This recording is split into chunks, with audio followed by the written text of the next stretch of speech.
the number one seed, the champion of the arena. The fans adore me because I've never lost. Yet you are afraid. Afraid that you will lose everything.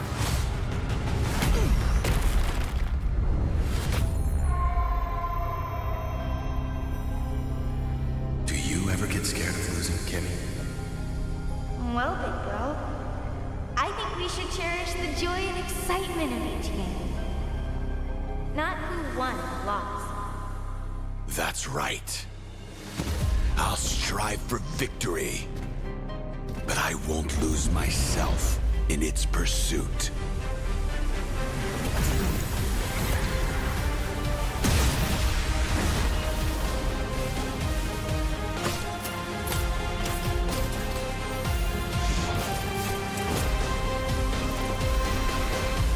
World Championship. I'm back.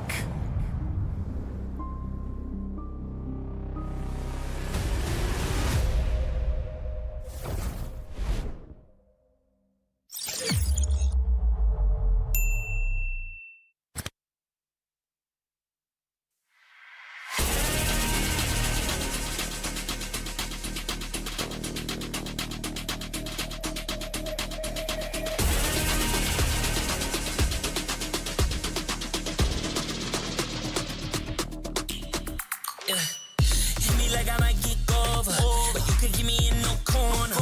I know I can make a comeback, ace this round and finish this game now. Got the power on my shoulders. Yeah, you know that I'm a soldier. You can keep me off my guard, but you can't keep me from my honor. Nah, nah, nah, I feel like the floor is harder. The energy's getting higher. You're saving my arms. 'Cause I know just what I got. I got you like na-na-na. And you know I hold the power. This feeling I love. Oh, yeah. Making my grind good to great. So don't stand in my way.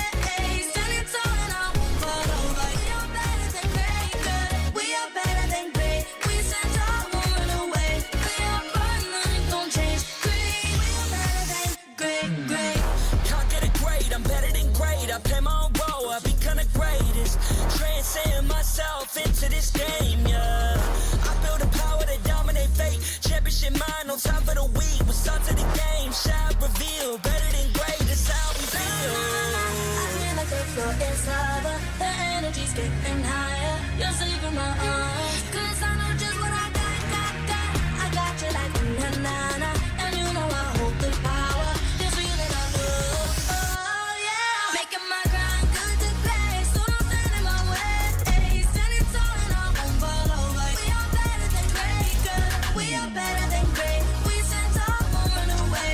We are fun, nothing gon' change. Great, we are better than great. If we stand tall and believe we can make it, you and me, with a sense of urgency, you'll see I'm better than great. I'm better than great. Oh yeah. Oh, I'm better than. Making my grind good to great. So don't stand in my way. Standing tall and I won't fall over. We are better than great, good. We are better than great. We stand tall, won't run away. We are fun, nothing gon' change. Great, we are better than great.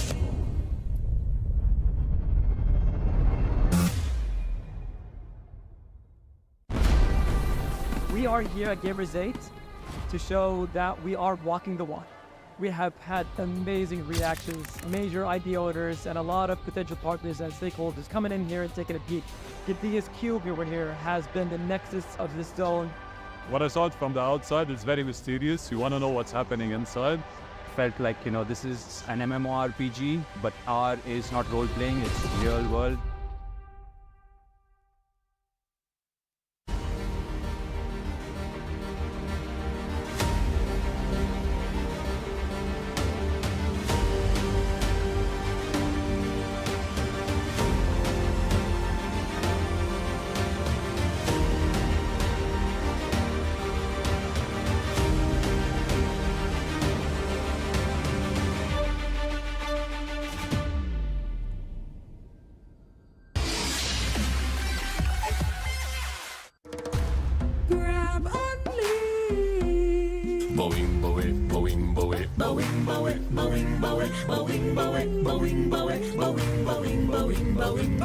Grab only, savings ang dami. Your wallet sings tonight. Laki ng bawi pag nag-grab only. Save 244 alright.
I am the #1 seed, the champion of the arena.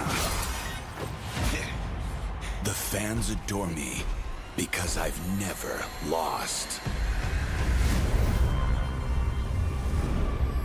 Yet you are afraid. Afraid that you will lose everything.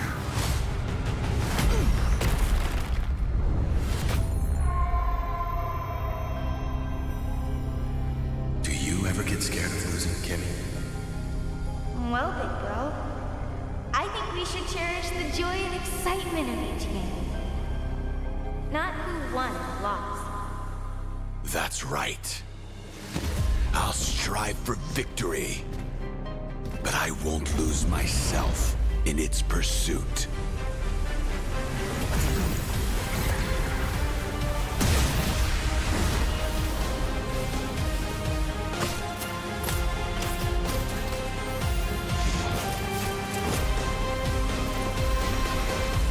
World Championship. I'm back.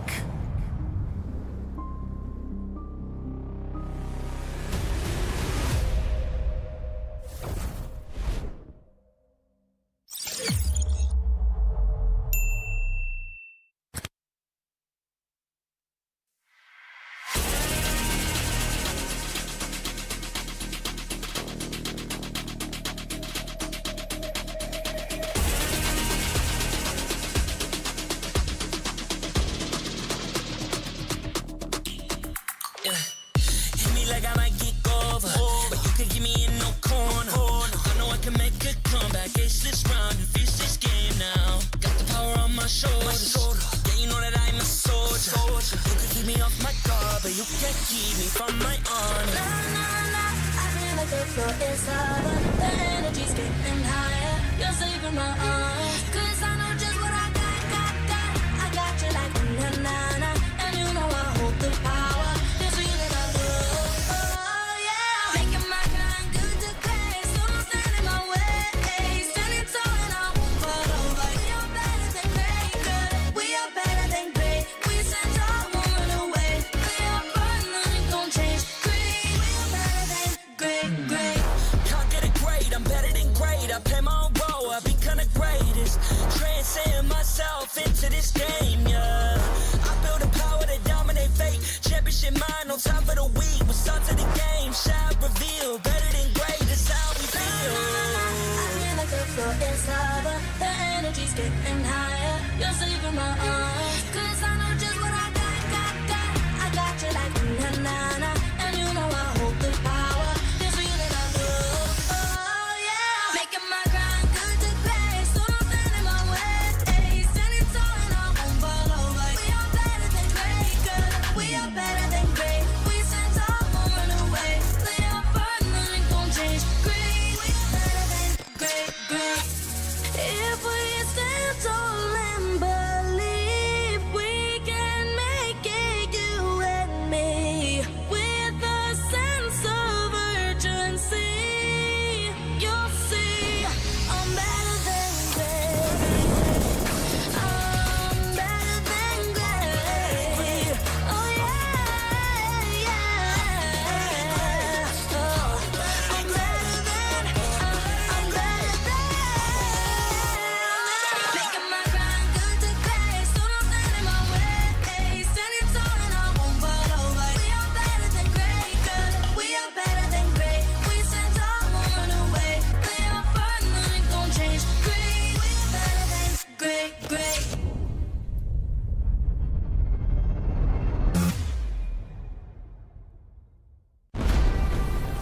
are here at Gamers 8 to show that we are walking the walk. We have had amazing reactions, major IP owners, and a lot of potential partners and stakeholders coming in here and taking a peek. The biggest cube over here has been the nexus of this zone. What I saw it from the outside is very mysterious. You want to know what's happening inside. Felt like, this is an MMORPG, but R is not role-playing, it's real world.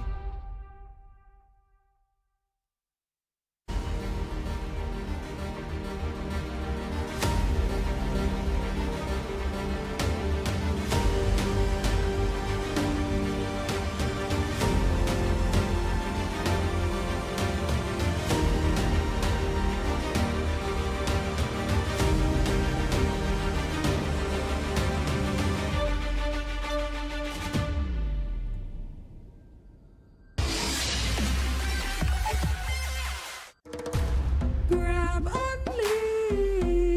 Boing, boing, boing, boing, boing, boing, boing, boing, boing, boing, boing, boing, boing, boing, boing, boing, Pag nag-grab only, savings ang dami. Your wallet sings tonight.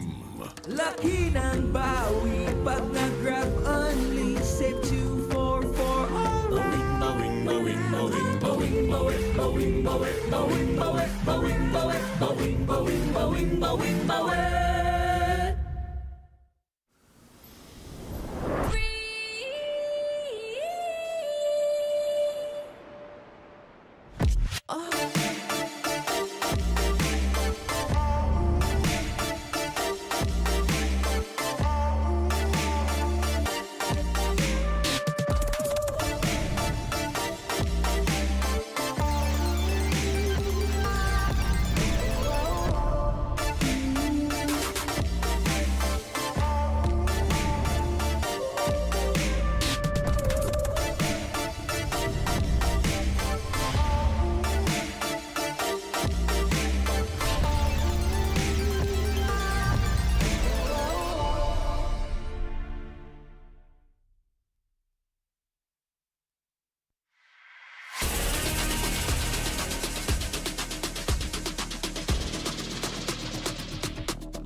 #1 seed, the champion of the arena.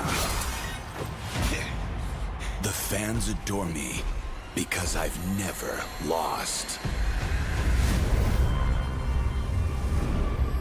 You are afraid. Afraid that you will lose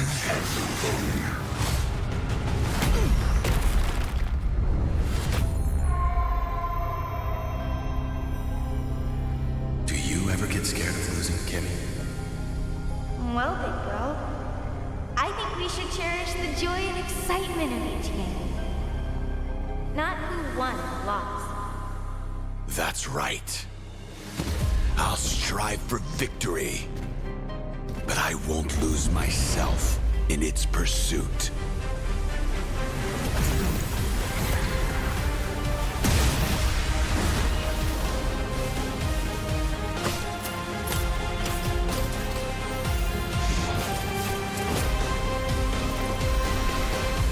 World Championship. I'm back.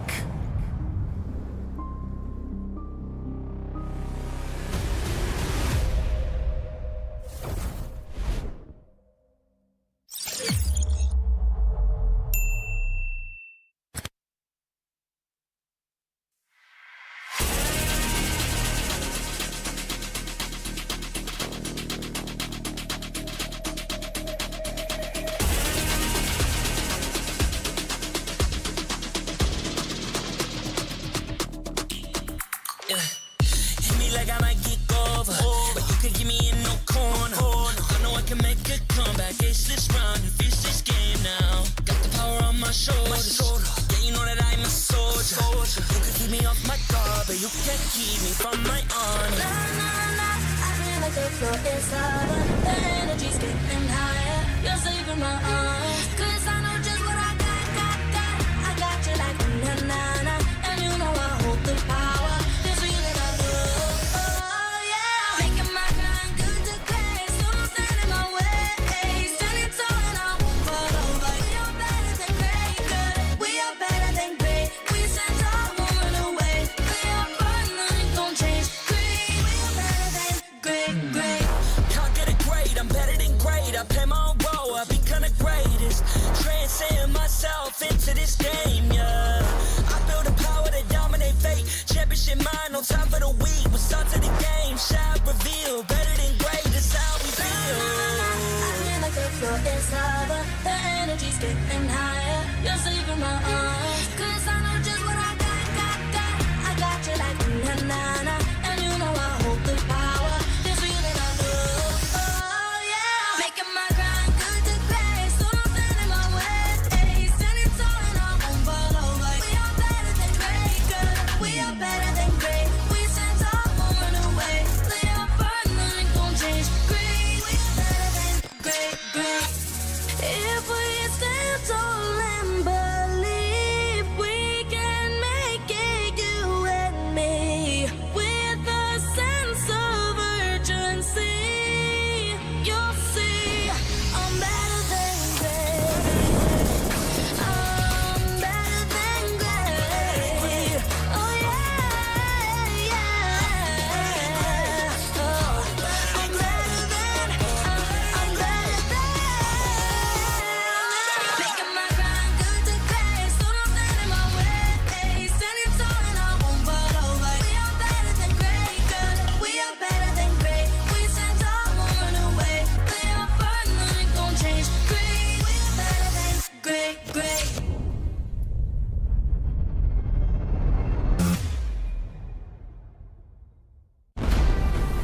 We are here at Gamers 8 to show that we are walking the walk.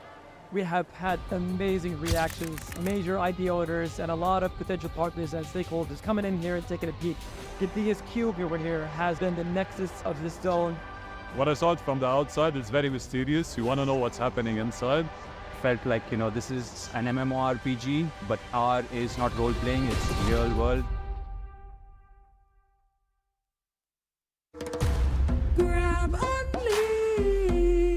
Boing, boing, boing, boing, boing, boing, boing, boing, boing, boing, boing, boing, boing, boing, boing, boing, Pag boing. nag-grab only, savings ang dami. Your wallet sings tonight.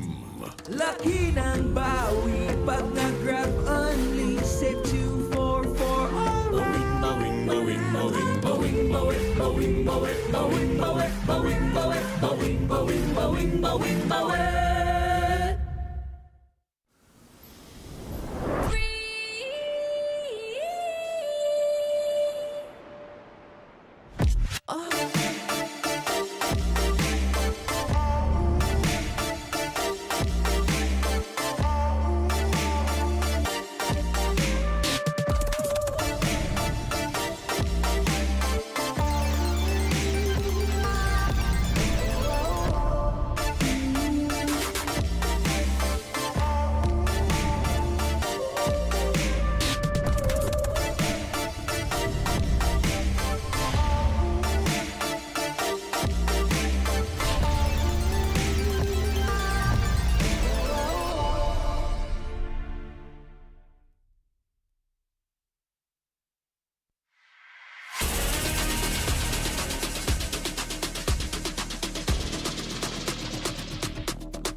am the #1 seed, the champion of the arena. The fans adore me because I've never lost. Yet you are afraid that you will lose everything.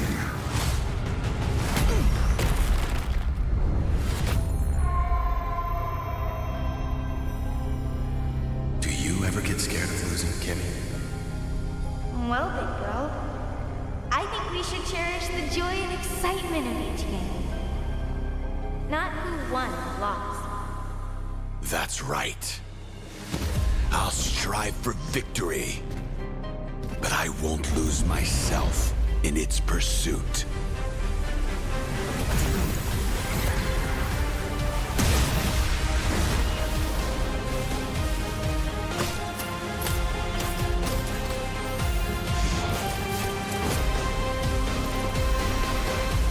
World Championship.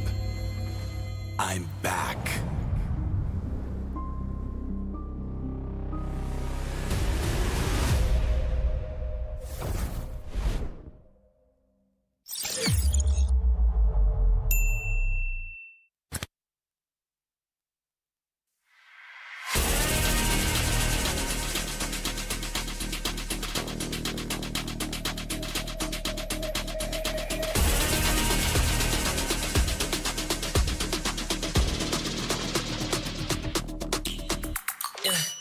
Hit me like I might get over, but you could give me in no corner. I know I can make a comeback, ace this round and finish this game now. Got the power on my shoulders, yeah, you know that I'm a soldier. You could keep me off my guard, but you can't keep me from my honor. Nah, nah, nah, I feel like the floor is lava. The energy's getting higher. You're saving my arms, 'cause I know just what I got.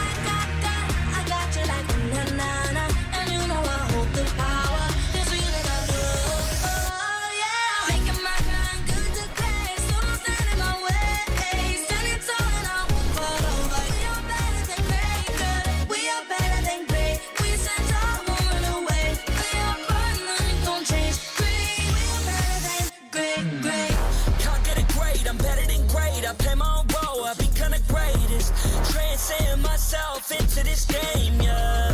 I build a power to dominate fate. Championship mind, no time for the weak. We start to the game, shine, reveal. Better than great, that's how we feel.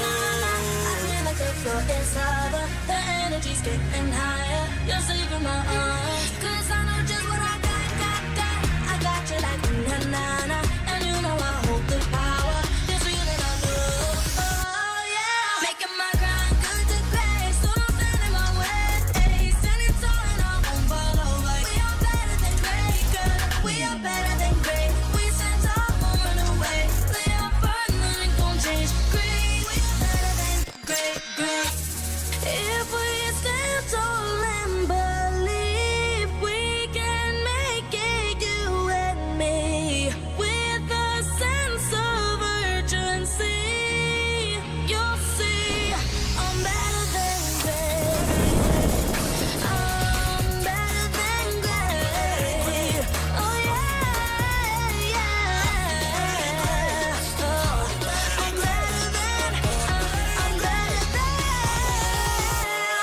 Making my grind good to great, so don't stand in my way. Standing tall and I won't fall over. We are better than great, good. We are better than great. We stand tall, won't run away. We are fun, nothing gon' change. Great, we are better than great.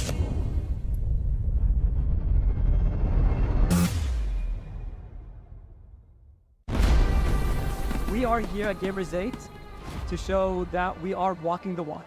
We have had amazing reactions, major idea owners, and a lot of potential partners and stakeholders coming in here and taking a peek. The biggest cube over here has been the nexus of this zone. What I saw it from the outside is very mysterious. You want to know what's happening inside. Felt like, this is an MMORPG, but R is not role-playing, it's real world. Grab only. Boing, boing, boing, boing, boing, boing, boing, boing, boing, boing, boing, boing, boing, boing, boing, Pag nag-grab only, savings ang dami, your wallet sings tonight. Laki ng bawi, pag nag-grab only, save 2 for alright. Bowing, bowing, bowing, bowing, bowing, bowing, bowing, bowing, bowing, bowing, bowing, bowing, bowing, bowing, bowing, bowing.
The #1 seed, the champion of the arena.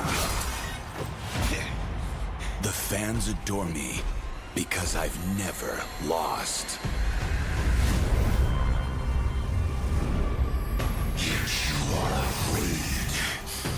Afraid that you will lose everything.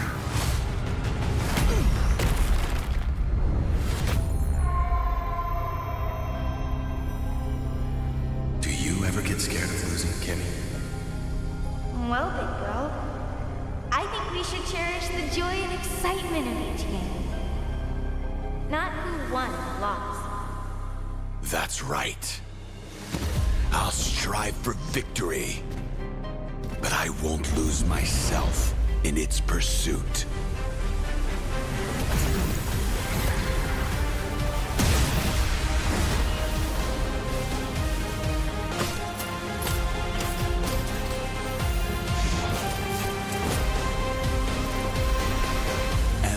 Championship.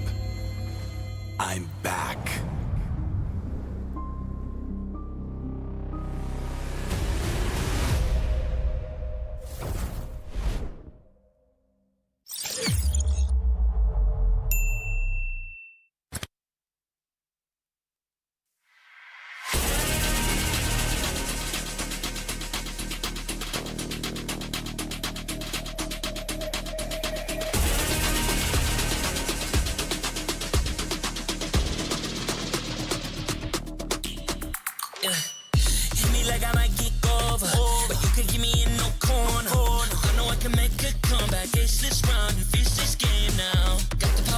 shoulders. Yeah, you know that I'm a soldier. You can keep me off my guard, but you can't keep me from my honor. Nah, nah, nah, I feel like the floor is lava. The energy's getting higher. You're saving my arms. 'Cause I know just what I got.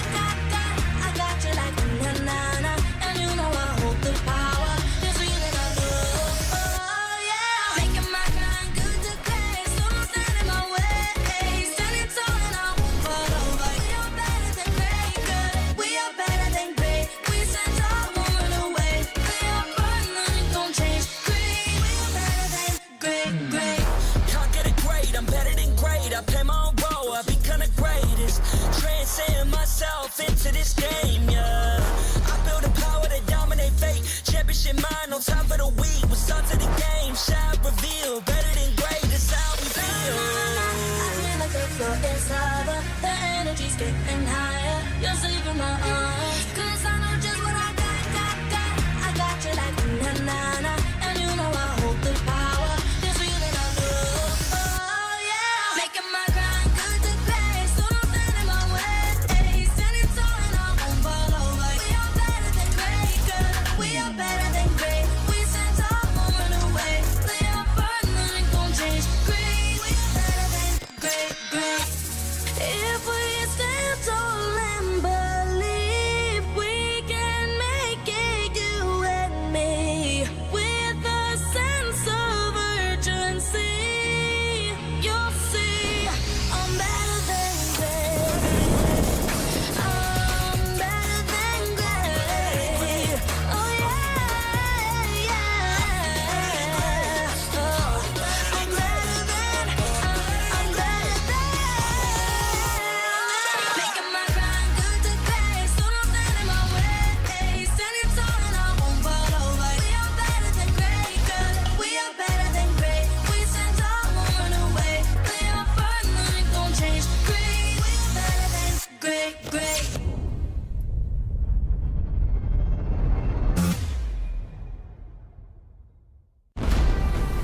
We are here at Gamers 8 to show that we are walking the walk. We have had amazing reactions, major idea owners, and a lot of potential partners and stakeholders coming in here and taking a peek. The DS Cube over here has been the nexus of this zone. What I saw it from the outside is very mysterious. You want to know what's happening inside. Felt like, this is an MMORPG, but R is not role playing, it's real world.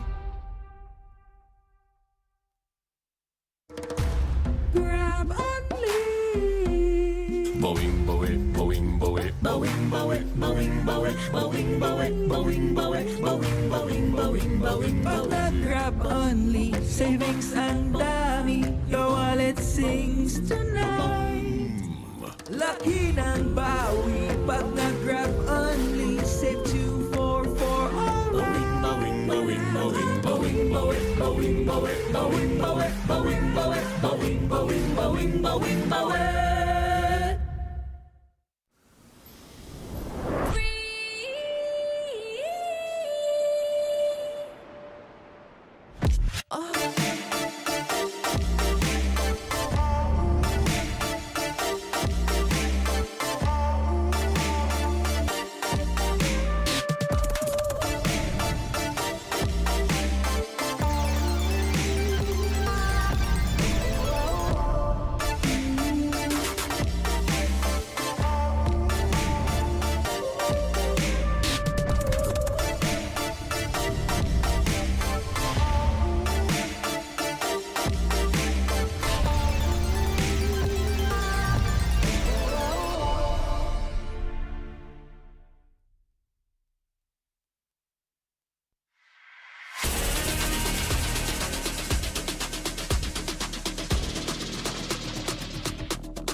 I am the #1 seed, the champion of the arena.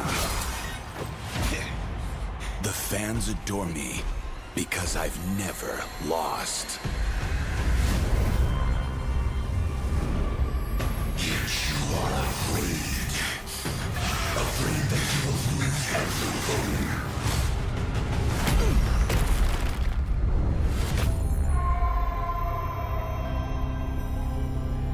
Do you ever get scared of losing, Kimmy? Well, big girl, I think we should cherish the joy and excitement of each game. Not who won or lost. That's right. I'll strive for victory, but I won't lose myself in its pursuit.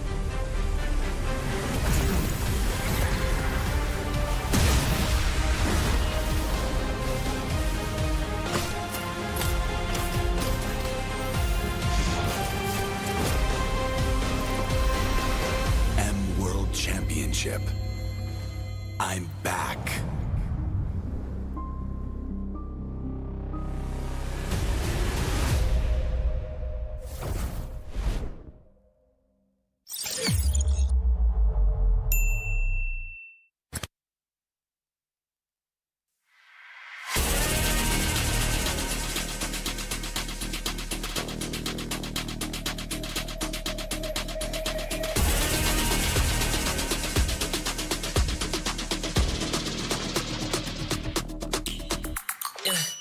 Hit me like I might get over, but you can get me in no corner. I know I can make a comeback. Ace this round and finish this game now. Got the power on my shoulders. Yeah, you know that I'm a soldier. You can keep me off my guard, but you can't keep me from my honor. Nah, nah, nah, I feel like the floor is over. The energy's getting higher. You're saving my arms. 'Cause I know just what I got. I got you like na-na-na. And you know I hold the power. This feeling I love. Oh, yeah. Making my grind good to great. So don't stand in my way. Standing tall and I won't fall over. We are better than great, good. We are better than great. We stand tall, won't run away. We are fun, nothing gon' change. Great, we are better than great. Can't get it great, I'm better than great. I play my own role, I become the greatest. Transcend myself into this game, yeah. I build a power to dominate fate. Championship mind, no time for the weak. We start to the game, shine, reveal. Better than great, that's how we feel. I feel like the floor is over. The energy's getting higher. You're saving my arms. 'Cause I know just what I got. I got you like na-na-na. And you know I hold the power. This feeling I love. Oh, yeah. Making my grind good to great. So don't stand in my way.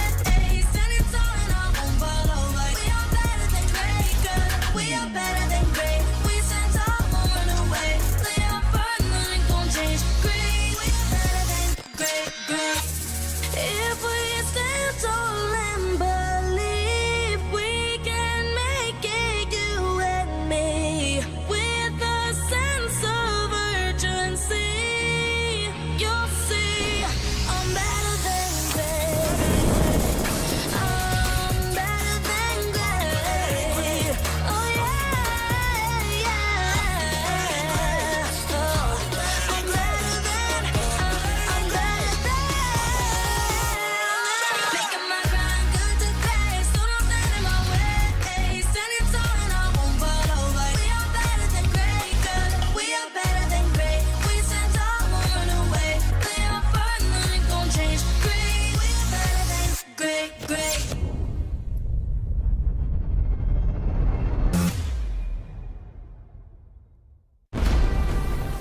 are here at Gamers 8 to show that we are walking the walk. We have had amazing reactions, major IP owners, and a lot of potential partners and stakeholders coming in here and taking a peek. The biggest cube over here has been the nexus of this zone. What I saw it from the outside is very mysterious. You want to know what's happening inside. Felt like, this is an MMORPG, but R is not role-playing, it's real world. Grab only.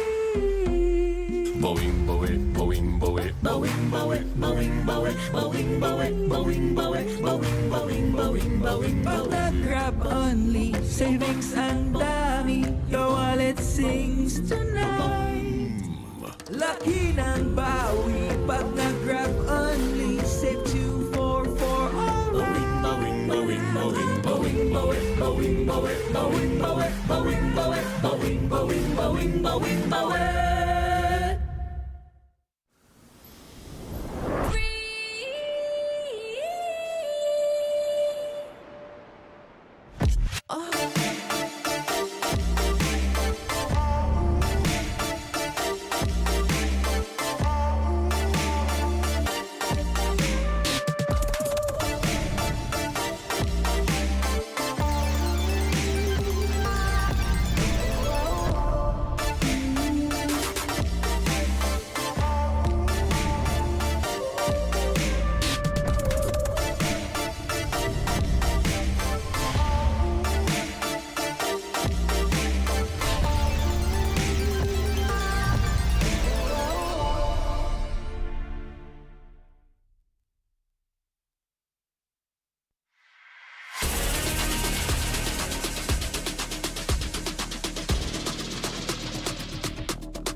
Hit me like I might kick over, but you can keep me in no corner. I know I can make a comeback. Ace this round and finish this game now. Got the power on my shoulders. Yeah, you know that I'm a soldier.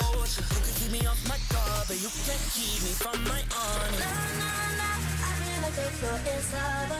The energy's getting higher. You're saving my arms. 'Cause I know just what I got.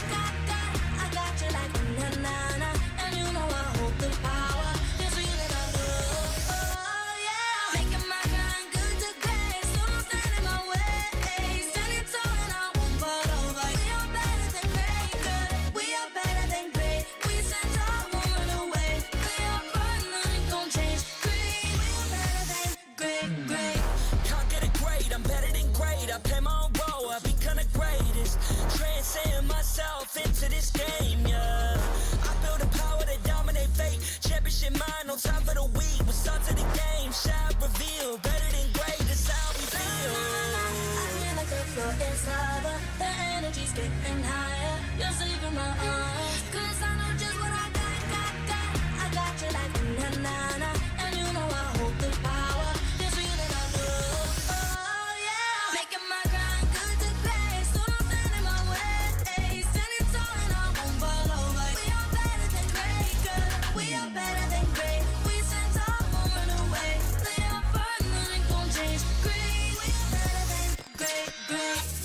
me off my guard, but you can't keep me from my honor. I feel like the floor is lava. The energy's getting higher. You're saving my arms. 'Cause I know just what I got.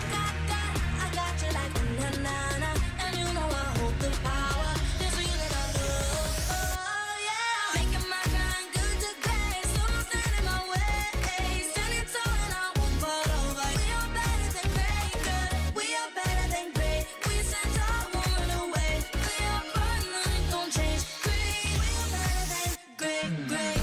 Can't get it great, I'm better than great. I play my own role, I become the greatest. Transcend myself into this game, yeah. I build a power to dominate fate. Championship mind, no time for the weak. We're start to the game, shout, reveal. Better than great, that's how we feel. I feel like the floor is lava. The energy's getting higher. You're saving my arms. 'Cause I know just what I got. I got you like na-na-na. And you know I hold the power. This feeling I love. Oh yeah. Making my grind good to great. So don't stand in my way.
Salamat Petang, Malaysia! And greetings to everyone around the world. My name is Mara Aquino. Accompanying me is the Malaysian sweetheart, Lafel. Yes, I am the sweetheart. I want to be the best, the very best. I want to watch all the games, all the rest. I remember the song, but now I forget. But now, let's move on. And that's why he's the sweetheart. He's great on the spot. But anyway, welcome to day 2 of the M5 World Championship wildcard stage. Anyways, we got to talk about what's happening today. Oh, that's right. You know, for the first time, we got to see all 8 teams yesterday. And from what I saw, the meta, the gameplay, it was really interesting. Oh yeah, we got a Gushin Maniac. That was amazing. And then we even saw a Roger. I want to see what the teams have cooked up for us for today. And speaking of cooking, do you like spicy food? Do I like spicy food? Oh yeah. Well, I do. But you know what I like even more? The spicy gameplays from yesterday. I like seeing the emotions from the players. Everything they showed yesterday was pretty interesting, you know? What about you, Lafel? Well, I'm not so sure what the fans want to see, but I know what I want to see. Okay, you know what? For everybody in the comment section, put down below and let us know in the comment section what you guys want to see, who you're rooting for, and what you're looking forward to today. Go ahead, type it down, and let us know. Let's have a discussion in the comment section.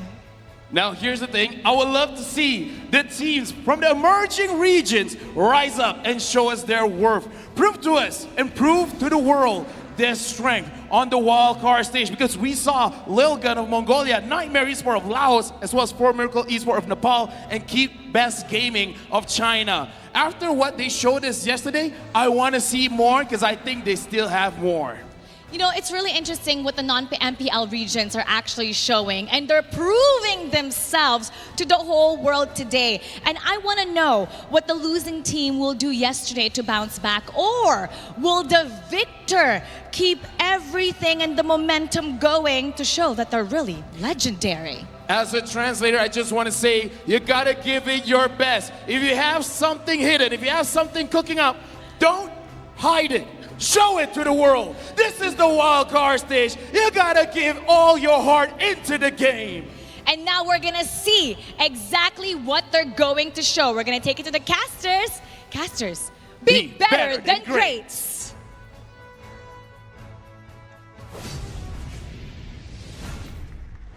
Thank you very much, Tamara and LaFell. The tremors of battle from the opening of the wildcard stage can still be felt here for day 2 of the M5 World Championship wildcards. My name is Dafa. Along with me, we got Arashi and Yasu to bring you day 2, starting things off with a best-of-3 series between Peru's Imperio Esports and Mongolia's Team Lil Gun. I think it's going to be a very exciting match, dude. Both these teams, we've seen holes in their gameplay, but overall, as far as the basics goes, the foundations, they have it all, man. Great drafts, great game plans. It's all about ironing out the small mistakes that's going to really bring them towards victory. Yeah, at least I can confirm for you that when it comes to late game, when it comes to small mistakes, and when it comes to an international stage, it just needs one little mistake. It doesn't need like a huge mistake. It doesn't need a blunder, as you said yesterday. So yeah, it just takes it one step forward from making one mistake, and then after doing that mistake, it's all done, it's all over. And after seeing yesterday's draft and after what LaFell said, I'm excited to see what we'll have today.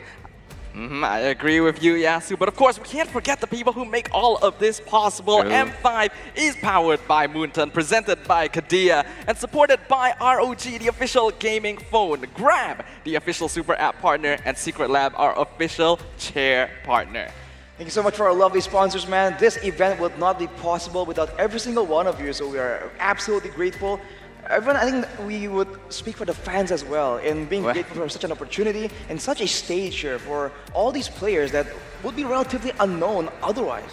And speaking of lovely, we are also loving the weekly diamond basket. 100 diamonds upon purchase and log in to the game continuously for the next 6 days, right? The next 6 days to receive an additional 120 diamond. And that's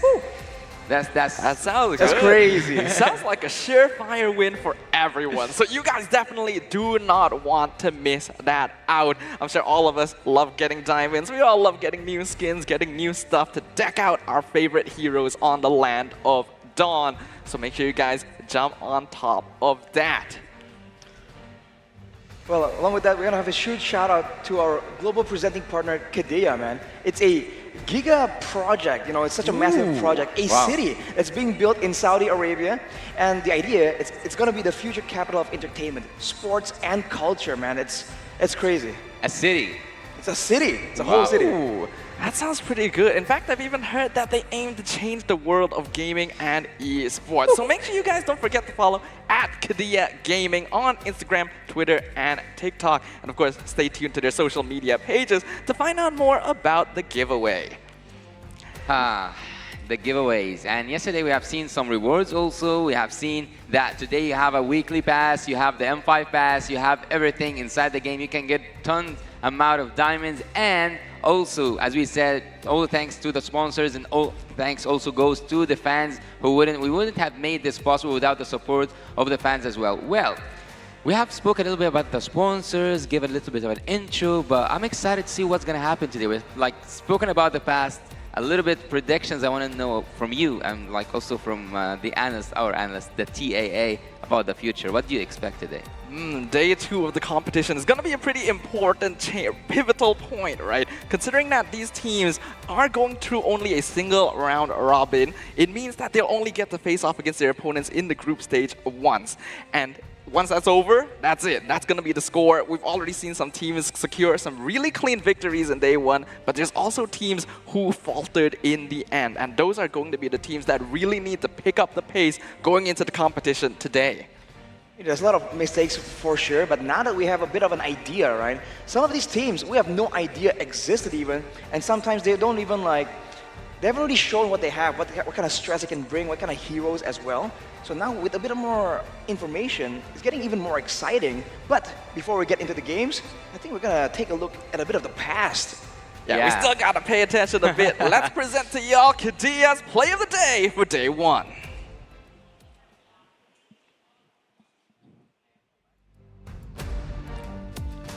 I'm having a look at the player today here. It is, of course, in the hands of Troublemaker, who really shook up the stage yesterday with a very rare cushion pick upon the wildcard stage. Arashi, what are your thoughts about Troublemaker's performance yesterday? I mean, it's insane. You haven't seen this hero in so long. Out of nowhere, this man burst onto the scene and even got a Maniac in this, almost a Savage as well, by the way, but unfortunately, it just wasn't meant to be, man. His team was trying to give it to him, but he didn't get it in time. But the fact that he's able to make such a off-meta hero work so well, and his team can just play around it as well, I think it shows again the potential of these smaller regions that aren't really seen by the broader community of Mobile Legends. It also demonstrates that even the non-meta heroes, as long as they're in the right hands, can be absolutely terrifying as well. But that's, of course, what happened in day 1. Day 2, we got 4 more best of 3 series coming up here. Starting today, it's going to be Imperial Esports versus Team Lilgun, followed by Team Falcons versus Nightmare Esports. Then we got Keep Best Gaming going up against Umbrella Squad. And the end of the day will be closed out by Formerical Esports versus Team SMG. Yasu, which of our matches today are you looking the most forward to? Well, actually, the first match is really good, and actually, I'm like, after seeing what Lilgun can bring up to the table, and also after seeing what Imperial did yesterday against KBG, if I'm not mistaken, they did really good, and they came back even though things weren't like looking good for them at the second game. And Falcons have done a really great performance, and based on my past knowledge, Falcons' performance is not always the same. So I wish that we would see today whether they will be like in a good state or a bad state. So against Nightmare is also a really good match. But actually, today's matches are all spicy. Speaking of spicy, because there was like a little chit-chat on the stage about spicy food and spicy games. I think that all the games today are spicy. Spicy food, always pretty good here. Definitely a local specialty here in Malaysia as well. It's nice to see that the teams have been getting a chance to show themselves on the international stage and really accustom themselves to playing on the Malaysian stage as well. Looking at the group standings right now, in Group A, Falcon as well as SMG looking pretty comfortable overall. So Nightmare Esports for Miracle got a little bit of catching up to do. On the side of Group B, a guest appearance. Guest appearance, amazing. Not just yet, but hey, I hear we're gonna get some interview, a bit of an insider info kind of deal in the backstage. That is true, that's what I'm hearing. So let's throw it over to our hosts. Hello everyone, my name is Phil and I'm here backstage with the manager of Imperial Esports. It is Pierre. How are you, my man? Thank you very much. We're happy. You're happy? Yeah. All right, looking good. With all the adrenaline right now. Filled with adrenaline? Yeah, sure. All right, so it looks like the energy here is very good. Now I have to ask, looking at all 8 This room is burning. This room is burning? Oh, I can feel the heat. I can feel the heat. So looking at all 8 teams, how do you feel as a manager going up against all those teams? Are you confident? Yeah, I think all the teams has the same level, almost the same level.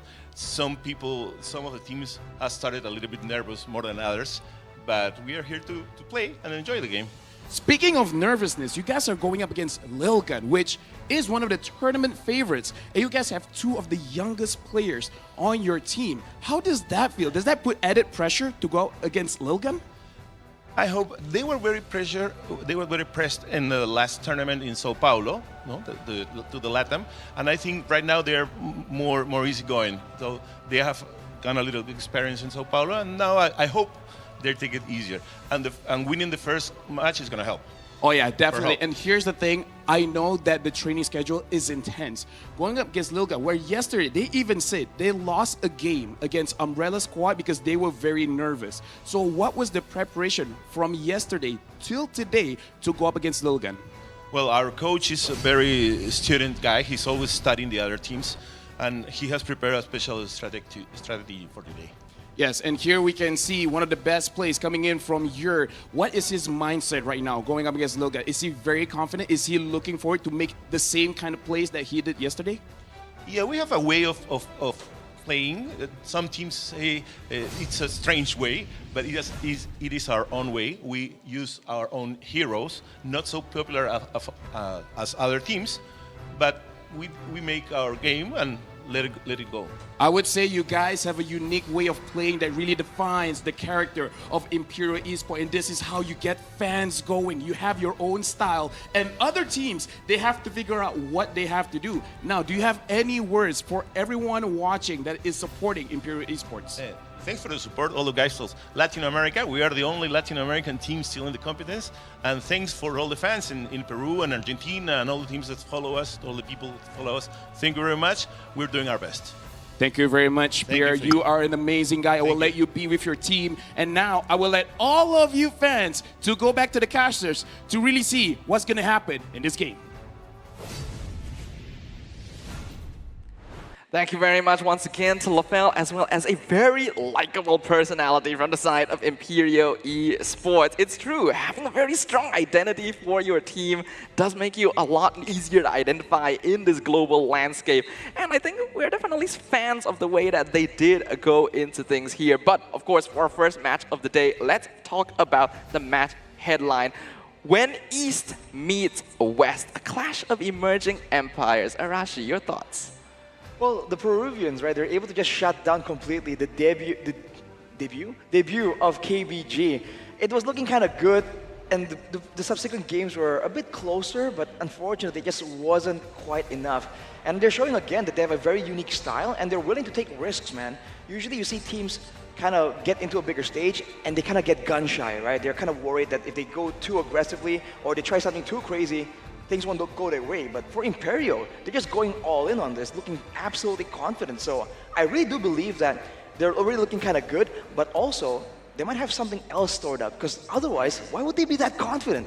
Ooh, something else stored up? Like, yes, what do you think about that? Do you think there's a secret weapon coming out?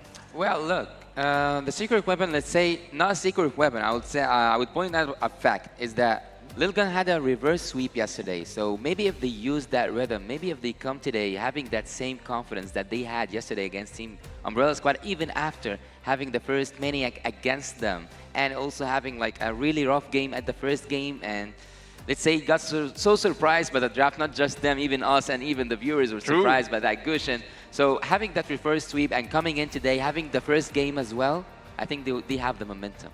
The momentum going to be a very important factor in determining victory here, whether or not teams can carry their success right from the early game straight through the late game, or whether other teams are able to adapt to situations. You already pointed out how yesterday Team Lil Gun, despite losing game 1, were able to reverse sweep their opponents after figuring out the strategies and adapting to the situation.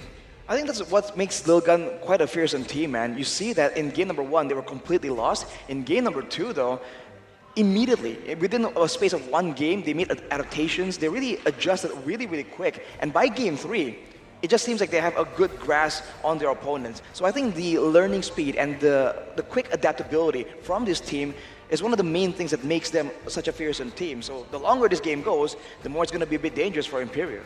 That is true, that is true. Imperial yesterday did have a much cleaner run in comparison to Team Lil Gun. They were able to get a 2-0 victory. So we haven't yet gotten the chance to really see whether they have that potential for adaptation. Let's hope we get to see a little bit more of that as we enter into the drafting phase. For game number 1, it is going to be Team Lil Gun up against Imperial. And of course, shout out to our marshals up on stage, Zena, Ease, and Oscar. Thank you very much once again for maintaining competitive integrity. Let's start things off. We got Imperial Esports, the pride of Latam, walking up on stage. Showing their signature style, having the pride here, carrying the whole of Latam on their backs. That is the intention. They're trying to prove to everyone that you cannot count these regions outside of Asia out just yet. Well, and they already proved that they can be up to the challenge by having 2-0 yesterday, and they have done really great even under pressure. But let's see Team Lil Gun. They showed glimpses of brilliance yesterday and in previous tournaments. Will we get to see their final form today from Mongolia? It is Team Lil Gun. You can see from their gold lane, I think this is the main weapon they're going to use. Bebex in the gold lane with high mechanics, just making outplays happen again and again. If Imperial aren't careful, man, that's where things are going to get spicy. In the gold lane, and I think the jungle matchup is also something that can be highlighted. But it all depends on the brains behind the entire operation. have the coaches, the analysts, the important behind-the-scenes players for these teams, picking up the best drafts necessary to compete in the land of Dawn. Fist bumps all around up on stage to show the friendship between these teams, because once they enter into the matchup, it is going to be all about that battle and who comes out victorious. Well, every time seeing that sportsmanship, when they just like have these fist bumps and when they have the atmosphere on the stage, and also showing us that it is in the game they are enemies, but in fact they are just friends, they are having fun, and they are trying to get the best out of this experience, and so far they are both getting the best out of this experience. Best of both worlds here. Imperial Esports from Peru. Gonna be a lot of eyes on Yor after his play yesterday. Very highly skilled and composed goal laner. How will he match up against Bebex from the side of Team Lilgun? I think they're both crazy. I think the rest of the team is what really is going to dictate that matchup. Gold laners these days, yes, the matchup is important, but generally, the prior picks are so even that intervention from the other laners is what is going to make the difference. So I think for the Team Lilgun, they're going to be a bit worried about Aurora, man. He showed that he has a weird hero pool. I believe he pulled out the Roger as well. They got to be careful for these weird picks that they might not be used to facing. Because otherwise, even if they can learn, right, if there's too many things to learn at the same time, it might not work out for them. That is true. They did falter yesterday when Troublemaker surprised them with the Gusion pickup. So against a team with as strong a personality as Imperial Esports, who likes these pocket picks, these personal hero choices, will their hero pool be able to bring them all the way to victory? Well, we have seen yesterday Aurora's Roger and Omar's Leomore Troublemaker's Gusion, of course, and Jasmine's Tigers, and also Mod is not... Look, it is not strange for us to see a Mortis, but it's a strange thing for us to see a Mortis playing Roam. So yeah, I don't know actually what to expect today from the drafts, and the draft will like start so soon. And I see that there is so much confidence on the side of Team Imperial, and Imperial, when they looked so confident at their second game, actually it didn't work for them quite good until they like used the mistake and got back to the game. Yeah, we'll see if that becomes a factor right here. Or maybe just the unique hero picks can just turn things in their favor. We had a total of 41 unique heroes in day 1. Can we push that number to over 50 today, only in day 2? That is the question. 41 unique heroes in one day of the competition is honestly insane, and it shows just how this melting pot of different regions, different cultures has really clashed upon the M5 wildcard stage. Teams from different regions, developing regions, regions that want that second chance, are putting it all on the line for those tickets to M5. And from the looks of things, a lot of these teams do quite enjoy fighting when they're in the land of Dawn, right? Like, Yasu, do you think this is the way to go now? Well, it is a way to go because, as I told you, this is an international event, this is an international stage, so you will see a variety of strategies, a variety of hero pool, you will see different kind of gameplays, you will see good macro skills, you'll see fancy macro skills. So this is what we should all expect from this experience, and that's what makes the teams that will come up from here, from the wild card, so dangerous at the teams at the M5 itself. Well, for this particular matchup today, I am concerned about the experience gap, because we've seen Lilgun have the mentality to really learn and adjust. Whereas for Imperial, they were a relatively new team, so I think that's one of the main concerns here for the people supporting Imperial. They've shown a bit of adaptation in their previous matches, but we'll have to see when two teams try and match up to each other, can it work for them? That's always the most exciting part about any match of MLBB. This is going to be a chess match as we enter into the drafting phase for game number 1. Which of these teams will be able to outdraft the other? We got Team Lilgun on the blue side, we got Imperial Esports on the red side. There's a huge focus on the XP lane so far. They have banned that Trizla, and also they have banned Arlet, even though Arlet can be used as a rumor, but mostly he's on the XP side. But again, I don't know if this will be a caster curse or not, but I said we will not see Guinevere that much, and just after I said it, it was picked at the same game, I guess. So no, I'm not seeing Guinevere, and it has only been picked 2 times. I don't know if this will remain until the end of the series.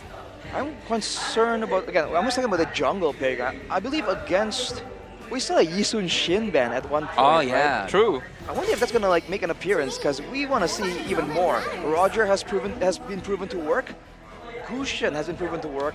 I want to see the more crazy styles we haven't been seeing. For now though, they'll be banning the 1-1 away. I mean, you're on that 1-1 was an absolute menace in yesterday's matches for Imperio. So with all this focus on the on the XP and the gold lane, the jungle will be more focused for Imperio, and they're the ones banning with the Nolan, concerned about that mobility, that burst damage, and fast clear.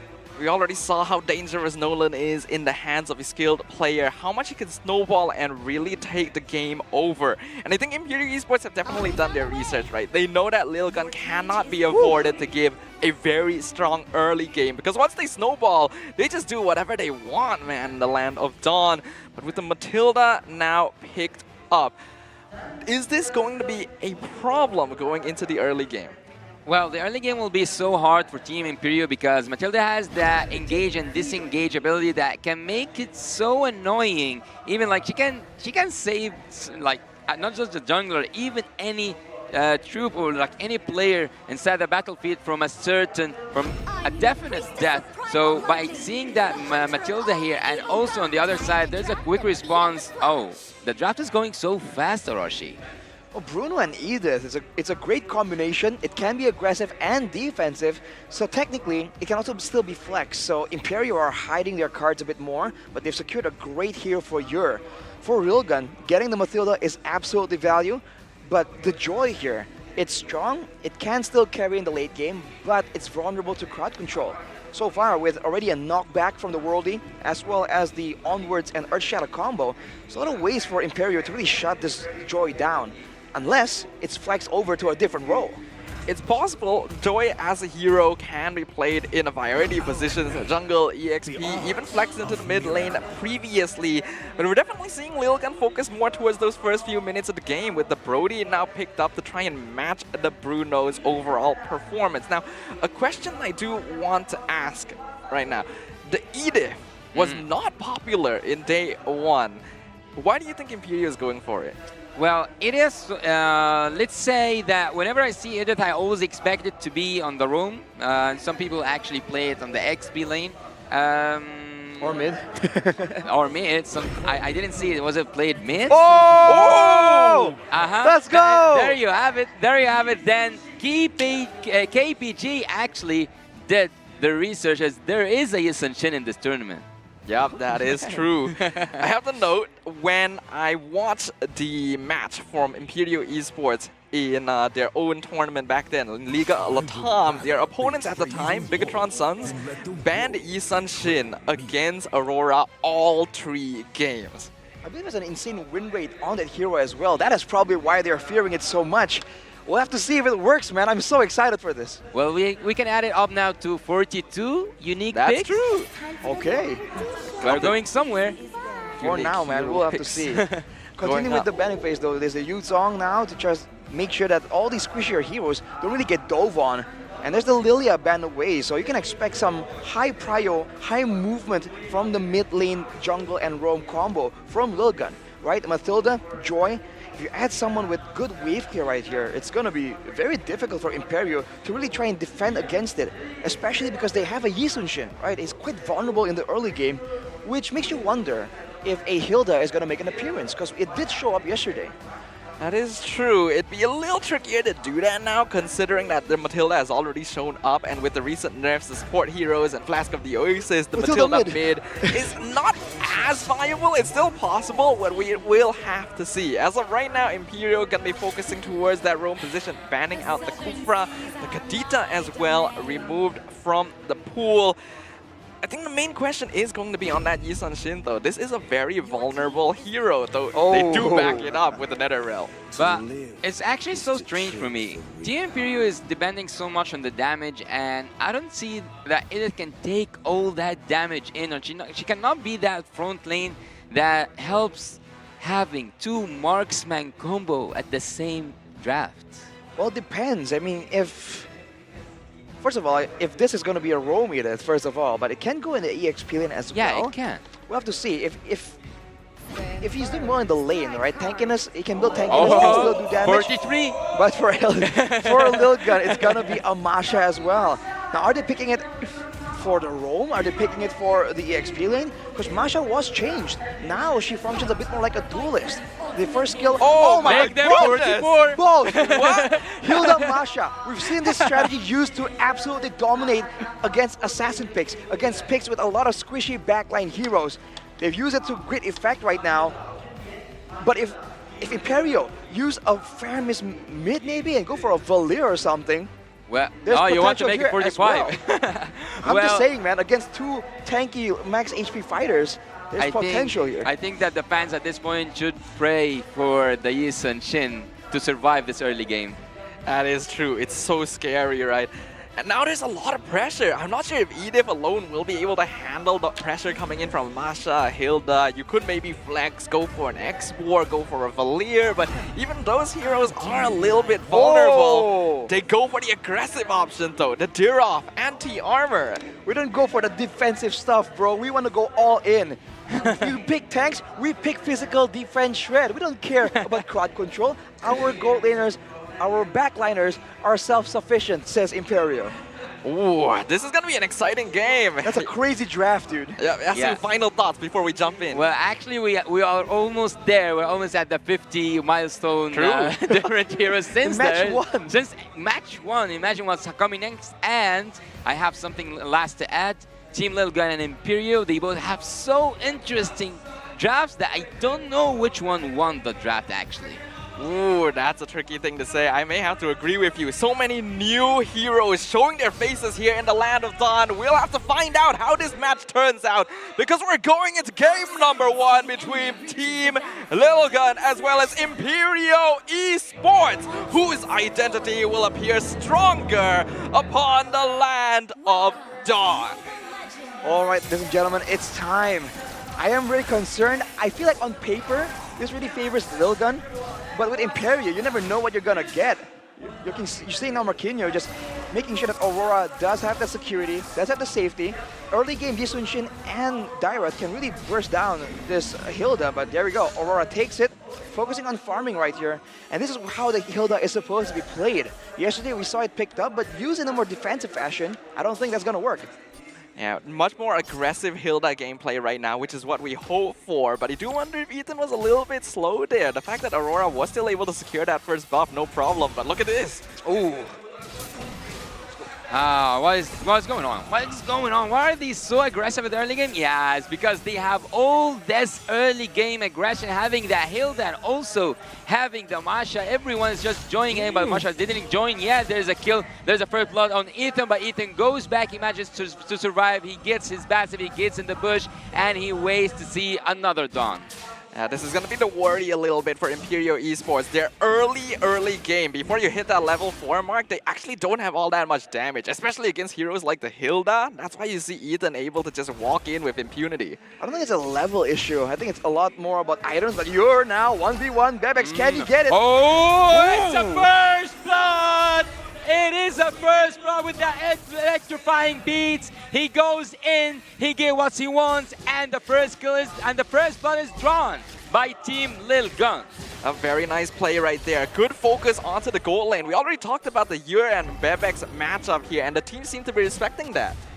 You can see what they can do here, man, because even in the mid lane, Fashion is having a lot of trouble dealing with this Mathilda. With Marquinhos and Aurora having space in the top side, I don't think they can even go for the turtle. Popping the Mountain Shocker right here, but Aurora... Oh, he's going in, he's engaging, he is engaging, fully committing to it. Aurora is down, and the early game is going to the favor of Team Lil Gun so far. There's a crowd control happening here. Ethan goes back, and that's what I'm talking about. That is what I'm talking about. Engage. And then disengage. That Matilda is just crazy. The fight keeps on, but the turtle goes for that joy. Ooh, they're still going as well. Oh, what is that? Chased down! He went down until the end, getting that turtle and then getting the kill after. What? That was a free kill. And looks like one more as well. Ethan, for some reason, overstepping boundaries. So much actioning happening all over the map. You have to pay attention to the pressure, though. Aurora is facing a lot of interruptions to his jungling speed. And man, Luxora is making full use of this joy pick. But keep in mind, whoa, that is a half HP Masha just deleted. In a blink of an eye, he is just down. He took that Edith away from the calculation. Oh, sorry, it took the Masha, but look down here. He's still committing to it. He is still being so annoying to Yuri. Yuri cannot breathe in the land of Dawn. He gets that kill, but all thanks to the turret damage. And then he gets more gold than the gold he was supposed to get from that minion wave. Aurora keeps on clearing that wave, and Team Imperial Esports come back to the game. For Bit got taken out right there. I believe the kill went to Yur, so a small victory here for Imperio. And they're trying themselves to try and make the plays happen, but with a roamer like the Edith, it's just a bit more difficult to really try and get the dynamic engages. It's a bit more telegraphed unless you use a battle spell. So with the Flicker available, I believe that Imperio is just trying to play it as passive as possible, because once they have items, that's when they really start scaling, man. Levels would be nice, but for now, I think gold is what they really require to really pop off. Yeah, Ethan is taking it too far. Ethan is overstepping. He is going in without permission. Look at here. There's some damage happening then with the electrifying beast. Will he survive or not? Let's see together, but it seems that he got that kill with the killing spree, and he is still alive. Aurora is dying, and in the backline he's getting snagged off. Look at Marquinhos. He's getting that kill even by committing that flicker. He still goes down. Ethan with the triple kill. Ethan is out. 1, 2, 3 kills go to Team Imperial. Marquinhos, he's on fire. Wow, we got to see a lot of gameplay from Aurora and Yuri yesterday. Marquinhos now wanting to make his mark upon the land of Dawn. 5-0 on the Dirov. This is actually a problem for Lilgun. I don't know what the heck happened, man. Lilgun on paper were aggressing. They were the ones with control, but they just lost 3 to Marquinhos.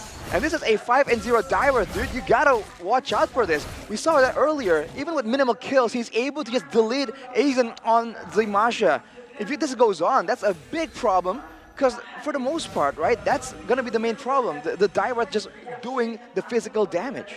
Yeah, Dirov as a hero is actually really scary when up against these tanky opponents that don't actually have all that much burst. So Marquinhos can just go on in, keep the fight extended, and constantly lower armor. You have to remember, this actually benefits Aurora and Yuri as well. The extra physical damage coming in from the Yi Sun-shin and Bruno could be scary. It is scary, but Ethan is like getting under nerves. He's trying so much to irritate Aurora. On the other side, Steve, I think he's trying to actually engage as much as possible, but he's not allowed to. And look at Yur!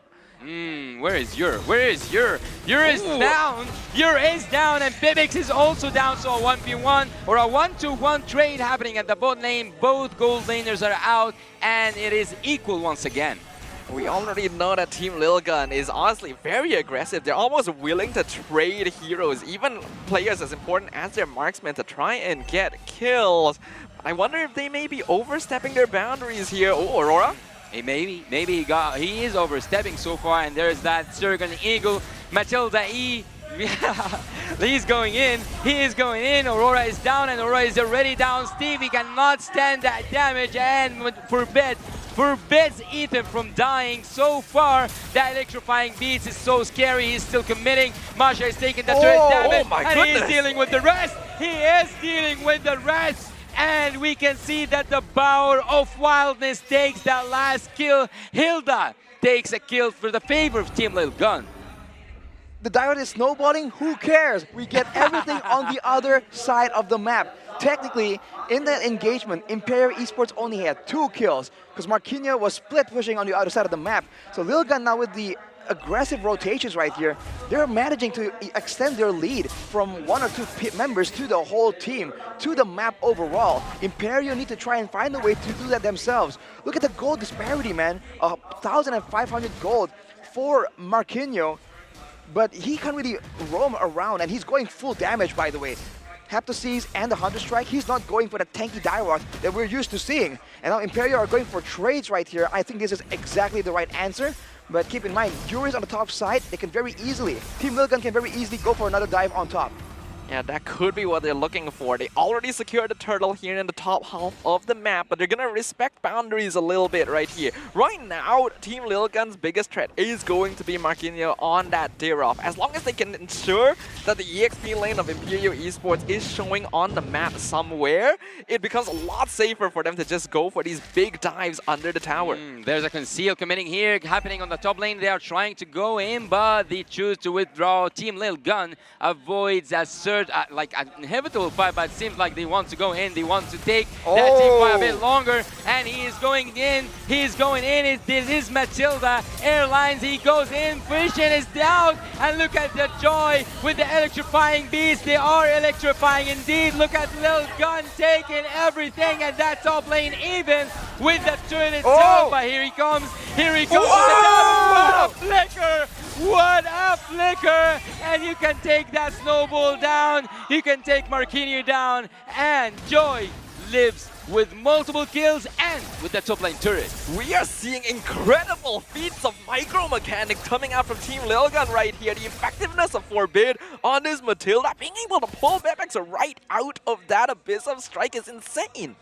That was so good from Team Lilgun, but Imperial, they're just scrambling towards these fights. They're not getting the kind of right engagements they require. If the gold lane extends further than 5k, it's going to be dangerous, and now they go in again a Circling Eagle. It was almost in, or like they almost committed to it, but it's so dangerous to go inside the second tier, and they will wait up until that Lord.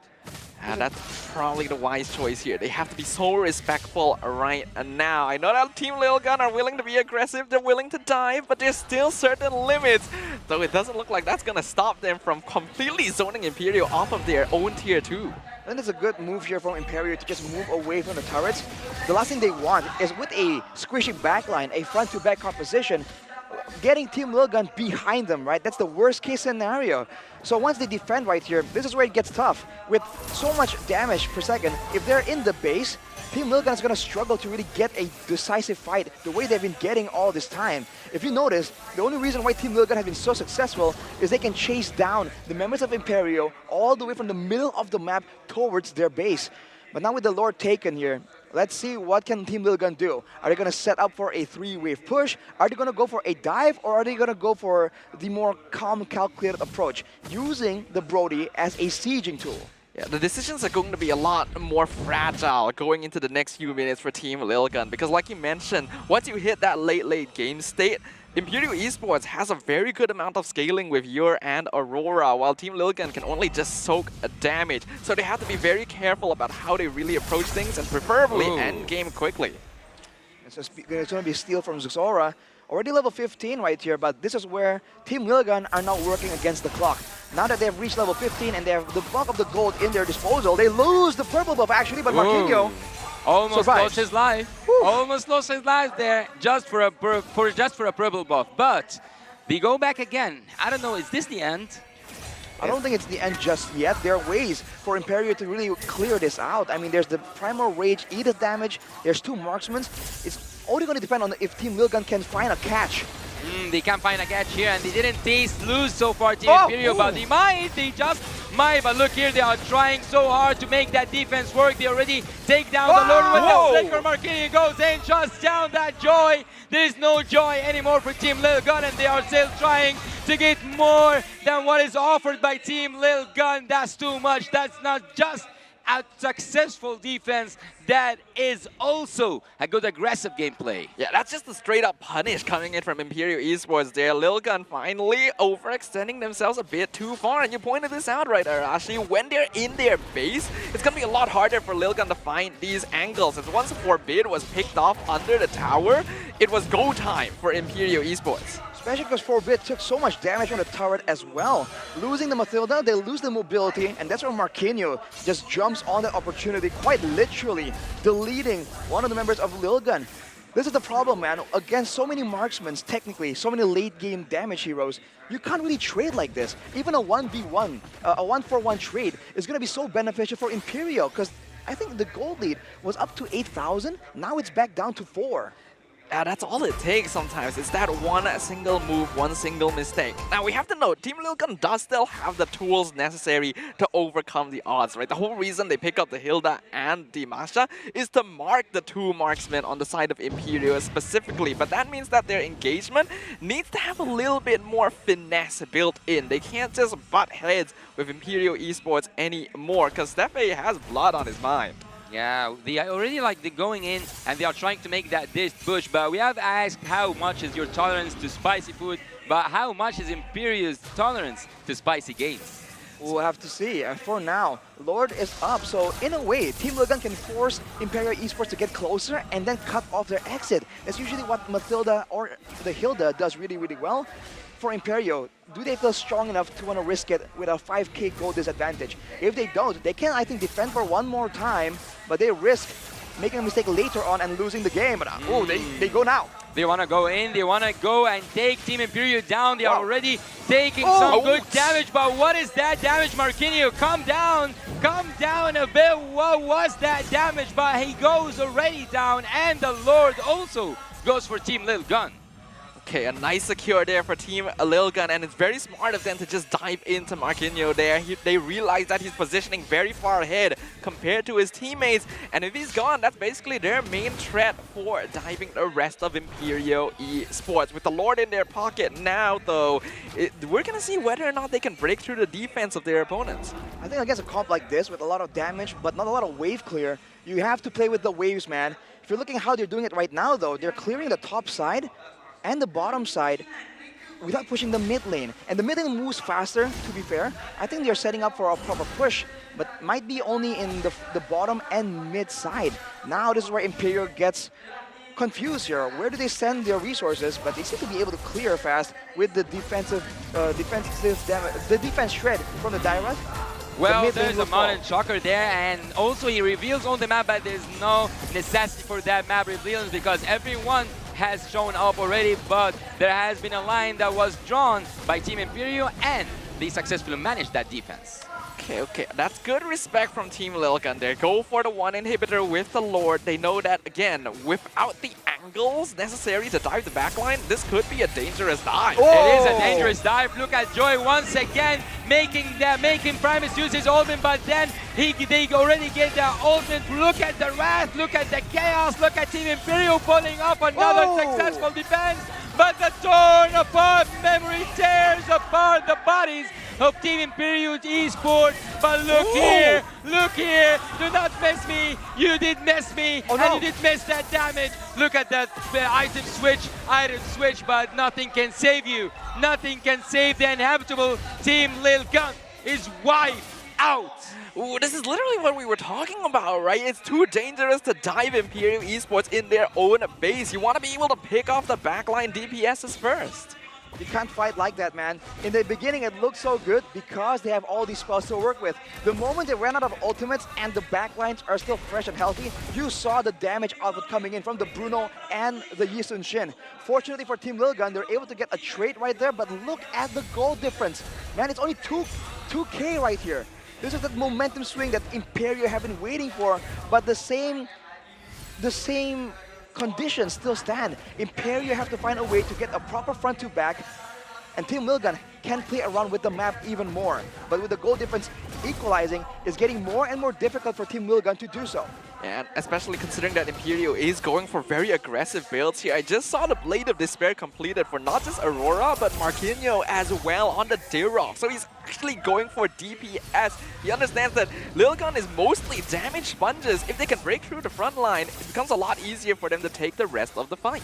Well, they can actually go and take the rest of the fight, but I think this is a death bush, right? It's possible if it works. Asian! It is possible indeed, and now he crosses the line once again, but Forbid again, once over and over again, saves his team members, but there's a conceal there by the Edith, there's a conceal by Team Imperio. Will they commit to anything? They just commit that Lord. They want to take it so bad. Yeah, but the Joy can come in, but the fire mistakes that Lord with the last hit, and there's chaos happening in the Land of Dawn. The Land of Dawn is witnessing a massacre happening between two great teams. Lilgun is down. Imperio is now doing a revolutionary doing really great. Double kill, and then Marquinhos comes to take everything down. Everything now crumbles on the hands of Team Lil Gun. Guess who's in the house? Team Imperio is in the house. Massive mistakes made by Team Lil Gun. They panicked. They saw the Lord being rushed down and they made their move way too quickly. Imperial Esports were quick to snatch up on the opportunity and claim victory for game number 1.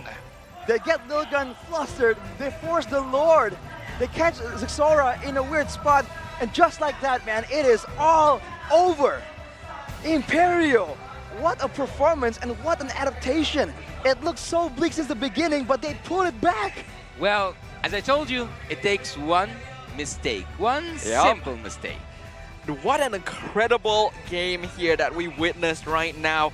It definitely looked like Lil Gun had all the tools necessary. They were putting so much pressure on Imperial with the surprise pick of Hilda and Masha to threaten the backline marksman heroes. But once you got into that late game, once they were able to defend and play the front to back they wanted in their own base, that is when Team Lil Gun's over-aggression came back to bite themselves in the butt. Like I said, man, all they require was a few more items. In the late game, those marksmen are just doing way too much damage. I get that you're a Masha, right? You have 3 HP bars, but against a Yi Sun-shin and Bruno in the late game, you'll last for, let's say, what, 8 hits? And that's about it.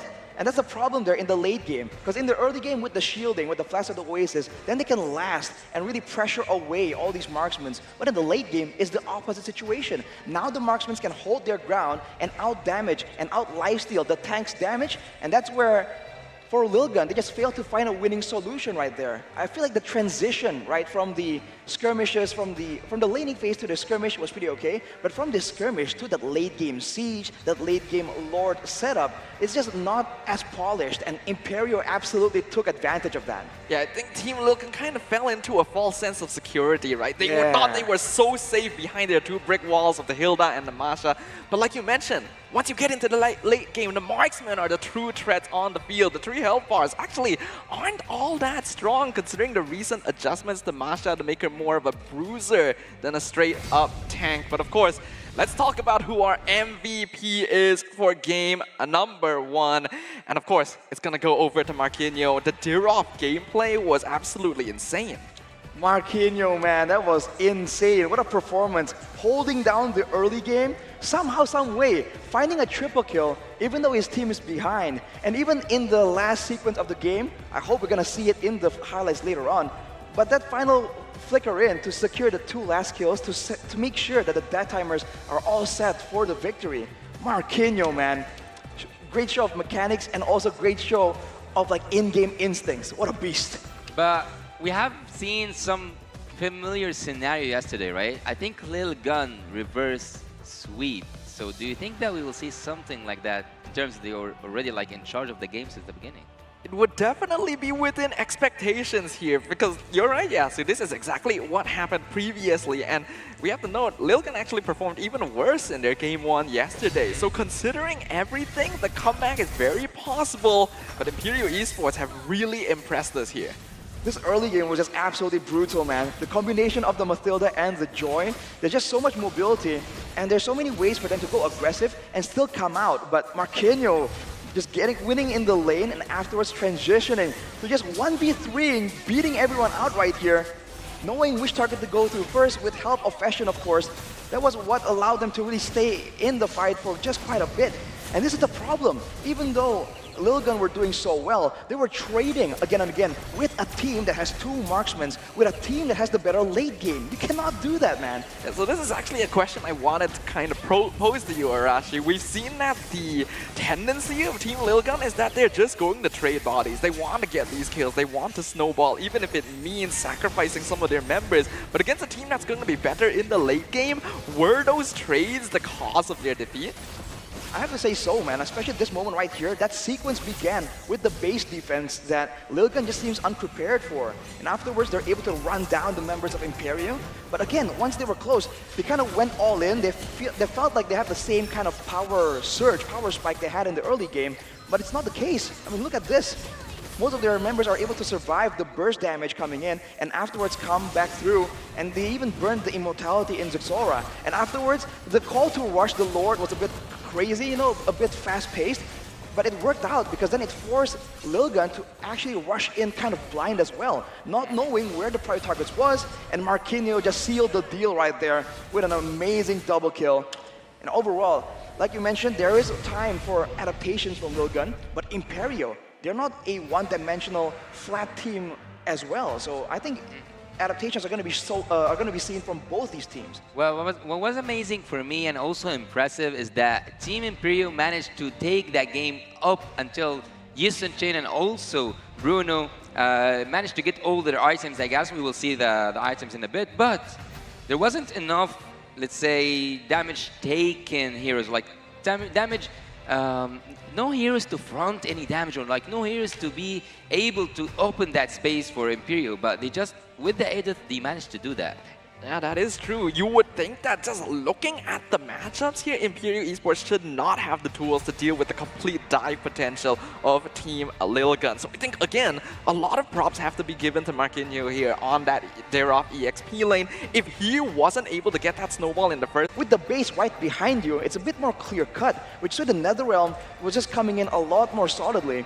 And afterwards, that's where everyone clumped up together. That's where actually it's the most dangerous time for Lilgun. Yeah, strangely, it didn't seem like they were able to adapt to the way that the game state changed, right? They just dived so deep without respecting properly their opponents. And this is the result, Marquinhos being the rich guy and the carry as the EXP laner. You don't get to see that very often. What a beast. Well, yeah, I can tell you that it was a devastating way to lose also, because I don't know if Team Lilgun come back with the same performance after losing with one mistake. I think that at sometimes it's soul crushing. That is true. It has to be. Hopefully, this isn't going to stifle their momentum. We've already seen some historical data from this team that they are able to come back and make the adaptations necessary. But Arashi, what do you think they will need to do going into Game 2? They just have to have a more clear-cut game plan, right? And they have to work on the transitions, moving from, let's say, a Lord setup to a siege, right? There's different steps in the game. There are different stages where they have to prepare for, and it seems like when they're moving between stages, that is where they are most, when they're just not on alert, right? They make mistakes, slip-ups do happen. But by the way, if you look at the damage dealt, Marquinhos was on top there, and he's actually rivaling Bebex in the tower damage as well. So that's a crazy performance. And on second in Imperio, it's also Aurora on the Ysun Shin, so making a comeback from the difficult early game and still maintaining technically 100% win rate. But look, I want to ask you a question actually, Arashi. Do you think that Ysun Shin was effective? Like, is it a pick to be picked over like the whole series? I'm not sure if I want to, if I think it's going to be worth picking first in the first phase of the drafting phase, but the damage is there, the flexibility to just do damage from behind and assassinate is there. And to make things worse, in the late game, right, when they're trying to just move around, that Mountain Shocker, it does damage, but it also gives a lot of information for his team. That is partially why they're able to move around so effectively. We have to note, the Mountain Shocker isn't the only ability that gives vision over the map here. We have to talk about that Astral Echo and the mid lane matchup as well. Already some attention towards the goal laners, the EXP laners, but let's talk about Fashion and Forbid real quick. Their Novaria gameplay yesterday in their respective matches was really terrifying here, and the vision provided by this hero has proven to be very valuable in the wildcard. I feel like you can see the stats here showing a bit of a difference. There's more of a, well, there's more kills in the hands of Forbid, but less Astral Recall hero hit counts. And for Fenshin, there's just more Astral Recall hero hit counts. I think, if I can remember correctly, Forbid uses it as a source of like burst damage, right? Someone will lock someone down, and then all the spells come in to follow up on it. Whereas for Fenshin, the way I saw he played the Novaria, it's mainly more for utility, right? A bit of the slow, a bit of the scouting, which I think explains why it's so different. For Fenshin, he wants to hit as many people as possible. For Forbid, he wants to hit the right target at the right time, even though it's only one person. That is true. The Novaria can be played in different ways, and that's why the flexibility of certain heroes like this are so valued right now during the drafting phase, right? Heroes like the Matilda, like the Novaria, who can offer many different tools and many different ways of engaging into these team fights. But so far, what we've been seeing between these two teams is they're still very stuck into their own individual play styles. Yeah, so do you think that it is better for these teams to try and adjust to match the international meta, or just double down on their own personal styles? I've actually asked that like exact same question to one of the pro players, one of my friends for pro player. I told them, why don't you stick to your own meta and then make the other teams or like make the other regions adjust to yours? And his answer was like, we haven't tried that. We have always like got with the same, let's say, traditional thing, which is comply to the meta. Let's say at the Fredron time, I asked that question at the the Fredron era. So yeah, just like comply to the meta, do it again and again and again. Just try to sharpen that meta, and that was the answer. But no one have actually tried to force their own meta to the other teams, or like on the other teams. Okay, interesting, interesting. Arashi, do you agree with what Yasu has mentioned? I agree in a sense that it's called a meta for a reason, right? Yeah. Most effective tactic available, I think is what it stands for. So there is a reason why a meta exists, but there's no reason why you cannot create a new meta. So I think they can bring it out, they can try it, but they have to be realistic, man. I think there's still a lot of heroes, a lot of possible combinations here that we're just not aware of, that teams can really bring to the table. But if they've tried it and it really hasn't been working out, and they, go back to the meeting, let's say, they review and find that it just can't be made to work, then they have to give it up. But for now, looking at Tan's prediction here, there's only one guy that's not the same. What's up, bro? You what's think going that's on a here? reverse sweep? That worries me a lot because my predictions yesterday were all wrong, and me being the only outlier in predicting Team Lilgun's victory here is now really concerning me. I sure hope these teams don't find me afterwards. But we're gonna be jumping into game number 2, and to answer you guys' question, I do still think the reverse sweep is possible. We already saw it once. I want to have faith to see it again, but MLBB Esports, I've definitely not given them as much faith as they deserve. This team is absolutely terrifying in the Land of Dawn, and I'm hoping we get to see a little bit more of that. I'm quite concerned because for Lilgun right here, what is the solution? Because if they want to focus everything onto Marquinhos, for instance, right? Because, he was the MVP for game number 1. We've seen that Yura can carry the game. We've seen that Aurora can carry the game. The fact is that there's not a really clear, obvious weak link in the roster for Imperio, and that makes it a very difficult puzzle to solve. Maybe, if they really want to match in the aggression, they have to try and get a contest in the roaming department, right? Because for at least at the beginning of the game, all the aggression begins with the roamer engage. Well, I have a question for the TAA himself, all right? Okay. If you are the coach, not the TAA, if you are the coach, would you give us a certain player their own best choice or their own comfortable pick? Let's say, for example, that Diroth, okay? Would you trust your player to do his own thing when he tells you I believe I can do it, or will you tell him no, I want you to fill the combination I want to make? I think that's a very good question, especially for us who are somewhat involved in the pro scene. I feel like there needs to be a good balance, right? Of course, when your player says, no, coach, I know I can do it, right? It's based on something. It's based on his experience, and for a fact, you don't watch every single minute he's in the Land of Dawn, right? Yeah. When he's practicing on his own, he might come up with solutions that you are not aware of.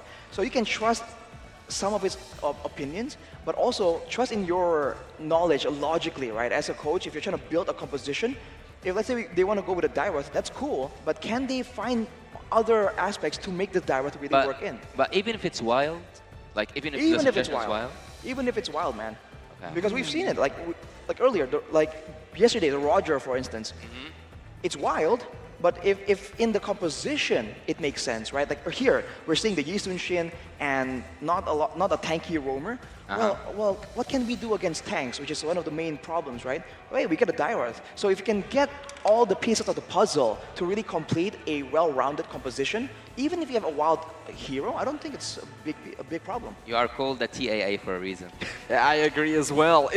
it's actually because of questions like this that the role of the coach is actually so much more difficult than a lot of people are expecting. Because people just think, oh, you just have to draft for the players, but you also have to take the players' opinions into account. They are the ones with experience in the land of Dawn. At the same time, balancing it with an amount of confidence and trust in your own knowledge and research that you may have different ideas and perspectives. That's the whole reason why there is a sixth brain up there during the drafting phase, and why I personally don't think I would have the guts to be able to do it. It's such a difficult position to fulfill, and nothing but praise and respect for both the players and the coaching staff that are up on stage right now.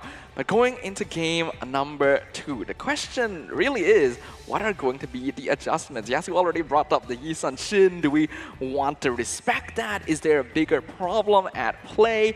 The adjustments coming in. We already talked about it for Lilga, but what about Imperio? Do they just stick to the same old since they already won? And I want to add to that question something. Was it as dangerous as the Gushin yesterday? Ooh, maybe not, but just because of the nature, right? On one hand, you have an assassin. On the other, you have technically an assassin, but a Yi Sun Shin that has to farm up, especially against a Hilda, right? That was a very tough situation. So for Imperio, I feel like they can really round out the draft a bit more, because that was a bit dangerous there. If they really want to go for the Yi Sun Shin, I feel like they need to try and find ways to protect and assist the Yi Sun Shin in order to ensure that the early game just isn't as dangerous. Because I think we can all admit that if Lil Gun was a bit more composed, they really could have taken the game away. Up against a different team, there's a good chance game 1 could have gone completely differently. We know the players can't hear us, but hopefully they're able to receive our energy spiritually right now as we go into the drafting phase for game number 2. So far, so good. So far, both teams are doing really great, and even they can do better than great. See how that I put like better I see than what you great. did there. Yeah, okay. All right, buddy. They are doing really good, and that even in terms of the kills, in terms of the rotation, everything was equal at a certain point, and it took a small mistake at the early game just to flip everything around. So it is possibly that it's a reverse sweep, but it's gonna be hard after losing in such way. I think the big question right here is, are there going to be changes in the drafts? Because technically for both teams, for Imperial, they won. For Lil Gun, they could have won. So there's no real reason to really change up the drafts. And considering that they're still starting on the same spots, right? The first pick and second pick, there's a chance that they might just, you know, rematch with the same draft from game number 1. Wow, really? I feel like that would just be asking for some punishment, though. Unless Lil Gun can really show us that they're capable of adapting in terms of execution. So far, we've seen that they're a very strong team at adjusting their draft. Basically, if this hero counters the team on paper, they're just gonna grab it. Doesn't matter whether they're comfortable with it or maybe their hero pool is just massive. But the gameplay itself, the execution seems to be the limiting factor because they seem to be a bit too willing to trade bodies. Wow. Can I just express how much am I impressed by the amount of information you guys are like giving and like how valuable they are? Because sometimes, like even like when I was like viewing you guys and I was watching you, it is always so good to be relevant, like feel relevant with the draft, with how the players think, with how the coach think, with how the meta work. So every single detail has been covered so far in the draft, which is so admirable. And I will go back to the main like talking point. Team Lil Gun so far, I don't think that they have changed that much. They just like banned the Twizzler. Is it the same? It is the same so far. Yeah, and also the same on the other side. There's the Arlott and the Nolan, which is the same, and the Guinevere. So far, it is a replay. So, will we get to see a pick replay as well? The Matilda first pick on the side of a Lil Gun. Would that be viable? I think it is absolutely viable, and there we go. Lil Gun goes for it. But for Imperio, going for the Bruno, I think is still a very solid pick. The Edith, however, now if they're expecting even more aggression, right? Because we know that Lil Gun, if they go with the same draft, they're going to double down and be even more aggressive. They might go with something else, something with a bit more crowd control, a bit more survivability. Maybe even going for something they can just sustain and soak up all that damage so that their laners can really have some more safety. We did already see those tanky heroes, sustainers in game 1 though, right? They healed up the Masha, and it still, unfortunately, didn't quite work out because the burst damage from the marksman, once you got to that scaling, was a bit too much, and Imperial themselves seem to understand this, so they're just gonna stick with the same old, keep the draft open and wait for Lilgun to be the ones to make changes. So far, even the first phase is a copy paste from yesterday, from the first game, the Matilda, and then the responses, the Bruno and the Edith. What was next? What was next? It was the Joy and the Brody. Securing a good matchup for the Goldener, kind of, and getting the Joy pick, which was, again, it was working so well, man. Zaxora was just out of control in the early stages. In the end, though, you just can't solo carry like that. But now, they're adjusting, man. They're going for this Baxia and taking away the Faramis. So now the backliners, if they go for another Yisunshin, are going to be a lot more vulnerable. And to make things worse, there's a chance they can ban away the Dairoth. Oh, but they switch it up with the Lilia. That's nice. That's now a good it's response. magical DPS. That's so smart. A very good response from Imperial Esports here. Lilia on paper just counters Baxia really well, slowing down any engagements, any dives from Lilgun by providing a good amount of map control. And I love this ban as well, the Ixia, just to make sure that Bebex isn't going to get his free ticket to stand at the back and pelt down Imperial Esports. Great adaptation so far from both these teams. Yep. And lots of respect as well. Dairoth being banned away right here, so for the Bruno, it's going to be a bit more difficult to deal with the beefy members, and there's still a chance that Lilgun can still go for something like a Masha. Although against the Lilia, right, all these fighters that are melee, they're going to struggle really hard to get through the field of just demonic energies, angry glooms. Well, looking at the first phase generally, I think that Team Lilgun have, let's say, I'm going to put it that way, a disgusting team fight.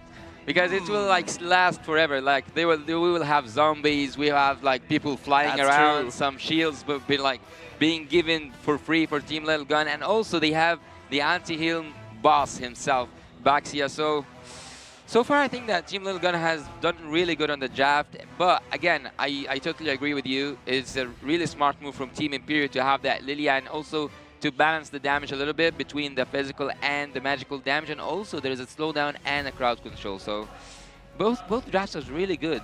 Like back in MENA, I'm used to say, oh, I lean towards this draft before we go to the second phase, but in here I think it's equal.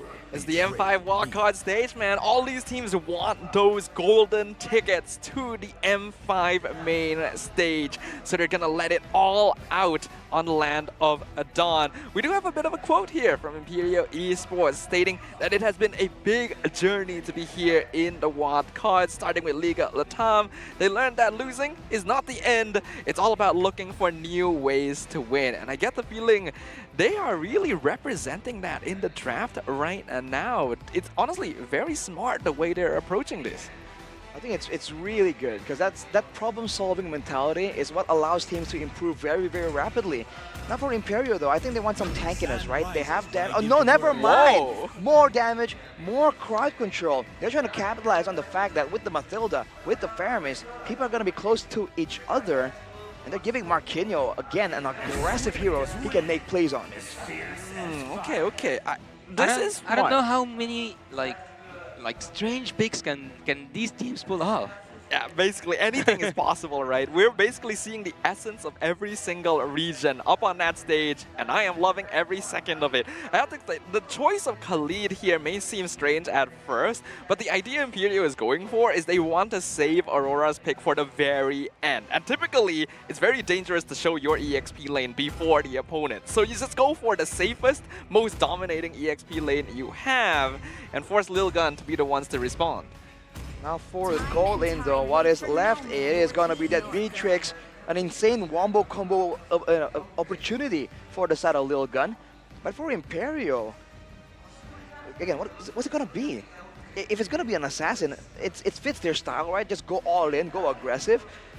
But I feel like they would want some kind of utility right here. Something can really punish the members of Lilgun for just sticking together. I don't think that Team Imperial needs more damage, right? They have already like good damage output coming from the Bruno and also the Lilia, so... What? Okay, What? just keep surprising us, just keep giving us... I want to know actually how many heroes are new so far, but Alpha... I think we're is 45. online. I think we're 45 or 46. I'm honestly going to say I actually saw this coming. Really? Yeah, I actually did. Aurora, for some reason, loves picking the Alpha into the Baxia matchup. It is his second pick after Yi Sun Shin. You know why? So, why? Because he does true damage. That is true. You would think he'd be weak because of the anti-heal, but... Yeah, the sustain is chipped off, and with the nerfs earlier when Alpha was meta, right? He was nerfed a bit in the sustain department, but for the most part, he does true damage, and that's, I think, what they're trying to do against his composition. I'm not fully confident it's going to work out, though. Well, I guess we will find out. Yeah, so you've talked a lot about spicy food here. The teams really seem to be acclimating themselves because these are some spicy drafts and spicy matches. So let's just keep the ball rolling. We're going into the Land of Dawn once again for game number 2 between Team Lilgun and Imperio Esports. Imperio Esports now are up to the task. Will they be able to tie this down or like to take this game again and go with a full sweep 2-0 once again? They will top their group and they will be, I think if they want 2-0 this game, is it like for sure in the next stage? Like they will have 2-0, 2-0. The next stage, I believe so. Yeah, right? It has to be, right? You win 2 games dominantly like that, maybe. We'll have to take a look later on at the schedule. But looking at the map right now, the clear difference is so apparent. I don't think that he is committing to it. He is committing. He wants to take that retribution. Oh, it is a steal, and he is level 4, and the land is love already. Steve is trying to continue with Ethan, but Ethan can go back. There's some true damage happening. There's some damage being dealt by Aurora, but Aurora is now prevented from entering his own jungle. Oh, it is still here. It is still raging on. People are taking things personal. Yurk have to go back, and Lilgun have dominated, have invaded, have took everything in that jungle. I don't know when does it stop. I actually don't know when does it stop. Ethan committing to Aurora, and Aurora is so annoyed. I mean, why does it have to stop? They can keep going like this. They have the Matilda, and in the mid lane, it's just a big struggle as Yurk. Look at that wheel spinning, and things are now spinning towards the favor of Team Lilgun.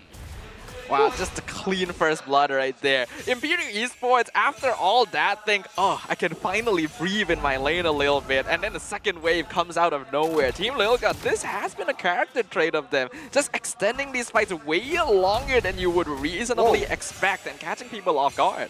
You see that earlier, Marquinhos just started healing in front of Aizen like he's trying to send a message.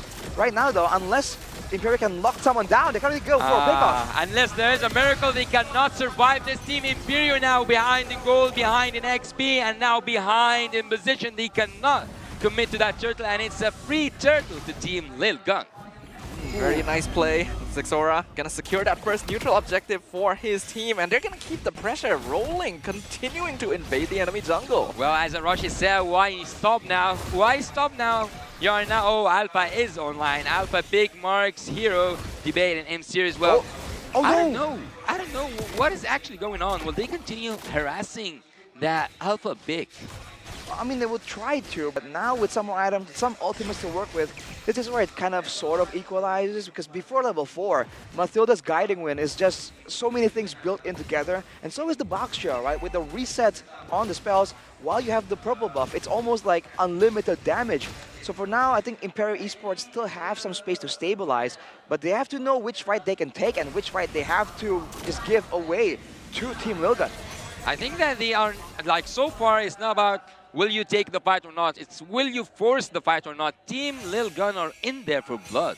Yeah, Team Lilgun is not giving their opponents any time to think, right? You would expect that, okay, we're gonna try and regroup, we're gonna think about which fights we can take, what power spikes we wanna go for. Lilgun's just saying, oh, we're just gonna play the game. Doesn't matter what's happening. It's already gonna be another 4-man gang up top. Oh, it is a sandwich. He is now getting into the sandwich form. He's out. Edith is also out. Yuri is out. And no one is surviving from that clean engagement under the turret. The top lane is now in lava. The Netherrealm dive potential, man. Team Lilgun using it to its full potential. But right now in the EXP lane, it's just a back and forth duel here between Aizen and Marquinhos. Oh my Fashion! He uses his black shoes just to survive that certain death. Top lane is now a dangerous place to be. This is where Team Lilgun is the scariest. When the team has a strong start, when they feel confident and comfortable enough to just take every part of the map and regard it as theirs, that is the most difficult situation for any opponent of theirs to be in. Imperial Esports has already shown us glimpses of brilliance in the past, but this is going to be their opponents at full power. Let's see how they're going to be able to deal with it, as now the turtle going to be contested. Well, even though Imperial are now behind in terms of the gold and also the XP, they do want to take that turtle, and they do take that turtle down. Zexora is trying to escape, and now Vision tries to use his black shoes to survive. Even the flicker helps them, but Aizen coming from the back line. Aizen is still committed to it. Right hook, right and left hook, and then there's a knockout. Forbid takes the 8 down. They are still committing that massacre at the top lane. Is a dangerous place to be. Team Lilgun dominates the early game. It's almost like a miscommunication right there. Some members trying to escape, some trying to go back in. Imperial. What a crazy team fight right there. But with a gold deficit, they're able to bring the fight quite equally to Team Lilgun. They have to be careful, man. They cannot keep trading. Because in the same way that they lost in game number 1, game number 2, they have the Lilia, they have the Bruno, as well as the Edith technically. There's a lot of late game power spikes available for Imperial to try and mount a comeback from. Yeah, I imagine Imperial are in a position where they understand all they really need to do is delay and hold the game. As long as they don't fall too behind, they can expect Team Lilgun to make similar sort of mistakes. And I'm hoping that Lilgun will be able to adapt to this, because right now what I'm seeing from this team is just 5 players that lack any sort of self-preservation mechanism. They just don't care, and they just dive in without regard for health.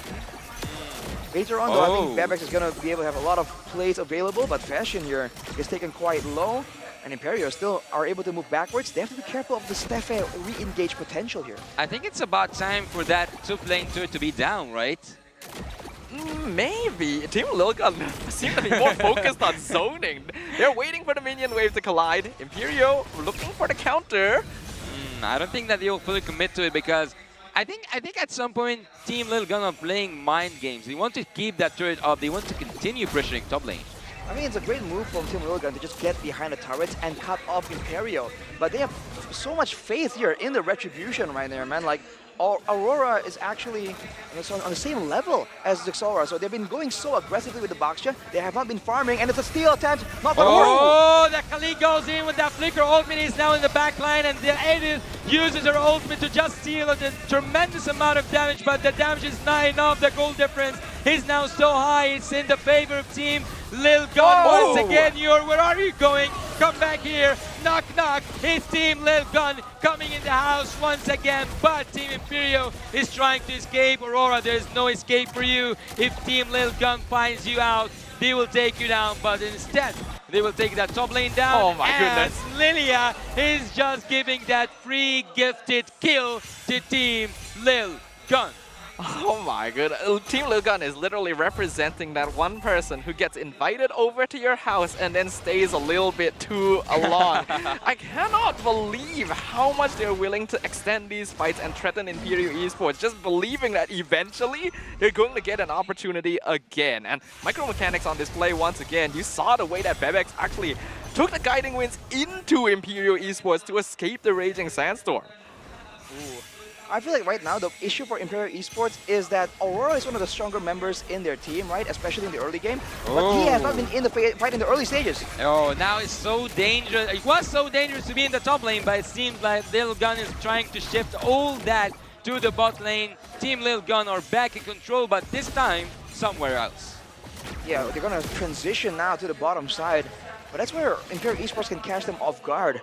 Right now they can't really engage, but I mean, if Team Lilgun keeps crowding together like that, a big alpha ultimate into like all the combos, I think can really win Imperial Esports a fight still. So I think Team Lilgun needs to be still a bit careful, and Imperial has to make sure that if they want to fight, get everyone on the same page and get them in the fight together. It's what we mentioned before, right? And what we've seen, just Aurora. one mistake could cost them. Ethan in a dangerous spot, able to flicker out, and the Lord is now within contention once again. Both these teams, 5 players all around the Lord pit.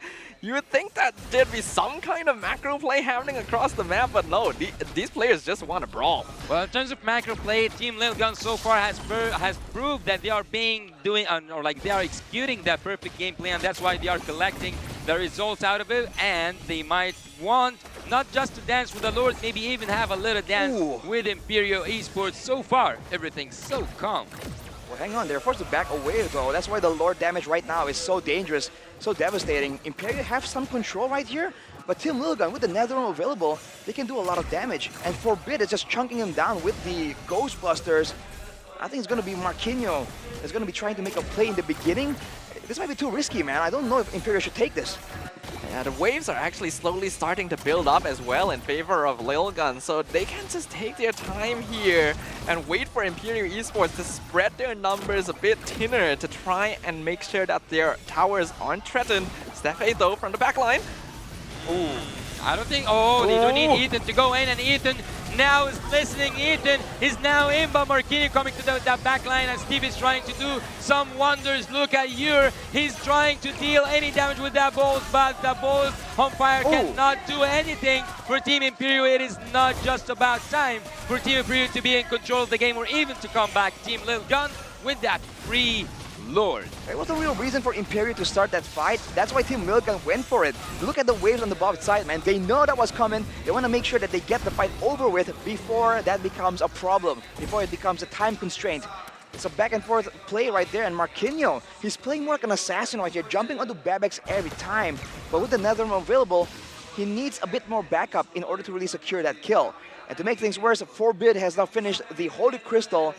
So in short engagements, it's still going to be Team Lilgun coming out on top.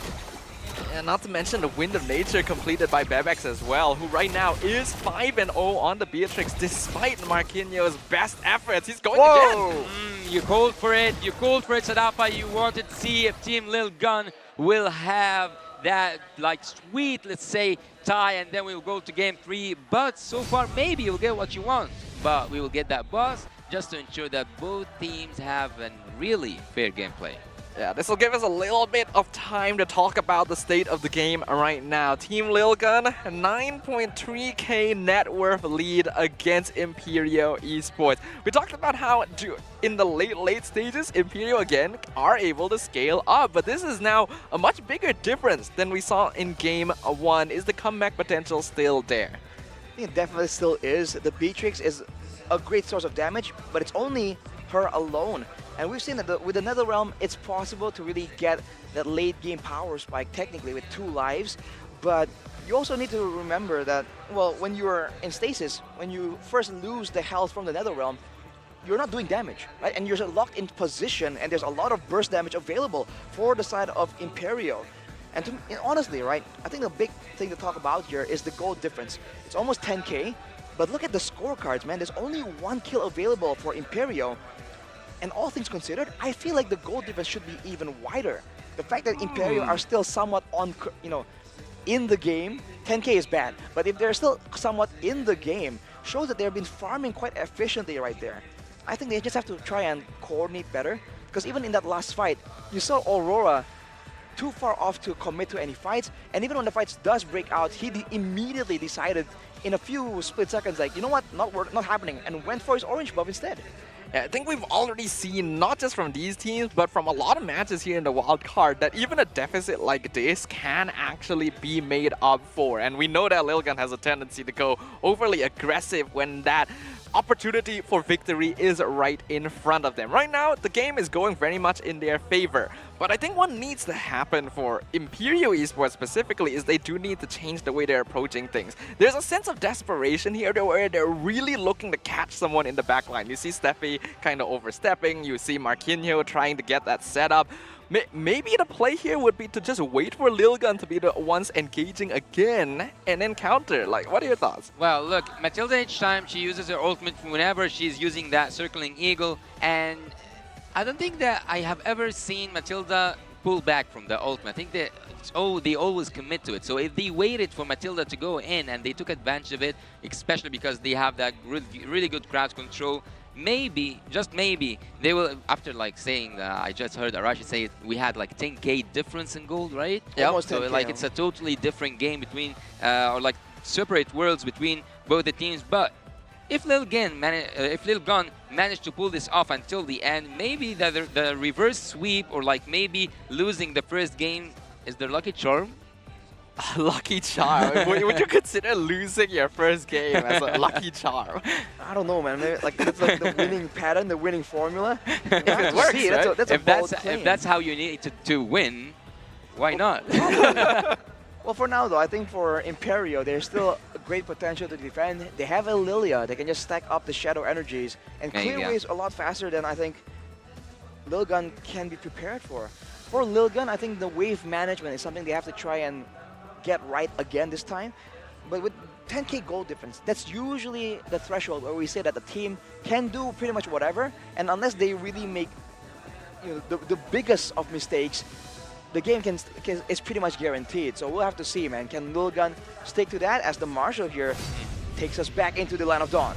Once again, thank you very much to our marshals up on stage for making sure that any technical difficulties are resolved as soon as possible as we jump right into a very defensive position by Imperio Esports. They're going to be forced to play in their base for now because there's no structures left for them outside of it. But this is the precise position that Team Lil Gun fell into an ambush in Game 1. So all cards still on the table. Well, I think that Team Lil Gun at this point have drawn a line for Team Imperio to not cross that inhibitor turret. So they are it is still so early, but Team Imperio in a really bad position.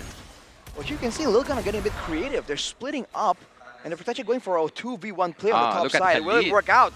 Oh, will they go? Oh! He's hiding. Close. He's hiding. But no cigar. Nibiru's passion did not land on target. Let's take a look at the in-game equipment, man. I think Marquinhos can still definitely one-shot any squishy member, but he has to get through initially the Netherrealm and afterwards the Guiding Wind as well.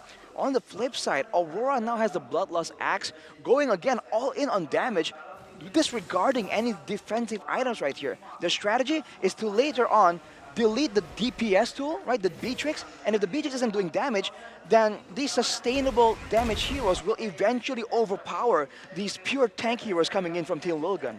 Yeah, that is true. A lot of this consistent late game damage for Lil Gun does come from Bebex especially, so you can be sure that Imperio is going to be looking for him in every fight. Well, my question here is, when is the power peak exactly for Alpha? Is it the mid to late game, right? I think it's the early to mid game, in fact, in my opinion.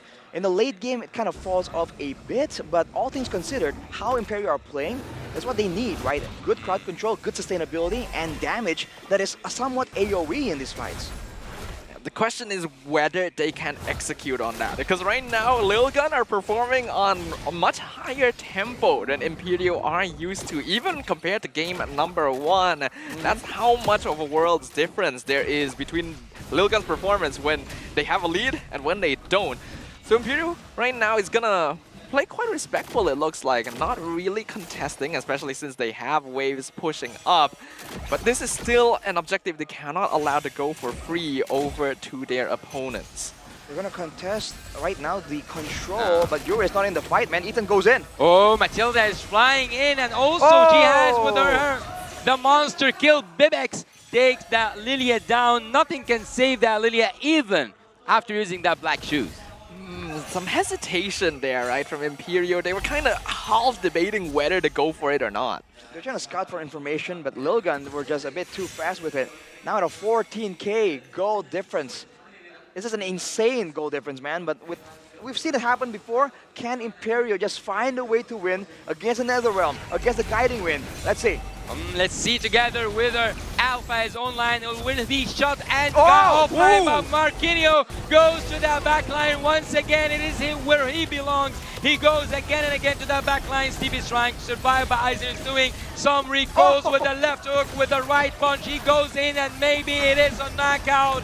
Maybe it is a knockout. Aurora is trying to do his best to deal some of that true damage, and that true damage creates that true opportunity to make that defense pull off, but there's some minions coming, synchronized together. Everyone is there, everyone is there. Look at Team Little Gun as they are trying to go in, and they might just finish this, but they want to finish it cleanly. They want to finish that cleanly. They are aiming for the kills, they are aiming for the blood, they are not aiming for that base. They want that game to be clean for them, and that's what they got. And that's what they got. Marquinhos wants to make the defense, but it's so hard. It is so hard. Team Lil Gun takes game 2. Are we going to see history repeat itself? We're in a 1-1 situation once again. We're going to see game 3 for the start of day 2 of the wild card stage. And Team Lil Gun, man, this team is so greedy. The crystal was open for so long, but they just wanted as many kills as they could get. I think they also wanted to try and make sure that there's not going to be a lot of clearing done by Imperio, right? Because if they just left the heroes available, there's a Lilia, there's a Bruno, so there's a lot of damage for the minions right there. That's why they were going for the heroes initially, and then when they saw like, hey, it's doable, they just went straight for the crystal. A clean performance right there, and that's what you have to do against Imperio, man. I think it's still only 1 kill on the board for Imperio. We're gonna have to check that again, but I think you might be right here. A dominating performance here by Team Lil Gun as compared to game number 1, and it's very similar to how we saw them play against Umbrella Squad yesterday, right? Game 1, they learn about the team. Game 2, they adjust and completely steamroll the opposition. So, are we going to see the game 3 go to Lil Gun again? Well, Team Lil Gun is all like so far. I'm not gonna say Lil Gun especially or Team Imperial especially. They both are taking weird draft. I would put it that way. Weird draft. I don't know if it's easy to execute or not because so far I'm not gonna say it is like full surprise. It will be like it will sound a little bit cheesy, but Team Lil Gun and Team Imperial. I think that 3 of us has predicted it is going to be at 2-1 like eventually, right? Right. So the only one who predicted that Team Lil Gun will win is you, Sadafa. So do you think that they can take it? I'm just hoping for a prediction to be right for once. That's honestly all I'm hoping for here. But before we get on into that, let's talk about our MVP for game number 2 on the side of Team Lil Gun. An incredible performance here from Ethan on that Matilda. Again, the flexibility of this hero proving to be a huge boon for Team Lil Gun's playstyle. Not just the saving from the guiding wind, but also the engagements being done with the circling eagle. Knowing when to go for a single person when it's a value target, and when to go for an AoE 3-man knockup when it's a more defensive teamfight situation, especially around the Lord Pit, is definitely one of the main tools that Lil Gun was using to really get control of the game. And that is also why they're able to actually get so many fights without trading back, right? The execution is better, but the presence of the Matilda is definitely a huge problem because on top of the Matilda, there's also the Faramis, right? That is something that I think it's a bit too much for Imperio to deal with. And they're just able to find the right fights at the right time. And for the most part, they didn't allow Imperio to really catch them off guard. We have to note, Matilda as a hero often provides like deceptive amount of extra shielding for the team. When you add that onto the Nether Realm, you see why Team Lil Gun felt so comfortable just diving, invading the entire first few minutes of the game. And that's the thing that I think Imperio should really be concerned about, right? They should have really planned against this. They know that there's a Nether Realm and a good amount of shielding available.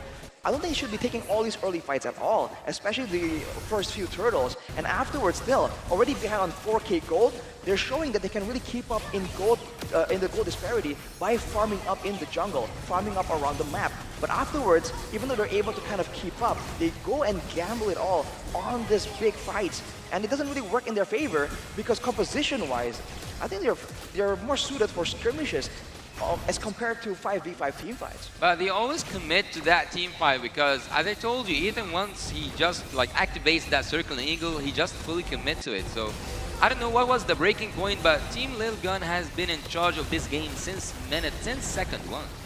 I think we could see here at the end of the game as well that there was indeed just a 1 kill going to the side of Imperial Esports throughout the entire game, even despite all the diving coming in from their opponents. So all of this extra health that their supports were providing really made it difficult for Imperial because, as you mentioned, they want to skirmish, they want to end things quicker, but it's not quite possible. And the flexibility, again, of Team Lilgon on display here, we have to note that previously it was Forbid playing on that mid Matilda. Now Ethan is switching in. He's known for the Faramis, but he's just not on it, and they're still this dangerous. Well, technically, they serve the same kind of purpose, right? That rescue team coming in for the aggressive players on his side. And switching from the assassin towards a fighter, technically, on paper, against the squishier backline of Imperio is not the right call, but against the team Imperio that likes to trade in, right? Likes to go for the 1v1 trades. Going for a tank like the Baxia means that there's a last chance for the shutdown to come through, for the trades to happen when he dives in deep. So that is also a big adjustment that really works, particularly because they are against a team like Imperio that wants to risk it all. And I feel like a big problem for both these teams is that they're a little bit too eager to fight. You have the entire land of Dawn to play with, and yet you're still going for these 5v5s. In this case, Lilgon definitely wants that big death ball team fight, but Imperio didn't need to do that. There's no reason for them to be dragged down to that same level of gameplay, because this kind of draft isn't as suited for it overall.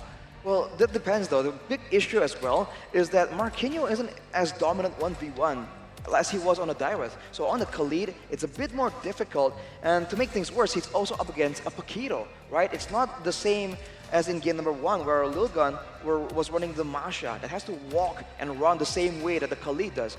Now he's up against a Paquito with a lot of dashes, a lot of movement speed buffs. So if they want to try and go for a quote-unquote split situation, the Paquito arrives to the fight, I think 9 times out of 10 first before the Khalid. Well, do you think that because on Team Lilgon, after like seeing the draft that way, I think they have the more classical, like the more common kind of way of drafting. But on Team Imperial, they have like a lot of surprises. Do you think that this answers our question, like do not bring your own meta and might not work? I think it really could have worked. I just felt like the execution was weird, right? 2 kills, I guess we're seeing now on the board, but they just went for the contest so early against a Baxia, Faramis, Mathilda, right? There's just way too much damage there. So I don't know why they figured that that's the right time to go for those fights.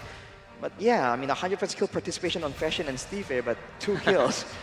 It did feel like padding the stats. It is still 100%. But by the way, Ethan took more damage than Zuxora right here, so you can really see how aggressive and how much frontline duty is Ethan taking here on that Matilda.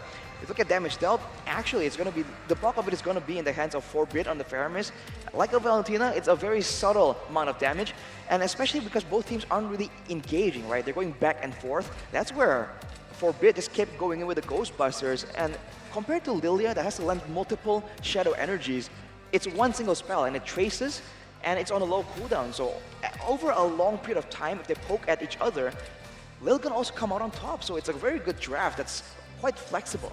Yeah, the Ghostbusters is one of those abilities that you don't pay all that much attention to, and by the time you realize, oh, I'm taking a lot of damage, it's already a little bit too late. And again, this kind of emphasizes the fact that Imperio were a bit like too close together. They were always looking for fights, even though they were behind. They could have started trading bodies to get some macro play, get some structures on the opposite side of the map, but we never saw that. And it almost felt like there was some miscommunication, right? A little bit of desperation where Marquinhos or Steffe tried too hard to start fights, and their team wasn't ready to follow up. I think that Team Imperio was buried by the mistakes they have done in the early game, and also like the tons of how much they couldn't even deal with that early game aggressive. And we have seen that Matilda go in since minute 1, if I'm not mistaken, and making like applying a lot of pressure, and that Baxia coming, taking the red buff.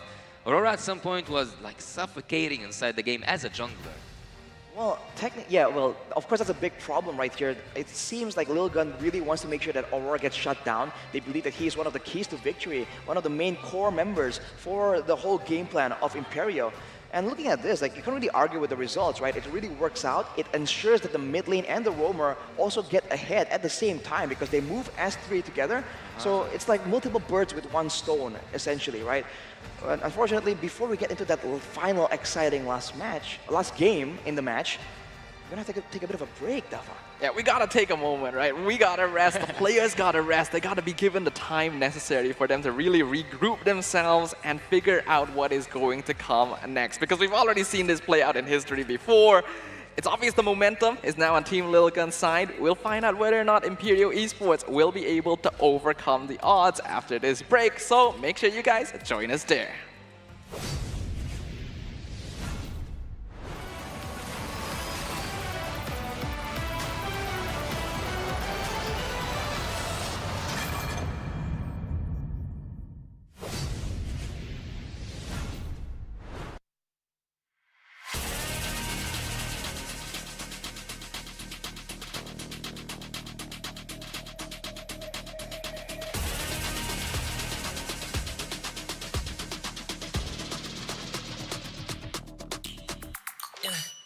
Hit me like I might get over, but you could give me in no corner. I know I can make a comeback, ace this round and finish this game now. Got the power on my shoulders, yeah, you know that I'm a soldier.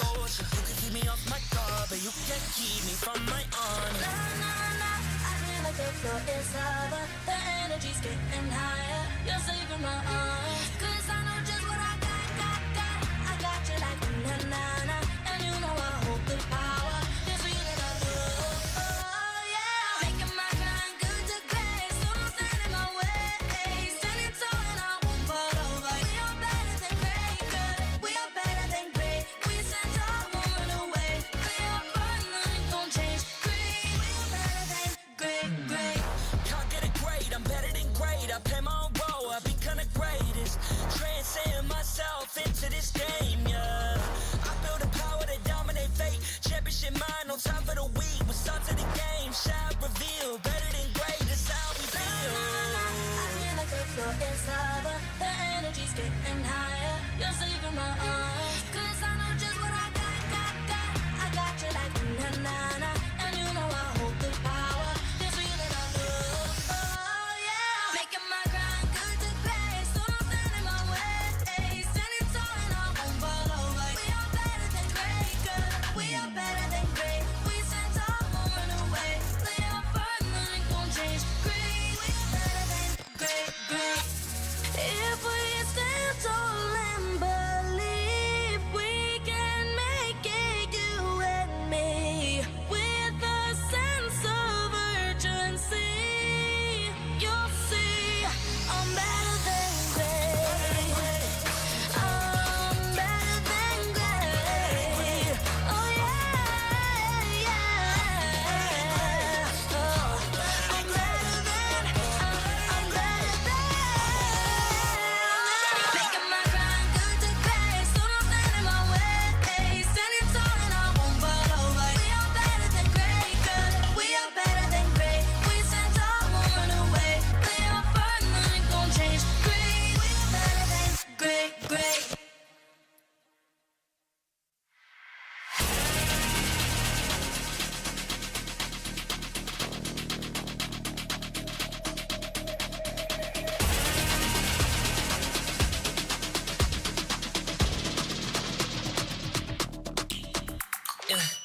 Hit me like I might get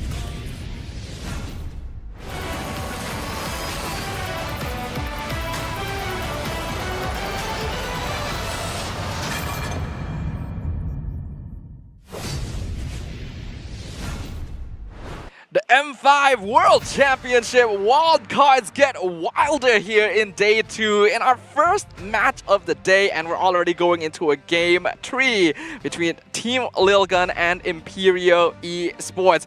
Welcome back, ladies and gentlemen. Thank you for joining us once again. My name is Stafa. Joining me on desk going to be Arashi as well as Yasu, and I gotta get you guys' thoughts. Yasu, what are your thoughts? What are you feeling right now about this game? Well, Team Lilgun has clearly made a statement. Is that I think they weren't like in control in game 1 until they made a single like small mistake. I think what happened backstage when they got to the rooms and like got to discuss what happened is that, well, look, we're not gonna have mercy. We're just gonna go for the next game. There's no room for mistakes, and they did it a one-sided game, which is something I don't quite like to watch, a one-sided game generally, but it happened.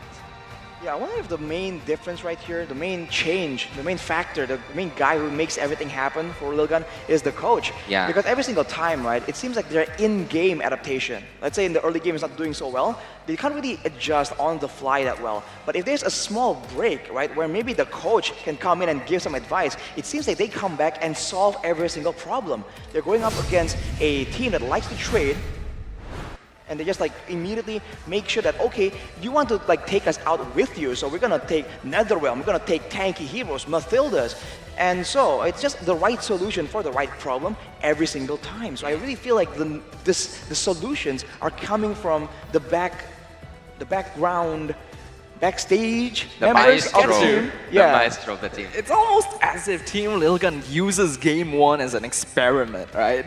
They're still trying things out, but it's almost as if the results don't matter. The way they're able to regroup So themselves. is it a lucky charm? Lucky charm. I'm still wondering if that's Is it a strategy, Is that right? the term to use? Yeah, maybe strategy is more correct. I don't want to have to consider losing a game as a lucky charm, you know, because that just means more full series for us. It's like a prerequisite to unleash their full potential, you know? We have to like lose once to get stronger, like a Super Saiyan, bro. It's like that Nakama power. Oh. Yeah. The friendship power. You get beaten and then you're like, if you don't remember your hurt my history, friends." remember your teammates. And out of nowhere, they just pull out through the game in Game 2 and Game 3. We'll have to see, man. Can they do the same thing? Because I think for Imperio, they themselves will also have some adjustments to be made here.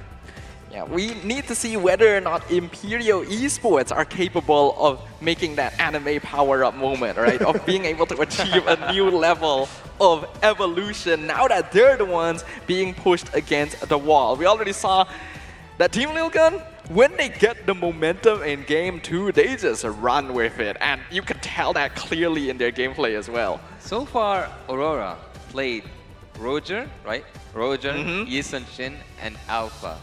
So I don't think that he like admits that there's something called meta. No, it's his meta. It's the Yeah, it's Aurora his meta. meta. Like, I want to play these heroes in the jungle, and I'm not going to care. And honestly, despite them not being meta, they do fulfill some pretty key niches. Yeah. I feel like, funny enough, Aurora's picks are off meta, but I don't think they're like the main problem for a lot of these drafts, man. I feel like other things in the drafting phase can really supplement his pick and make it work, because he clearly is confident and comfortable on those heroes, knowing where the windows of opportunity are and where the power spikes are. That is true. We'll find out whether or not Aurora wants to stick to the same old style here, because game number 3 is now on the horizon. Both these teams did win their matches in game 1, so their positions in the wildcard itself are still pretty secure, but another victory would push them even closer to those top 2 spots. Now with Imperial on the blue side, Lilgan on the red side, we'll find out how game 3 goes.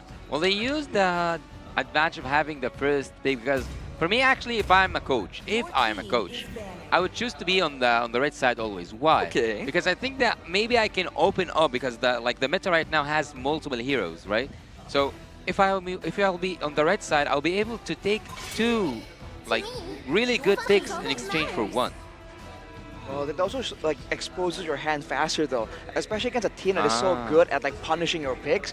Sometimes teams just want to go with the first pick, get something that's super good, and then they want to see. You pick 2 heroes, what is it? Can we read what your aim is in the draft by those 2 picks? But already a huge difference right here, by the way. The Mathilda, of course, is immediately respected. The Arlet Joy, the Arlet is banned away, but now the Nolan is left open. You have to wonder if that is what Imperio are targeting.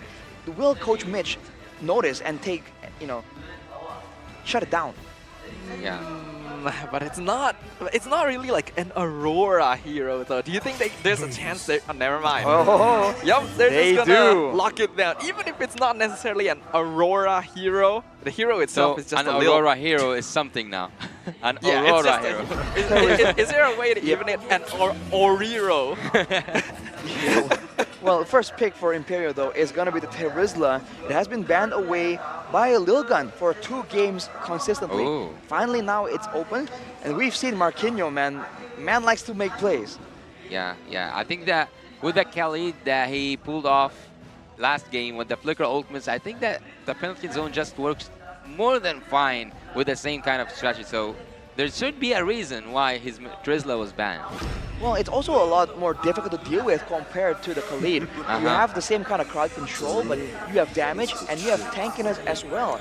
You have, I mean, for those of you who don't know back at home, the lower HP you get, the more tanky you get on the Terizla. But for Lilguns, now they get that Bruno pick, and with the Faramis, it's still also already a counter to the trade strategy. And usually the only real way to deal with it is going for a Valentina. So will that make an appearance? Because I think that Fashion can pull it off, kind of. Yeah, it's not too bad a choice here, and a pretty obvious choice when you see the Nether Realm. But never mind. Go for the Lilia instead, the more aggressive option with zone control to try and take out the members of Lilgun, who are quite generally grouped together. So could definitely work, especially when comboed with that penalty zone. What are your thoughts about the current state of the draft, Yasu? Well, Imperial are definitely going for that crowd control and so annoying composition because they also have that slowdown effect by the Lilia and also the high damage that Lilia can deal. But oh yeah, I was just about to say that, and I was just about to also ask Arashi. They do have a good team fight and an early game. They just needed a late game. But I think that the response is already there. A Cloud being pulled off by Team Imperial.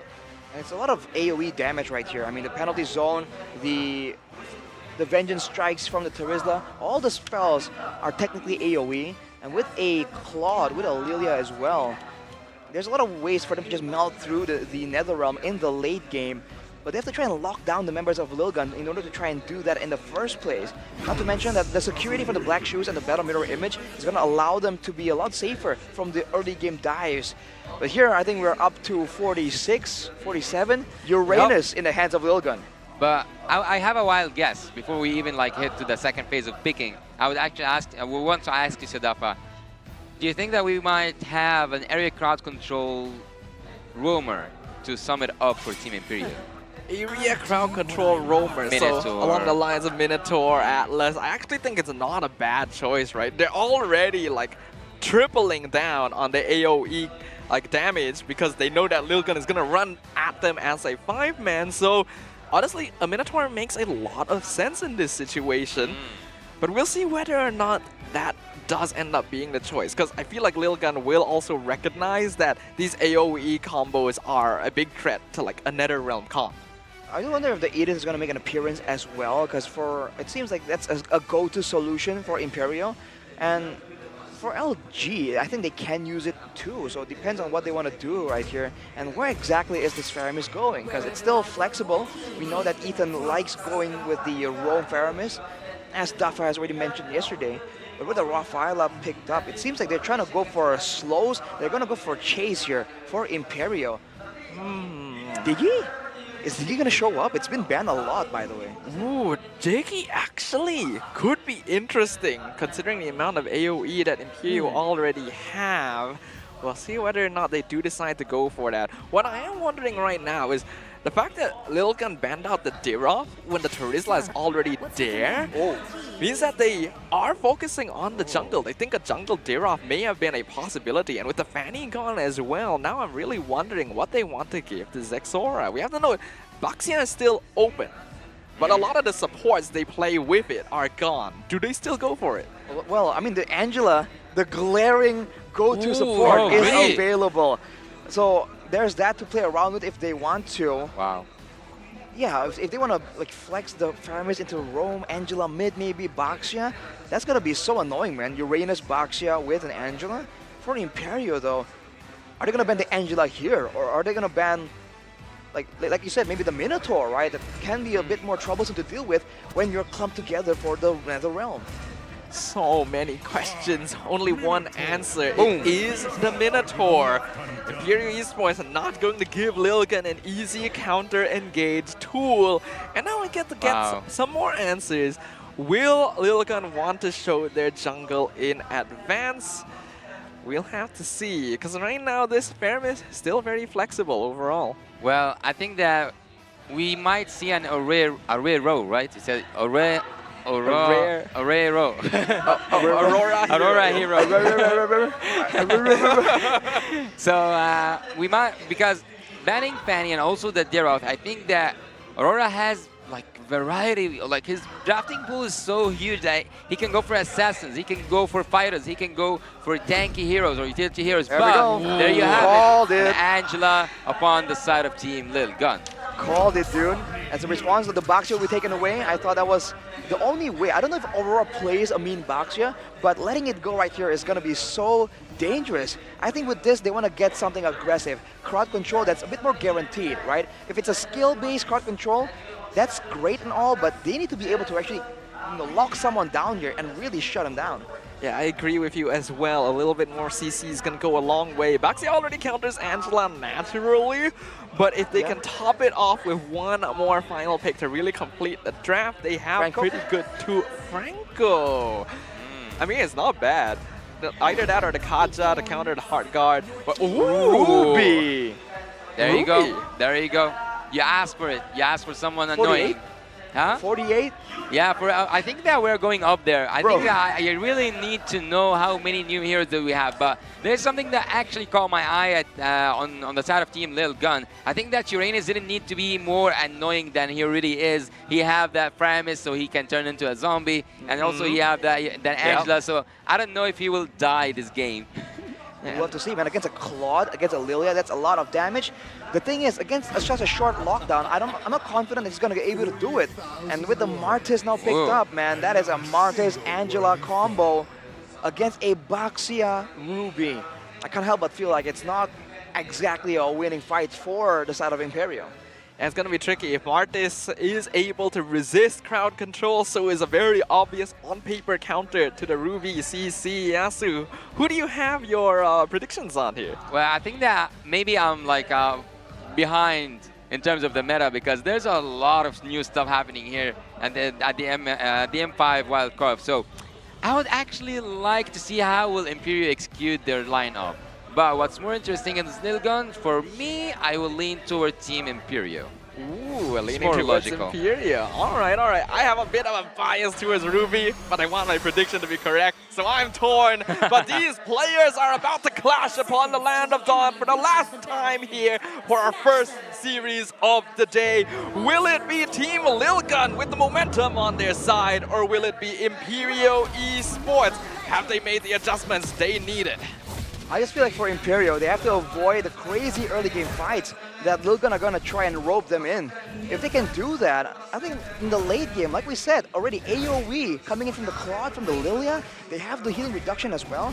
There are ways here for them to really come out on top, especially against the lower amount of magical damage coming in with an Angela Faramis. So I think execution is more important. If you're looking for the draft overall, I must say, I feel like I would side more for Lil Gun just because Imperio, they're shown to be just that much, that feisty to just go all in the early game, and that's dangerous against the Martis, dude.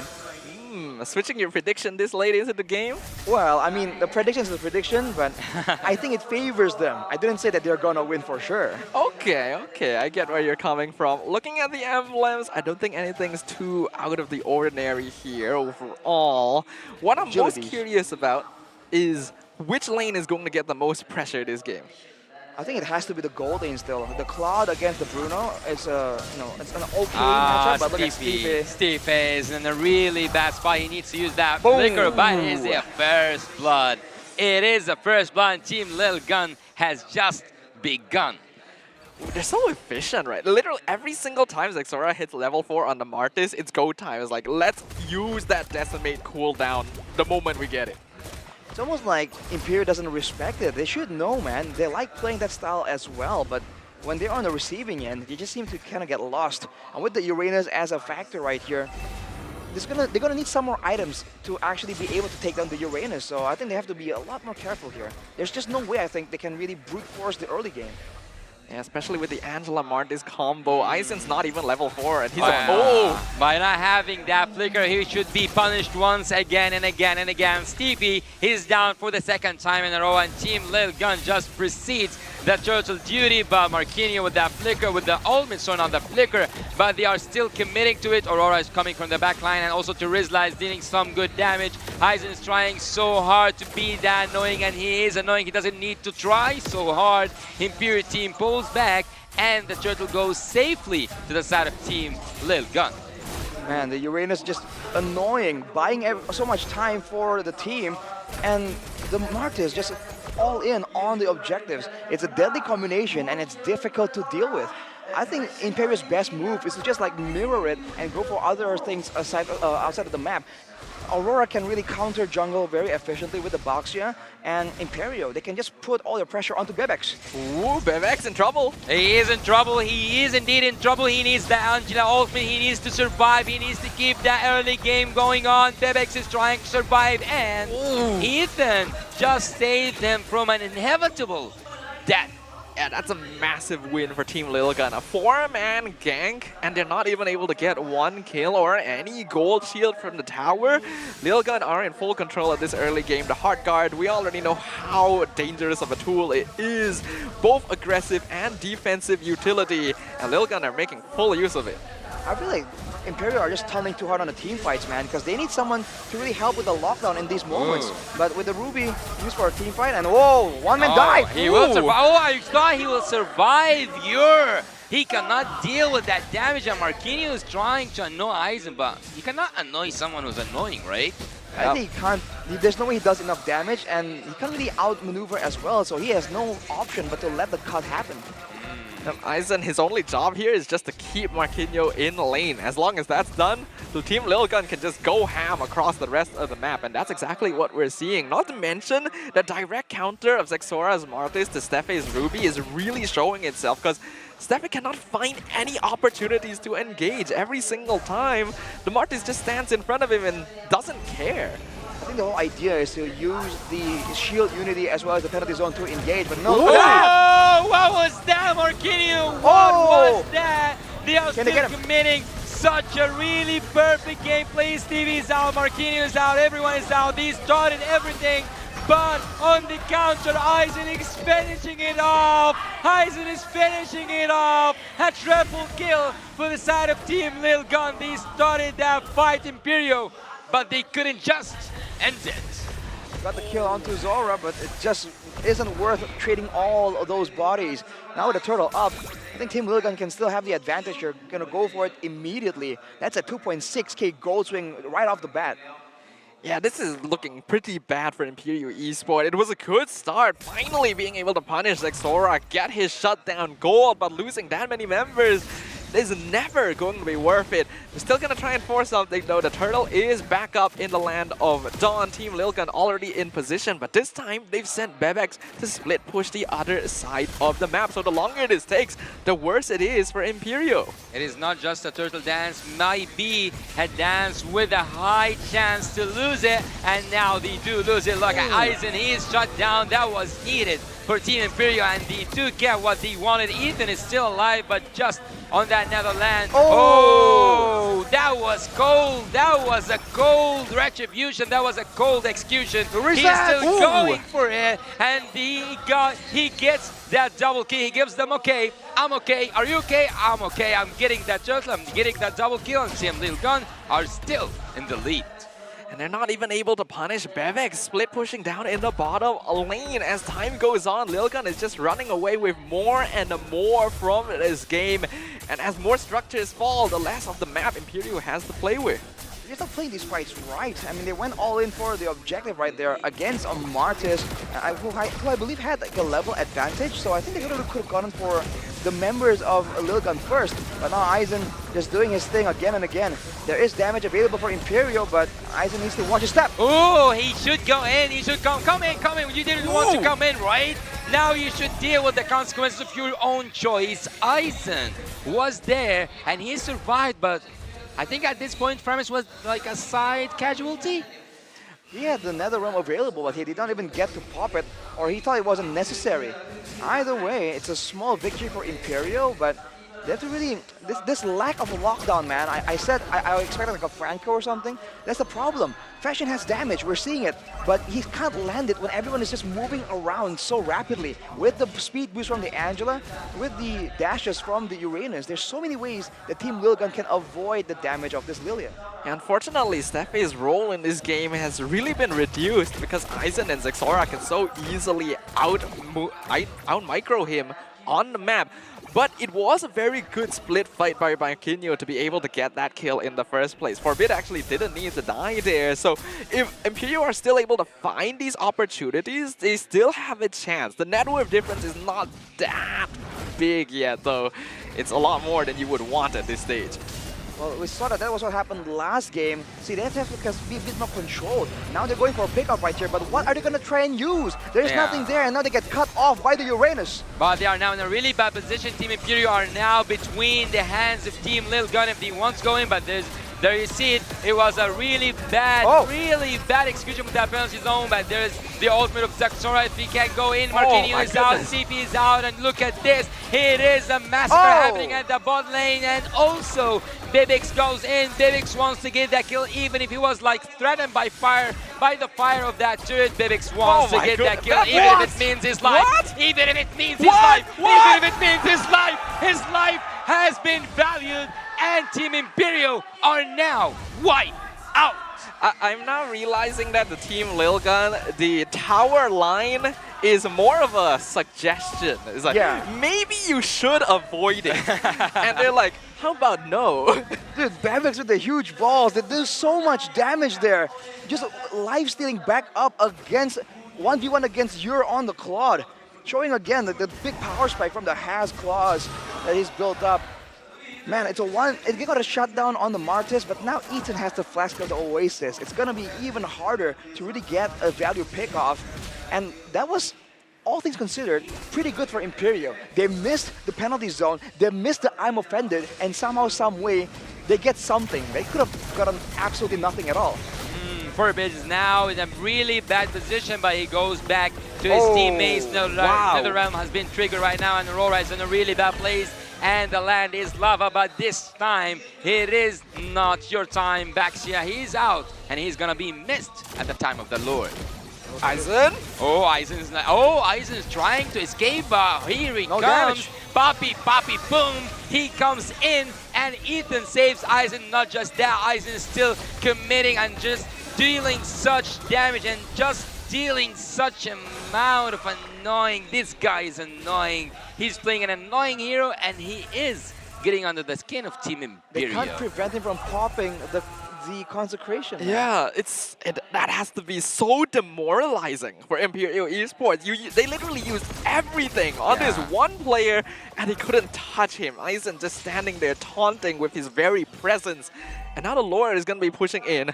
Only the first Lord of the game, so it shouldn't be too difficult to defend. But with an already 8k net worth lead for Team Lilgun, they're looking for as many as they can get. We'll be lucky enough to get that Poppy boom bless from you, Ethan. Let's see together if this Lord will be effective for the side of Team Lilgun. They do have that momentum. They do have that damage. And Bebex wants to take that top lane with the balls. He's trying. And he is, let's say, he is dealing so much damage, but he couldn't get that turret.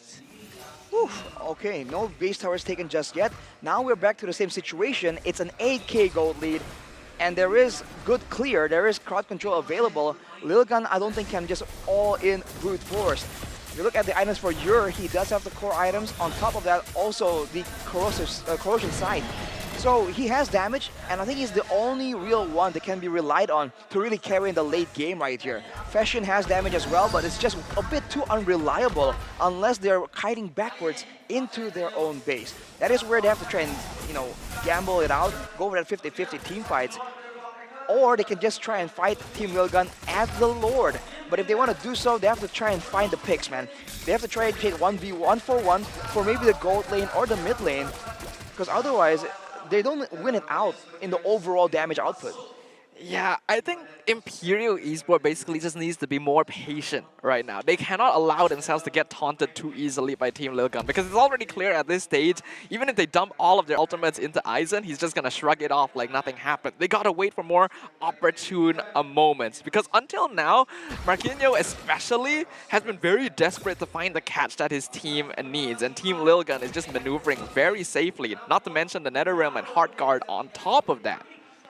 I might be looking wrong, but I think Aizen has just built a fleeting time. Did he? Oh, really? We have to look at the items. I gotta see that. He doesn't want to die. Items, but I think it's there, and that is insane. That means that this is a bit more aggressive than you would expect, because he's using it in expectation of getting a kill or an assist. That is insane, and it might just be next level, man. That could be exactly what they require. For now, though, I think Team Lilgun, knowing that the Lord is about to be up, they're not willing to actually venture into the jungle of Imperio, just in case someone gets jumped on. I think it's a smart choice. They still gotta give some respect to their opponents because as long as that patience is exercised, there's still a lot of catch. And Ure is definitely starting to build up damage. The Trinity is already completed, so he is a legitimate threat if Lilgun is not careful. They already faced their punishment in game 1. They're not gonna let that repeat. Wave on the bottom side pushing here.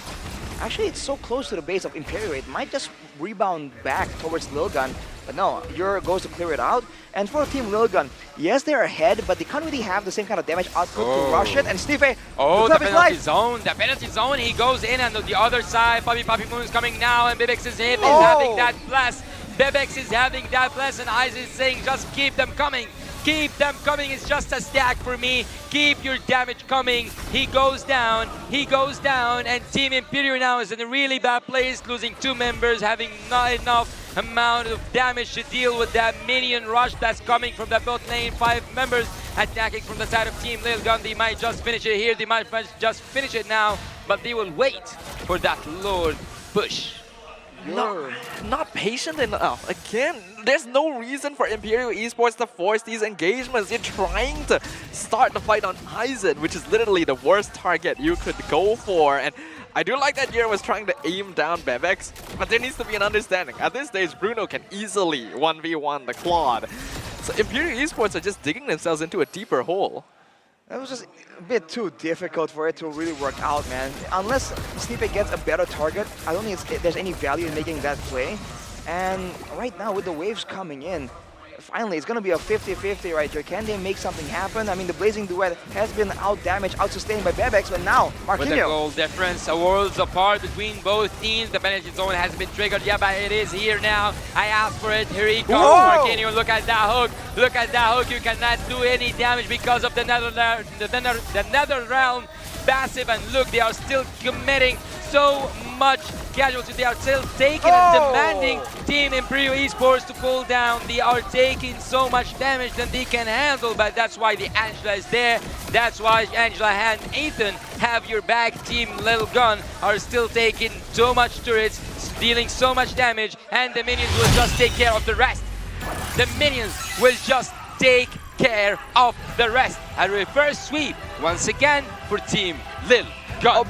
Beautiful attempt by Imperial Esports, probably the best team fight they had the entire game. But Team Lilgun are just too good. There's too much sustain. There's too much of a goal difference. And this team is so good at dancing in and out of these team fights. The reverse sweep has happened once again for representatives from Mongolia. They are going to be looking very comfortable to securing those tickets to M5. But Imperial Esports definitely showing their potential on that stage as well. You have to wonder if it's intentional, right? If they're experimenting in game 1. Because every single time they do a reverse sweep, it does seem like it's a completely different team altogether. They might just be hiding their strats here, or playing possum, feigning to be an irregular team, even though they're just maybe practicing for longer duration matches. Is it starting to become a little bit too much to be a coincidence? Well, do you think that they need to be irritated so that they pull off the best? They gotta have that. Like you have to get under their skin. They gotta have the emotional buff. They gotta be annoyed.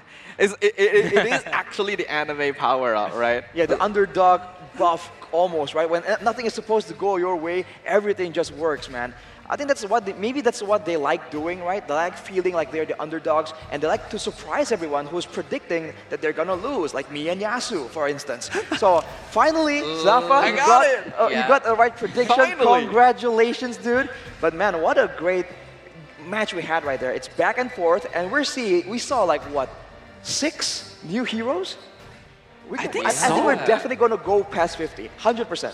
Yeah, like I knew we were probably gonna go past 50. I just wasn't expecting it to happen so quickly. Like this fast. This team saw the like number 43 there. It's like, we can do better than that. Come on, guys, we can do better. It's like just a gentleman's agreement to pick as many new heroes as possible. And I am honestly a fan. I always love it when we get to see lots of different picks on a stage like this. Well, as I told you, after the second game, I'm sure that Team Lilgun would have done get with that output, because at the first game, as I told you, they were like in charge, in command. We can say they were also doing everything since minute 1, but then it took just one mistake for them to everything flip like upside down. But at the second game, they didn't do mistakes, they prevented mistakes, and they did a one-sided game. Third game, for me, it was a little bit predictable. You may not be wrong there. Very succinct summary. But of course, we have to award our MVP once again. And this time, for Game 3, it is going over to Bebex on the side of Team Lil Gun. He doesn't get the chance to shine very often just because every player on this team is so strong. But on a hero like that, Bruno, where he can really start making an impact in terms of damage, that's where the man shines. Even 1v1 the Claude right there.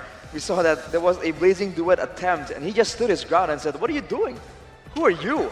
I 1v1'd you earlier, I can do it again." Completely nukes down the opposing Claude, and he's going with a very aggressive emblem, and he has tenacity. Look at that. Usually we see a weapon mastery in order to actually get that late game, more damage in that late game. But he went with the tenacity, knowing that there's going to be a lot of attention going his way.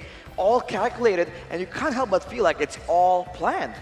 Definitely helps a lot to be able to win out those 1v1 duels when you just get a little bit tankier towards the later half of your HP, 50%. and that can catch people off guard as well. I think definitely yours stayed a bit too long thinking, hey, I can do this, right? And then the ball just hits him square in the face. And this is the problem here. Let's take a look at some of the highlights. For the side of Imperio, I feel like the only roamer that can really work here is a roamer with good lockdown or a roamer with good mobility. Because otherwise, you can't really lock anyone down, and so you can't get the pick off onto like Aizen or Zora even when they get the opportunity. And even you can't even escape from the Martis chasing you down. So that was already so difficult to deal with. Afterwards, in true Imperio style, they just keep fighting and fighting, and they're just banking on winning one of these fights, out-executing the whole team of Lilgun. But it's only gonna work so many times before Lilgun gets a read on it, you know? Yeah. Team Lilgun just feels like masters of the battlefield somehow. The way that they extend fights, the way that they disrespect boundaries. Bebex is like, this is my base now. And even being able to trade 2 kills in exchange for himself at that point is insane. Well, I have to ask Arashi something. How would it feel when you're like that close to controlling your lane and then the opponent team comes, or like the opponent laner comes to you with 3 kills? Wait, who are you talking about? That Aizen just like got back to Terizla with 3 kills, a triple kill in the early game. Yeah, I mean, Uranus, dude, is just such a good hero, especially again, there's no real counter right here. Imperial want to go aggressive, but what tools do they really have, actually? They have the penalty zone, and I'm offended, and that's about it. And Lilgun's positioning, by the way, is very, very good as well. For now, though, let's slow down a bit and take a look at some of the stats. Off the bat, the fact that there's no turrets, no turtles, no lords must be a painful conclusion. And even in the jungle, Lilgun is just beating them out. Looking at the emblems, you're just seeing a lot more emphasis in the speed here. Both teams know that it's about kiting, right? They have agilities, Wilderness Blessing still. And for Aizen, he went with the Festival of Blood, dude. Usually we see a firmness, right? To try and like augment his tankiness or tenacity. No, he went with the Festival of Blood. He wants to be that aggressive, wants to go in.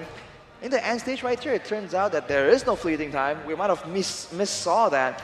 But he is just he has more than enough tankiness to just stay in the front, absorb everything. And on the worst case scenario that he is just taken too low, the hard guard is always there to save the day. It's a case of Uranus just being too much of a pain in the butt, basically. Look, I want to actually like highlight Aizen for something. He's almost done with his itemization, and on the other side, the XP laner Marquinhos couldn't even like get the last 3 items.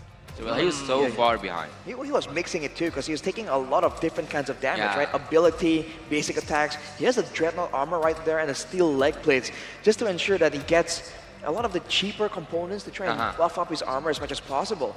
For now though, the cards right here, the sandbag is Aizen, almost 200k, dude. That will do it. Yeah. Just standing in the front, taking everything. And he had so little depth as well. When you add on the regen on the Uranus and the hard guard, it was impossible for Imperial to get through this front line. Forgetting the Nether Realm? Yeah, the Nether Realm on top of that. Like, there's so much was happening for them that you start forgetting things. Then like Zexora on the rich guy, the moment he hit level 4, there was a plan, let's get a kill. He roams together with Ethan with Forbid, they're able to get it, and then the snowball starts. Like, the plan seems to always be in place for Team Lilgun right from the start of the game, and they're able to execute it, no matter the cost. And there's Ethan still playing on the Angela, going with a tanky build, by the way. He's not going to flex out the Oasis. Then I saw was it a Radiant armor earlier? He's going with a lot of tankiness items, and he's in the front line. He's using this Angela a bit more like a mobile. He's not just relying only on the hard guard. He's relying on being able to stay in the front and just be close enough to the action and apply some card control to the members of Imperio as well.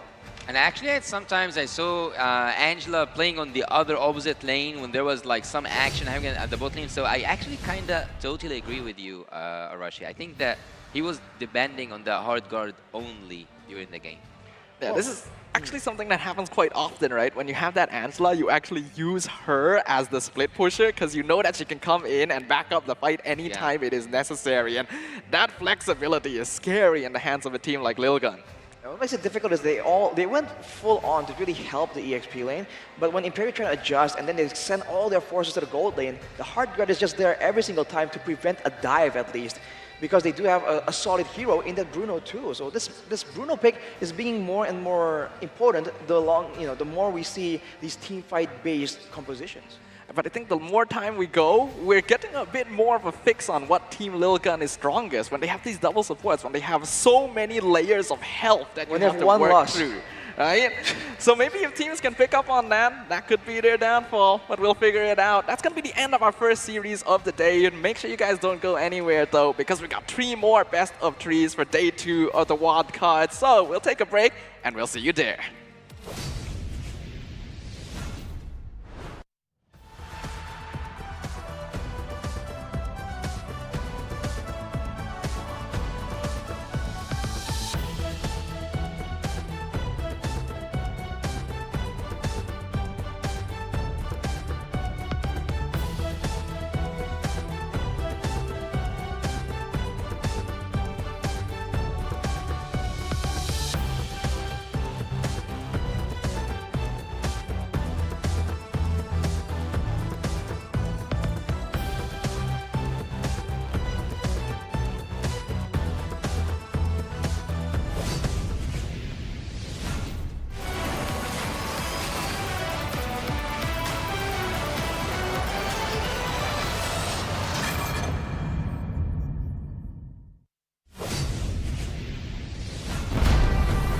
We are here at Gamers 8 to show that we are walking the walk. We have had amazing reactions, major idea owners, and a lot of potential partners and stakeholders coming in here and taking a peek. The DS Cube over here has been the nexus of this zone. What I saw from the outside is very mysterious. You want to know what's happening inside. Felt like, this is an MMORPG, but R is not role-playing, it's real world.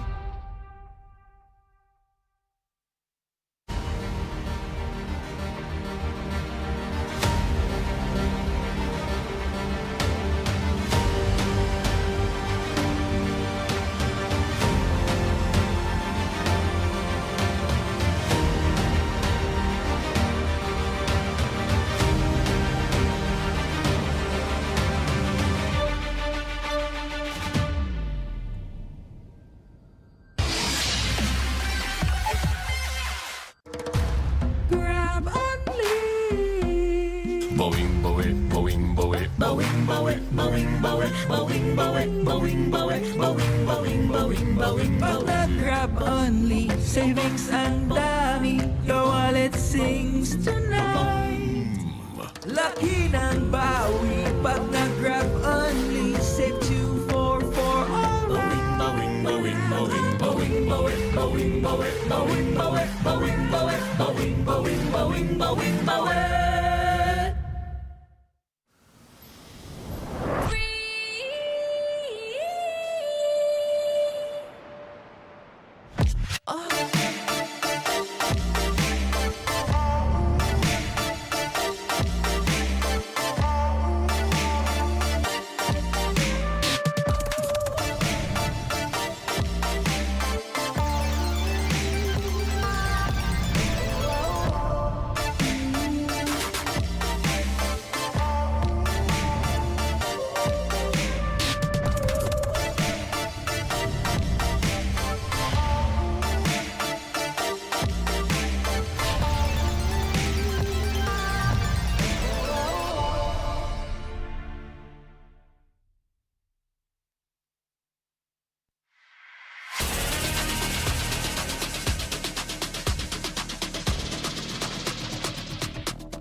the number 1 seed, the champion of the arena.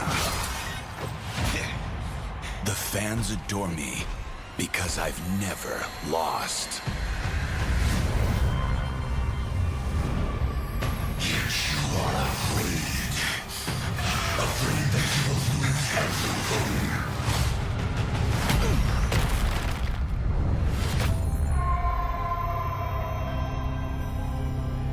Do you ever get scared of losing, Kimmy? Well, big bro, I think we should cherish the joy and excitement of each game. Not who won or lost. That's right. I'll strive for victory, but I won't lose myself in its pursuit.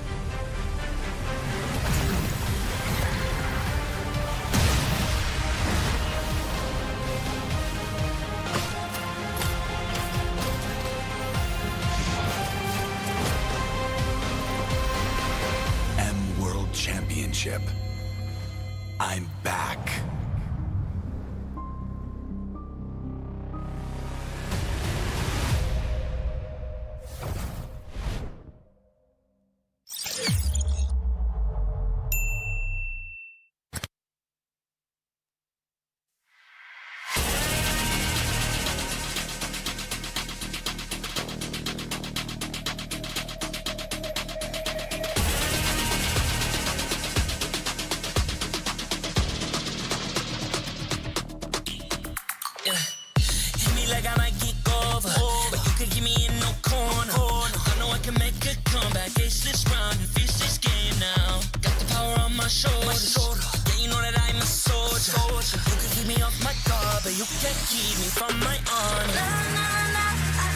floor is lava. The energy's getting higher. You're saving my arms. 'Cause I know just what I got.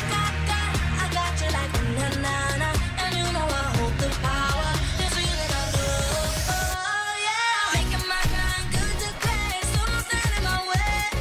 Standing tall and I won't fall over. We are better than great, good. We are better than great. We stand tall, won't run away.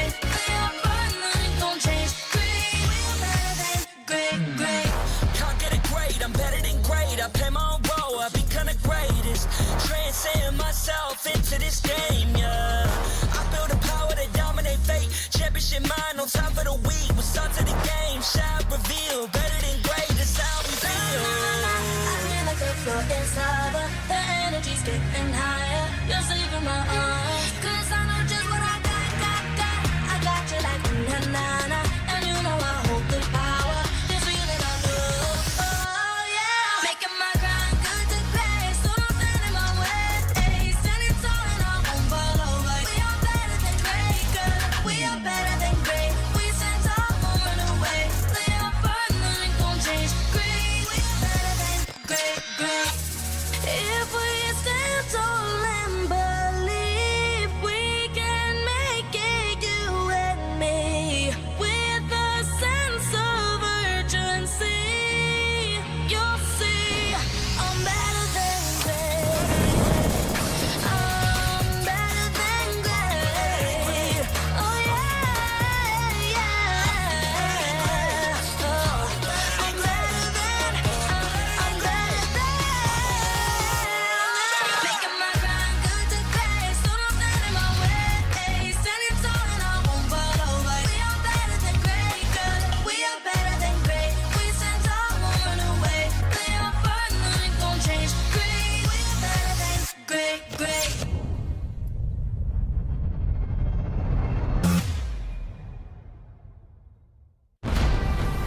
We are here at Gamers 8 to show that we are walking the walk.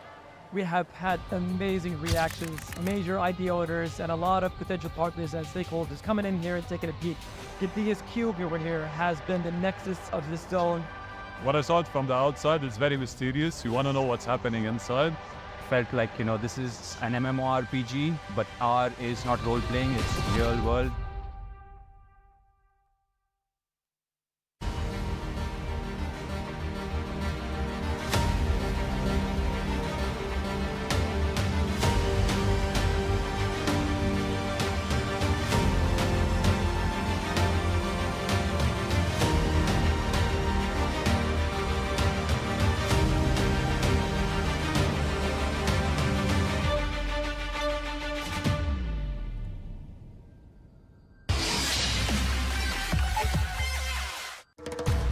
Grab only.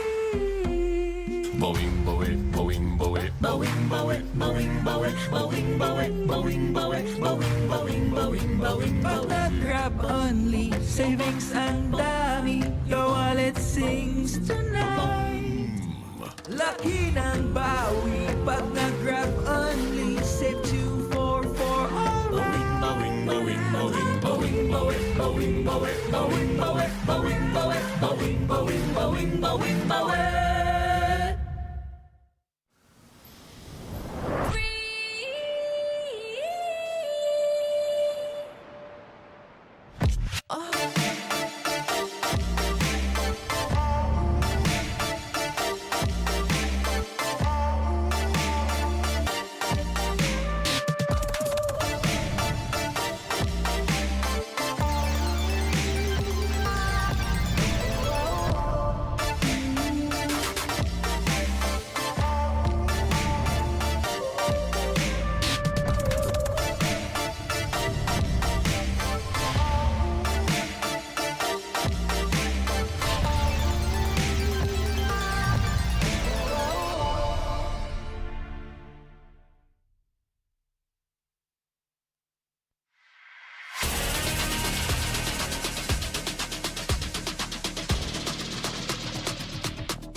number 1 seed, the champion of the arena.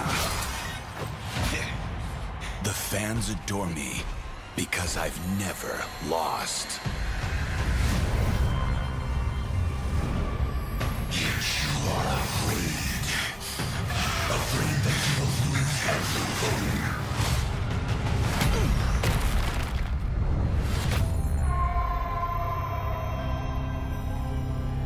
Do you ever get scared of losing, Kimmy? Well, big bro, I think we should cherish the joy and excitement of each game. Not who won or lost. That's right. I'll strive for victory, but I won't lose myself in its pursuit.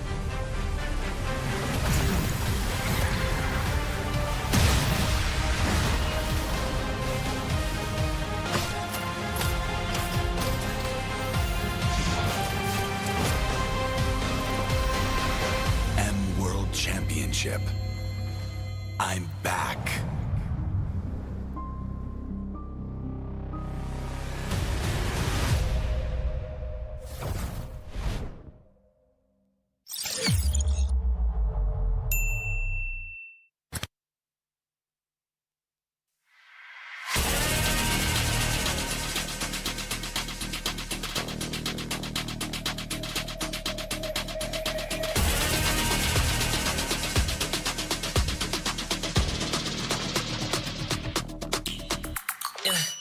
Hit me like I might get over, but you can give me in no corner. I know I can make a comeback. Ace this round and finish this game now. Got the power on my shoulders.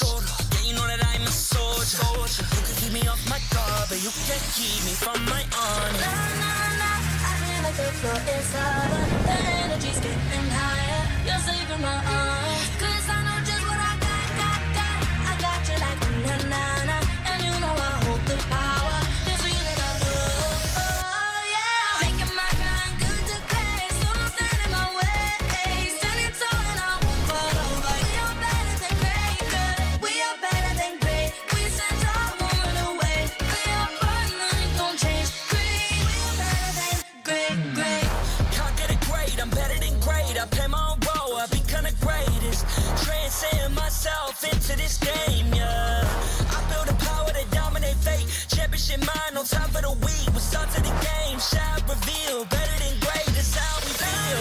I feel like the floor is harder. The energy's getting higher. You're saving my arms. 'Cause I know just what I got. I got you like na-na-na. And you know I hold the power. This feeling I love. Oh yeah. Making my grind good to grace. So don't stand in my way. Standing tall and I won't fall over. We are better than great, good. We are better than great. We stand tall, won't run away. We are fun, nothing gon' change. Great. We are better than great. If we stand tall and believe we can make it, you and me, with a sense of urgency, you'll see I'm better than great. I'm better than great. Oh yeah. Oh, I'm better than. Making my grind good to grace. So don't stand in my way. Standing tall and I won't fall over. We are better than great, good. We are better than great. We stand tall, won't run away. We are fun, nothing gon' change. Great. We are better than great.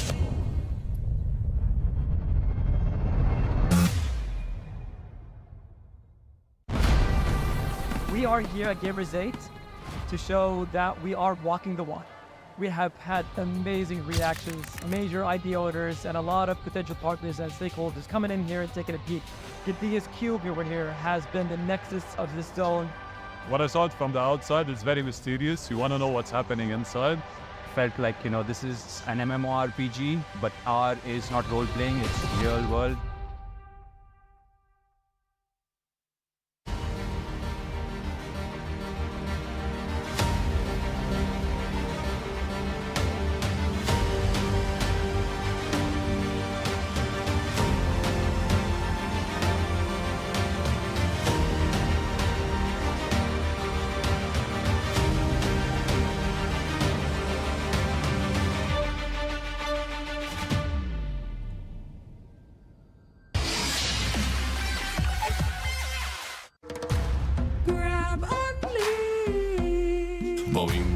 Boing, boing, boing, boing, boing, boing, boing, boing, boing, boing, boing, boing, boing, boing, Pag nag-grab only, savings ang dami, your wallet sings tonight.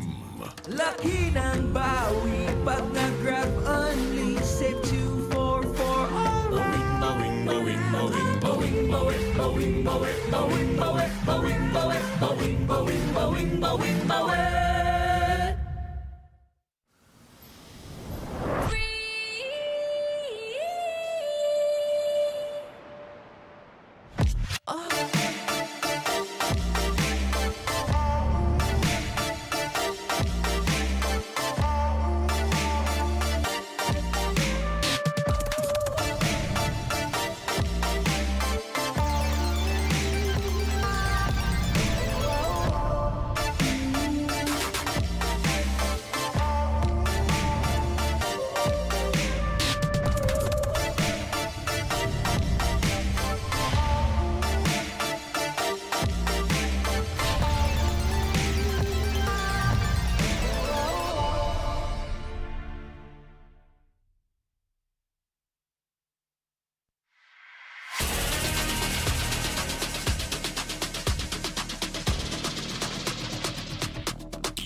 the #1 seed, the champion of the arena.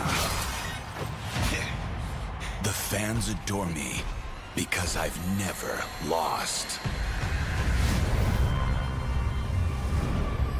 Yet you are afraid that you will lose everything.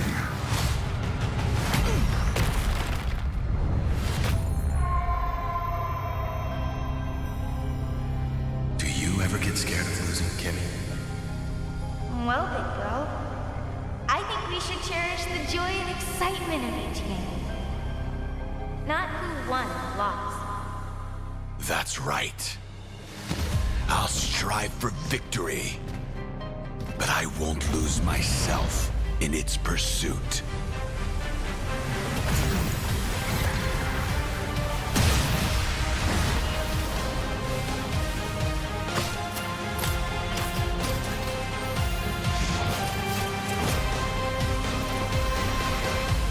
World Championship.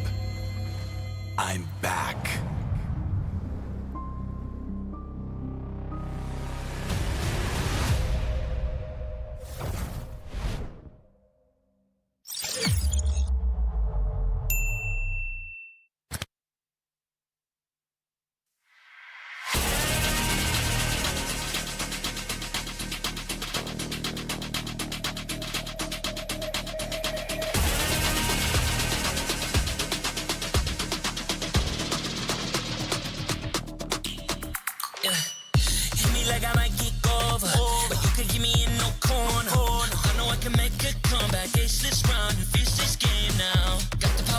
shoulders.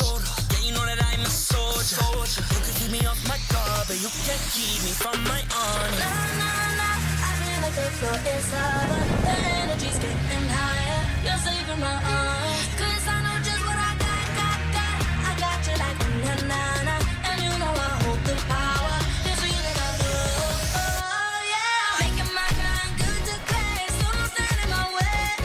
Standing tall and I won't fall over. We are better than great, good. We are better than great. We stand tall, won't run away. We are burning, nothing gon' change. Great. We are better than great. Can't get it great, I'm better than great. I play my own role, I become the greatest. Transcend myself into this game, yeah. I build a power to dominate fate. Championship mind, no time for the weak. We start to the game, shout, reveal. Better than great, that's how we feel. I feel like the floor is lava. The energy's getting higher. You're saving my arms. 'Cause I know just what I got. I got you like na-na-na. And you know I hold the power. This feeling I love. Oh, yeah. Making my grind good to grace. So don't stand in my way. Standing tall and I won't fall over. We are better than great, good. We are better than great. We stand tall, won't run away. We are burning, nothing gon' change. Great. We are better than great. If we stand tall and believe we can make it, you and me, with a sense of urgency, you'll see I'm better than great. I'm better than great. Oh yeah, yeah. Oh, I'm better than. Making my grind good to grace. So don't stand in my way. Standing tall and I won't fall over. We are better than great, good. We are better than great. We stand tall, won't run away. We are burning, nothing gon' change. Great. We are better than great.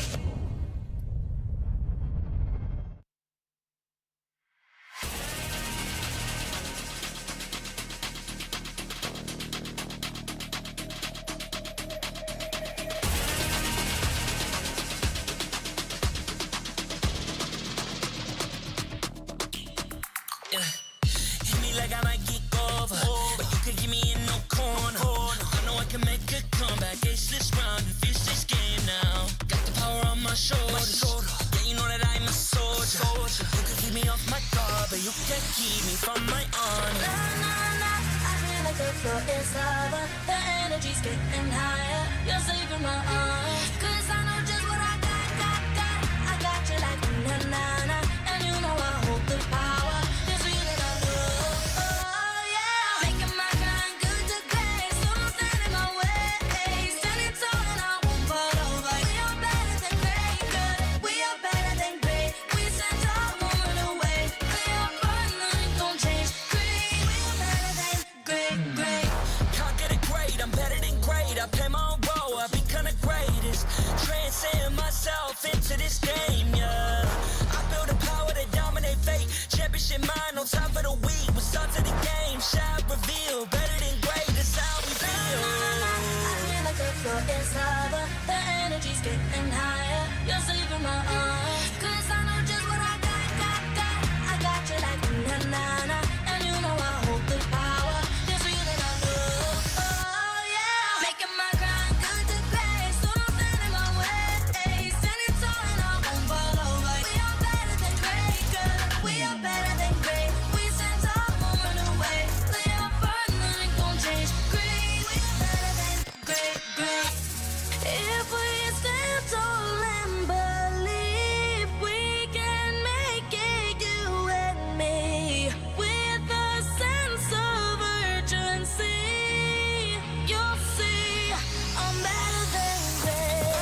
can't keep me from my honor.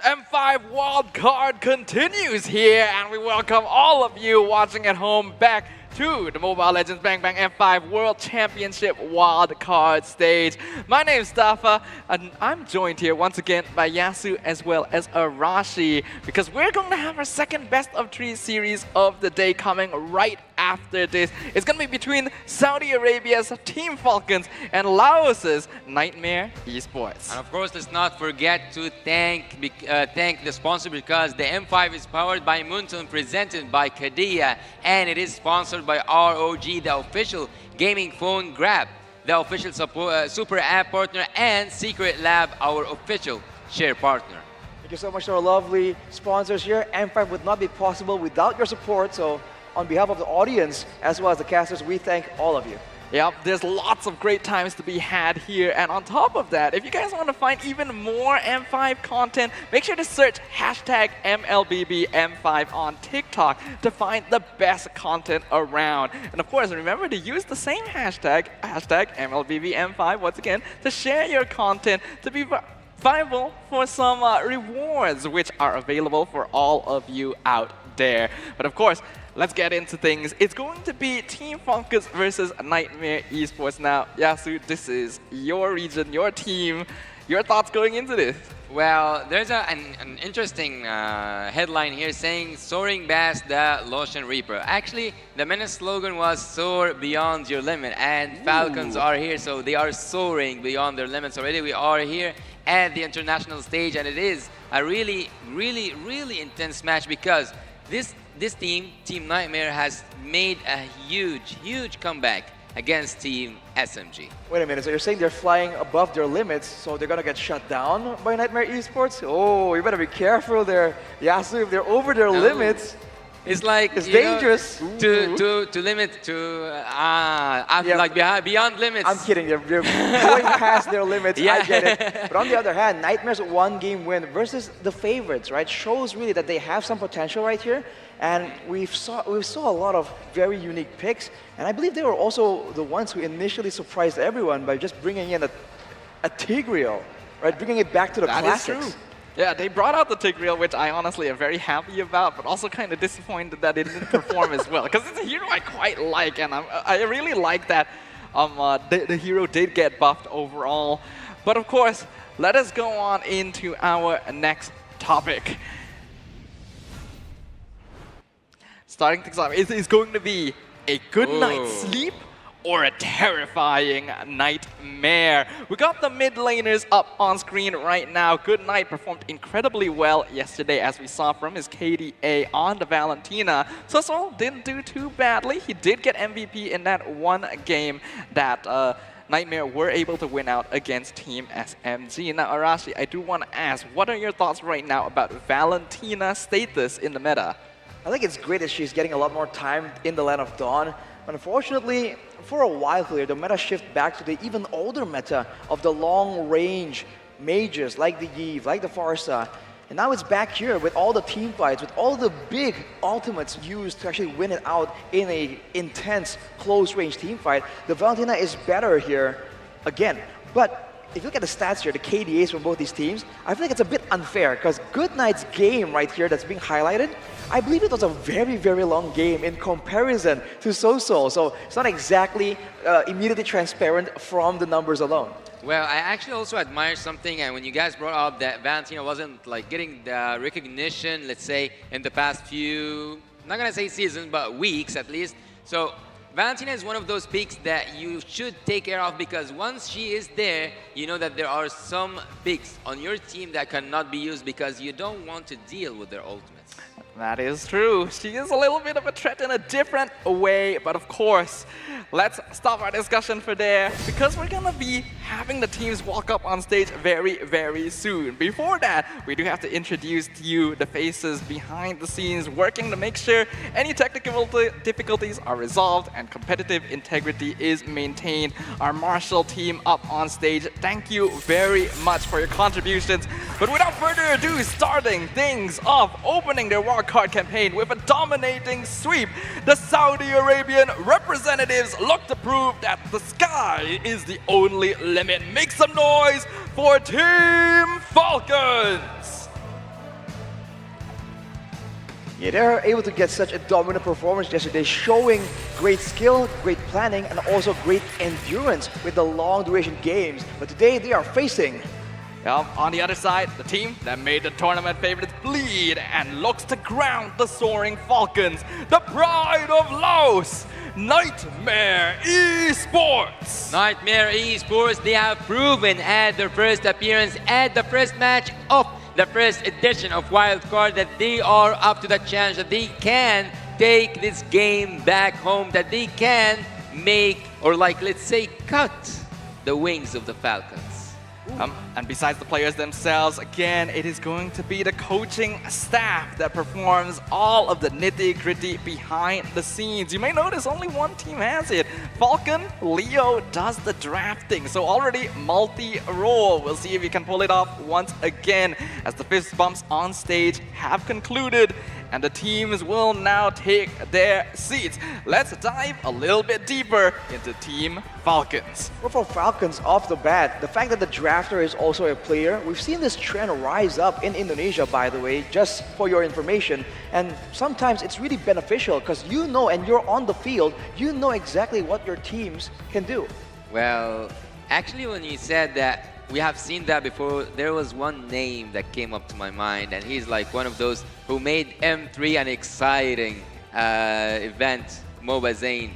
Ooh, Mr. Zane. True. A similar sort of position. We'll see whether or not they can live up to that. Because on the opposite side, we have Nightmare Esports from Laos, consisting of Cammy, Too Easy for Lexi, Jupiana, Sosol, and Jasmine. They definitely surprised us yesterday, taking a game against Team SMG. What else can we expect from them? Well, I can't expect the unexpected because in their EXP lane, they do have Jack, by the way, who did make an appearance in day one. So they have a chance to switch it up and surprise the opponents, not only with the change in heroes, but also with the change in players. And along with that, I hope they're going to bring in some Laotian flair here in the Land of Dawn. That is true, that is true. I did really enjoy when they brought out that third grill. I literally talked about it to some of y'all the day before the wildcard started. Some of y'all, yeah, you gotta get them some of that slang in there. The Southern. It's one of those heroes I love playing that is honestly underrated, and I loved when they gave him the buff. So I was disappointed we didn't see him in like MPLI, for example. We got to see him once, but they still lost the game. So if they bring that back, refine it a little bit, I would love it. Well, there's something that I always say, who doesn't like to see a champion under pressure? Or like, let's say in this case, there's no champions yet for the wildcard. Like, there's no names that have won the wildcard since the first edition, but the homeland team is SMG, and they have suffered against Team Nightmare. They did run into some nightmares right there. Their dreams, unfortunately, not as smooth as they would have liked. Though I do feel like a lot of that did come up to some of their own mistakes, rather than Nightmare really being able to pull the wool over their eyes. I think it is a team that has a lot of potential, though. But going into this, let's have a look at our talent predictions. Spicy. Different across the board. Me and Yasu predicting Falcons, Arashi predicting Nightmare. Could I ask you to explain yourself a little bit? Well, I think Explain yourself. Nightmare definitely has potential, first of all, and I think I like how they set up their game plan, right? Sometimes we have a default kind of opinion, like, oh, get DPS in the gold lane, get something strong with crowd control in the jungle, but if it's for Nightmare, it's a bit more creative, so I really appreciate that, and I feel like their style is a lot more fast-paced, and Falcons, we saw are usually dragging the game out to a long time. I mean, the average game time right now, I believe is 18 minutes plus. So I feel like the further we go, the shorter it should be, because teams are now getting a read on each other and gonna be more calculative, knowing their opponent's tendencies to avoid those big throws that can just lead the game to extend for a long period of time, up to 10 minutes. Well, actually, the reason why I predicted Team Falcons to win, and also I don't know if that's the same reason you have Sadafa, but I think that Team Falcons are now hitting their peak performance. Peak performance? Yeah. They are hitting there, not like not heading there. They are going. Heading there. Yeah. Heading there. Got So, you, okay. So Team Falcons, I'm used to see them either doing really great or, let's say, below average, because there's nothing in between. They are not like always good. They are not always bad. They are either this or that.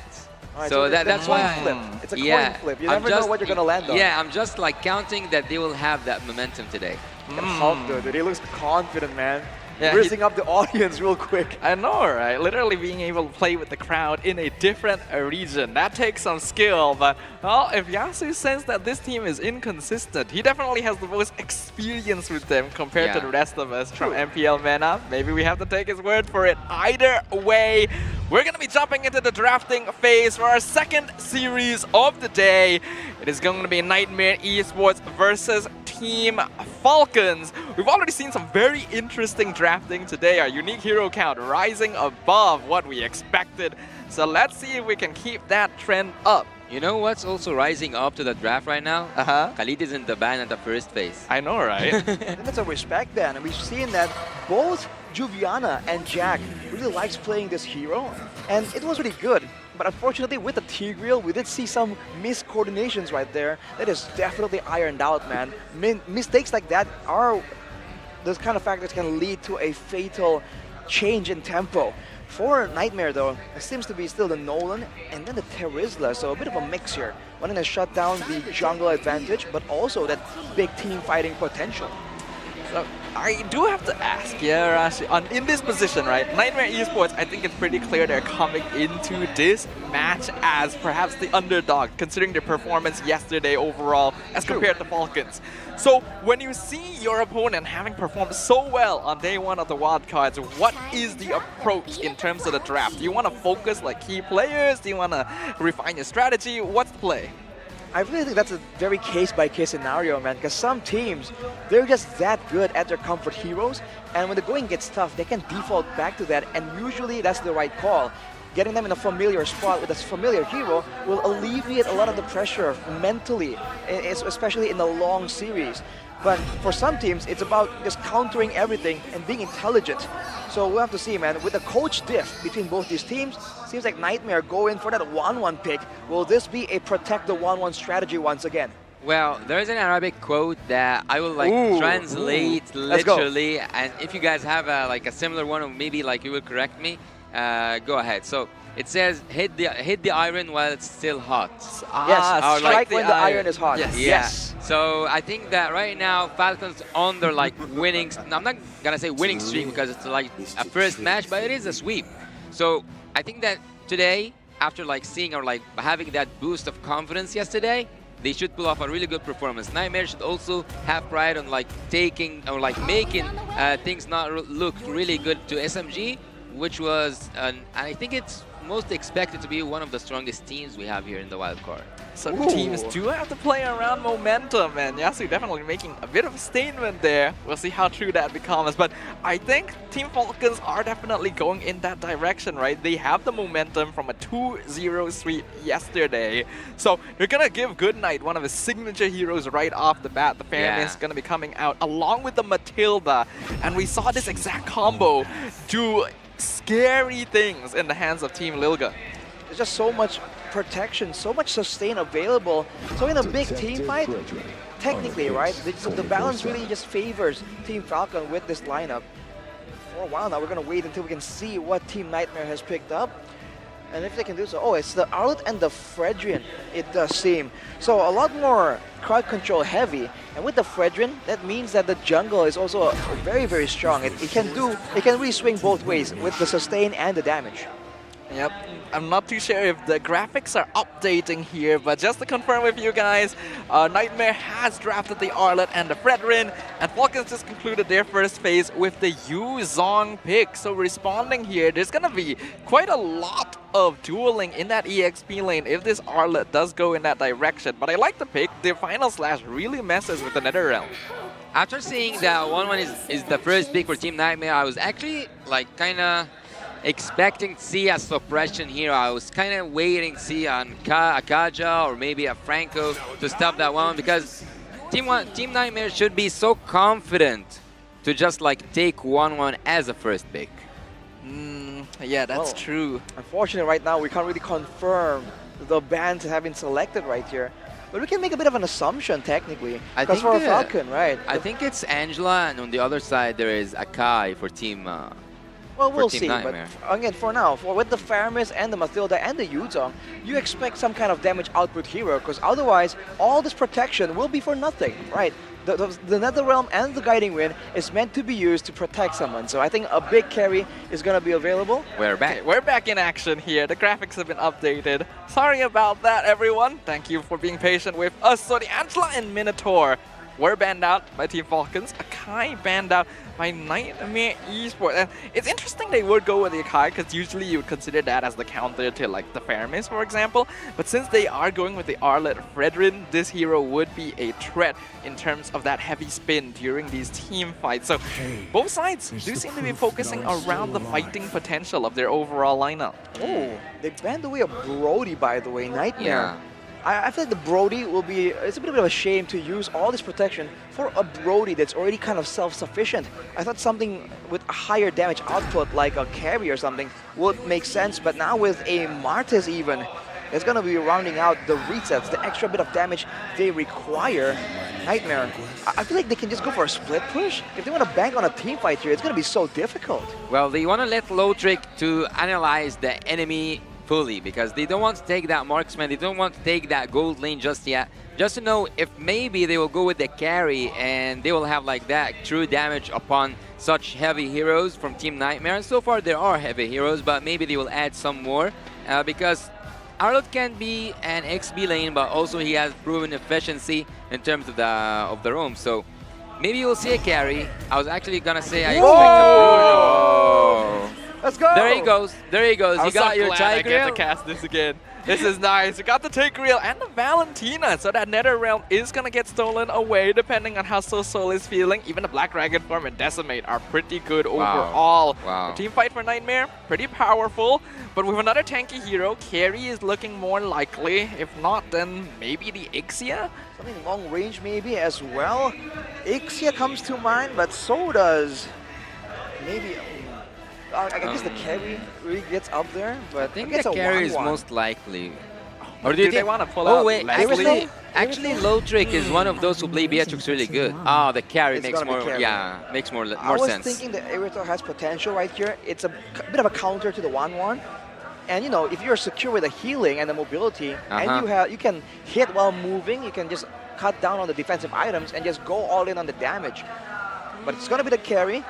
But there's a lot of ways to deal with this. Part of why the Tigreal, I think, is underrated is the fact that during the whole combo, when you're getting hit with the Sacred Hammer, dragged away sideways, you can't really move either, right? So it's a bit of a delayed crowd control tool. And if they can stop the Faramis from casting the NetherRealm, for instance, that could be fatal. Yeah, a lot of people think that like Divine Judgment and Body Hunter are the big single target stuns, but you kind of forget how long the Implosion Sacred Hammer combo actually is, and that's AoE as well. So we'll figure out whether or not it works this time. I'm hoping and praying, but we're jumping back into the land of Dawn. Will the Falcons control the skies, or will their nightmares drag them down to the ground? We'll find out in game number 1 of our second series. And it does look like we're going to jump into a pause real quick to make sure the players are able to perform at full potential. Well, I think that the formation of Team Nightmare is quite paralyzing. There's tons of crowd control there. You have the Tigreal, you have also the Fredrin, you can consider his crowd control tons, and you have the Arlet. What else is there? Is there like any crowd control? Yeah, there's the Horrifying from the Valentina, the second. It's like, it's full of, it has tons of crowd control. And that's, I think, the idea, right? I thought they were just going to go full crowd control and duke it out against a Faramis Mathilda. But with a Valentina, that just changes things. And I think that now the big focus becomes the Faramis, right? In the hands of Goodnight. If he can just hide away and ensure that the Netherrealm does not get stolen right here, that could immediately tip the balance in favor of Falcons.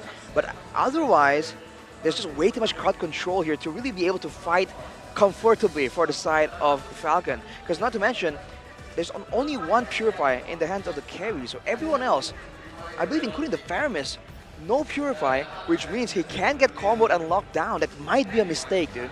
I think what's going to be the most interesting about this match is that, like you mentioned, Nightmare has a lot of hard CC, and on the opposite side, Falcons have a good amount of utility with that Faramis Matilda. So it's a little bit of a battle between that crowd control, as well as how well Falcons are able to use their tools to be able to play around their opponents. But it's true that's very difficult here. Nightmare Esports, in terms of micro mechanics, certainly didn't seem to quite match up to Falcons based on their performance yesterday.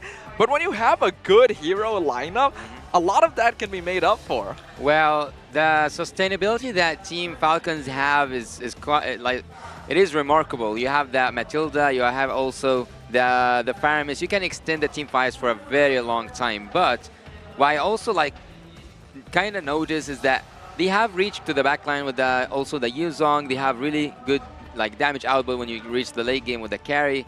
So at a certain point, I think that also Team Falcons have a really good draft in their own way. So yeah, Team Nightmare have that tremendous amount of crowd control on their side, but drafting-wise, I would actually lean toward Team Falcon. I think I have the exact opposite opinion, man. I think everyone who knows me knows that I do stay tactical, but I also like crowd control. I always say that crowd control is the key. The team with the crowd control dictates how the fights happen, right? Where it happens and when it happens. So I feel like in that sense, it's going to be a lot easier for Nightmare to, let's say, set up for an objective and then punish when Falcons are out of position. Whereas the exact opposite isn't exactly true. The only real way they can engage is with a Black Dragon form, a Petrify Furious Dive combo maybe, or with the Circling Eagle. But if they do that, they also remove a lot of ways for them to counter the players of Nightmare. So that's where I stand on the drafts. I also have a bias towards crowd control. CC is biased towards the Tigreal. We know it, Tigreal. Also, you lion. But I also predicted Falcons. So I don't know why these teams keep doing this to me, this sort of situation. I feel like there's a vendetta against me on the desk right now. Hopefully that's not the case. The conspiracy theory. But it's true. While it's true that there's a lot of crowd control on the Nightmare side, there's also a certain degree of difficulty to the execution, especially like Tigreal really depends on that flicker to set up the implosion combo. And if Falcons can out-micro them, like you can pull people out of stuns with the Guiding Winds, the Netherrealm, the Black Dragon form just comes into the backline and suddenly the CC has to go in a different direction. So there's a lot of stuff to consider. That's where you forgot, dude. They have an Arlet.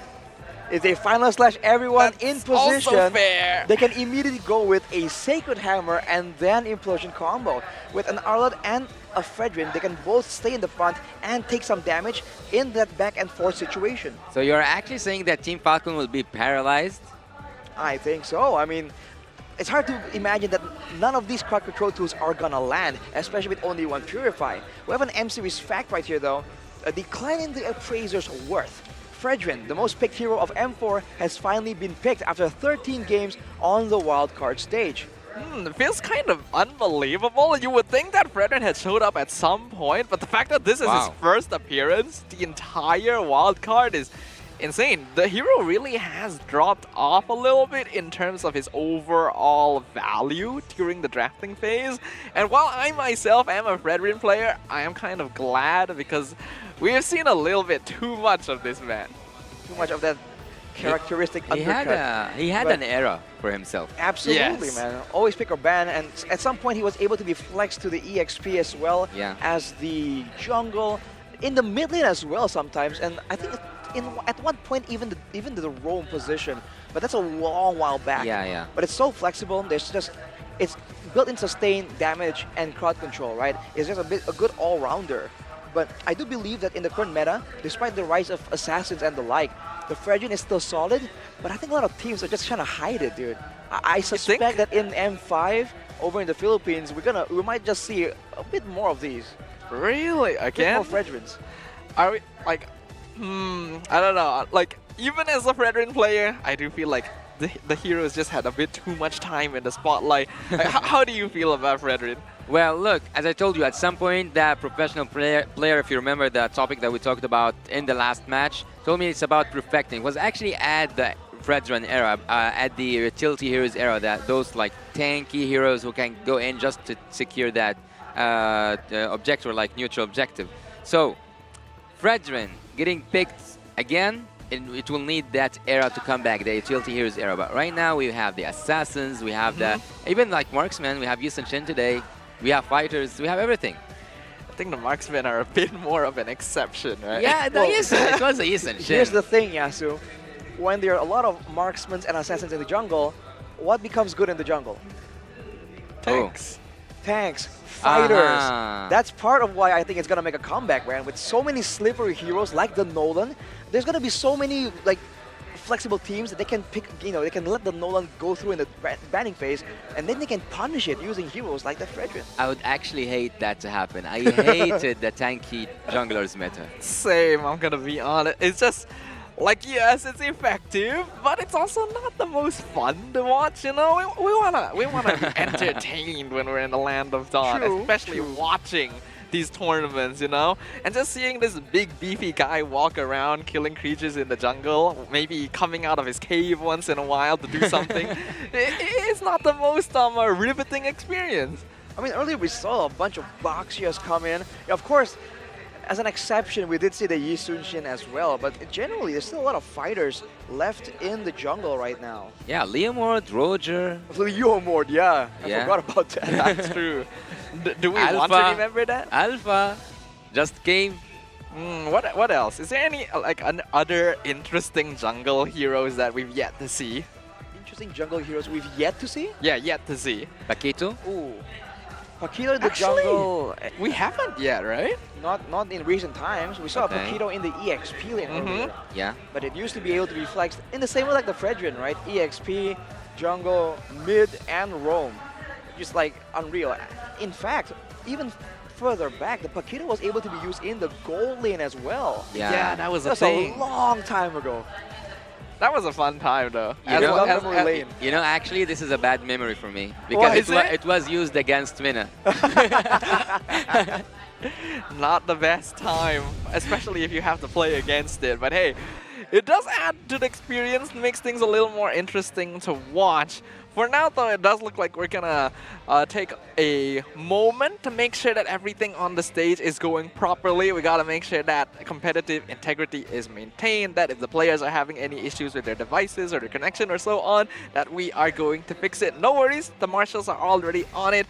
For now, though, let's open up the conversation a little bit. We are now nearly halfway through the wildcard group stage. Are the teams you predicted going to M5 in the beginning still the same now? Wow, that's a good question. I'll be real with you, I don't quite remember. I might need a break. You don't remember? Okay, then just to give you a little bit more time to gather your thoughts, we're gonna go on a short break, of course, to make sure that the players are in a good state as well. Make sure you guys don't go anywhere, but if you want to grab a snack, go to the bathroom, this is the time to do it. When we come back, Nightmare Esports will face off against Team Falcons in the land of Dawn. We will see you guys there.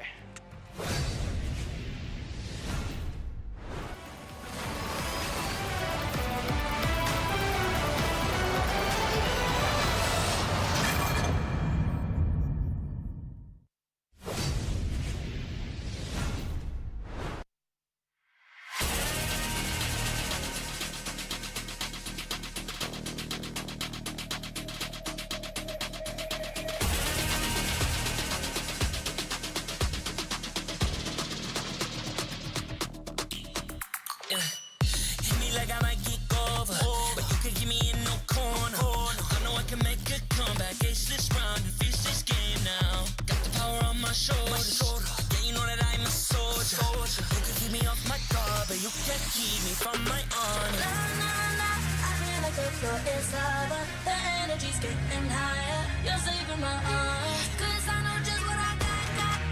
I got you like na-na-na. And you know I hold the power. This feeling I love. Oh yeah. Making my grind good to great. So don't stand in my way. Standing tall and I won't fall over. We are better than great. Good. We are better than great. We stand tall, won't run away. We are fun, nothing gon' change. Great. We are better than great. Can't get it great, I'm better than great. I play my own role, I become the greatest. Transcend myself into this game, yeah. I build a power to dominate fate. Championship mind on top of the week. We start to the game, shout, reveal. Better than great, that's how we feel. I feel like the floor is lava. The energy's getting higher. You're saving my arms. 'Cause I know just what I got. I got you like na-na-na. And you know I hold the power. This feeling I love. Oh yeah. Making my grind good to great. So don't stand in my way. Standing tall and I won't fall over. We are better than great. Good. We are better than great. We stand tall, won't run away. We are fun, nothing gon' change. Great. We are better than great. If we stand tall and believe we can make it, you and me, with a sense of urgency, you'll see I'm better than great. I'm better than great. Oh yeah. Oh, I'm better than. Making my grind good to great. So don't stand in my way. Standing tall and I won't fall over. We are better than great. Good. We are better than great. We stand tall, won't run away. We are fun, nothing gon' change. Great. We are better than great.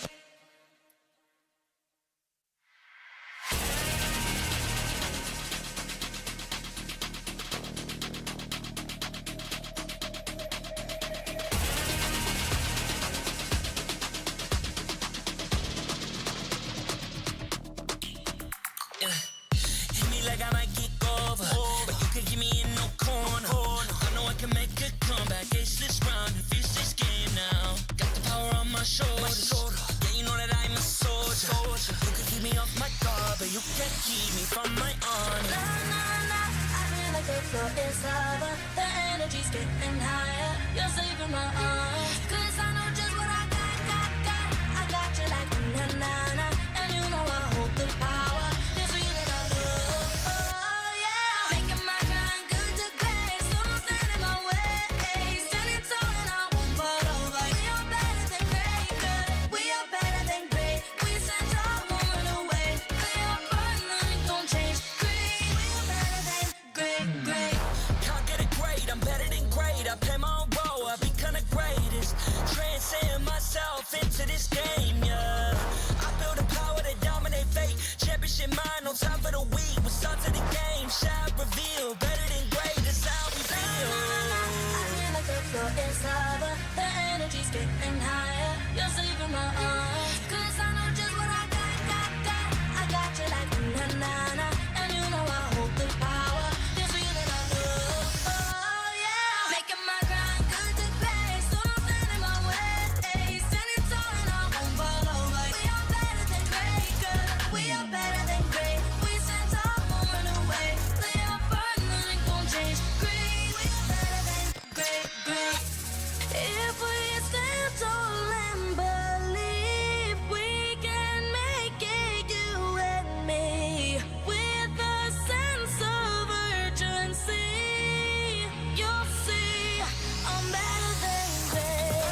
like I might get over, but you could give me in no corner. I know I can make a comeback, ace this round and finish this game now. Got the power on my shoulders.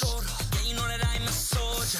You could keep me off my guard, but you can't keep me from my honor. Nah, nah, nah, I feel like the floor is lava. The energy's getting higher. You're saving my arms. 'Cause I know just what I got. I got you like na-na-na. And you know I hold the power. This feeling I love. Oh, yeah. Making my grind good to great. So don't stand in my way. Standing tall and I won't fall over. We are better than great, good. We are better than great. We stand tall, won't run away. We are fun, nothing gon' change. Great. We are better than great. Can't get it great, I'm better than great. I play my own role, I become the greatest. Transcend myself into this game, yeah. I build a power to dominate fate. Championship mind, no time for the weak. We start to the game, shout, reveal. Better than great, that's how we feel. I feel like the floor is lava. The energy's getting higher. You're saving my arms. 'Cause I know just what I got. I got you like na-na-na. And you know I hold the power. This feeling I love. Oh, yeah. Making my grind good to great. So don't stand in my way. Standing tall and I won't fall over. We are better than great, good. We are better than great. We stand tall, won't run away. We are fun, nothing gon' change. Great. We are better than great. If we stand tall and believe we can make it, you and me, with a sense of urgency, you'll see I'm better than great. I'm better than great. Oh yeah, yeah. Oh, I'm better than. Making my grind good to great. So don't stand in my way. Standing tall and I won't fall over. We are better than great, good. We are better than great. We stand tall, won't run away. We are fun, nothing gon' change. Great. We are better than great.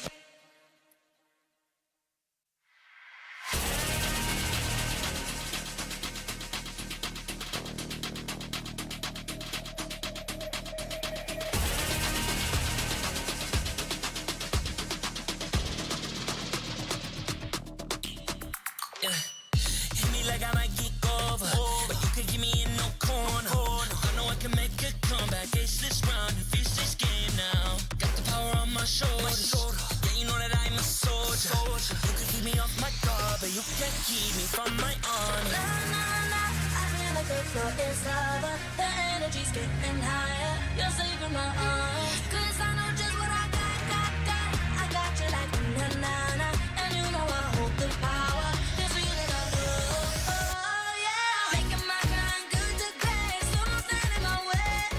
Standing tall and I won't fall over. We are better than great, good. We are better than great. We stand tall, won't run away. We are fun, nothing gon' change. Great. We are better than great. Can't get it great, I'm better than great. I play my own role, I become the greatest. Transcend myself into this game, yeah. I build a power to dominate fate. Championship mind, no time for the weak. We start to the game, shout, reveal. Better than great, that's how we feel. I feel like the floor is lava. The energy's getting higher. You're saving my arms. 'Cause I know just what I got. I got you like na-na-na. And you know I hold the power. This feeling I love. Oh, yeah. Making my grind.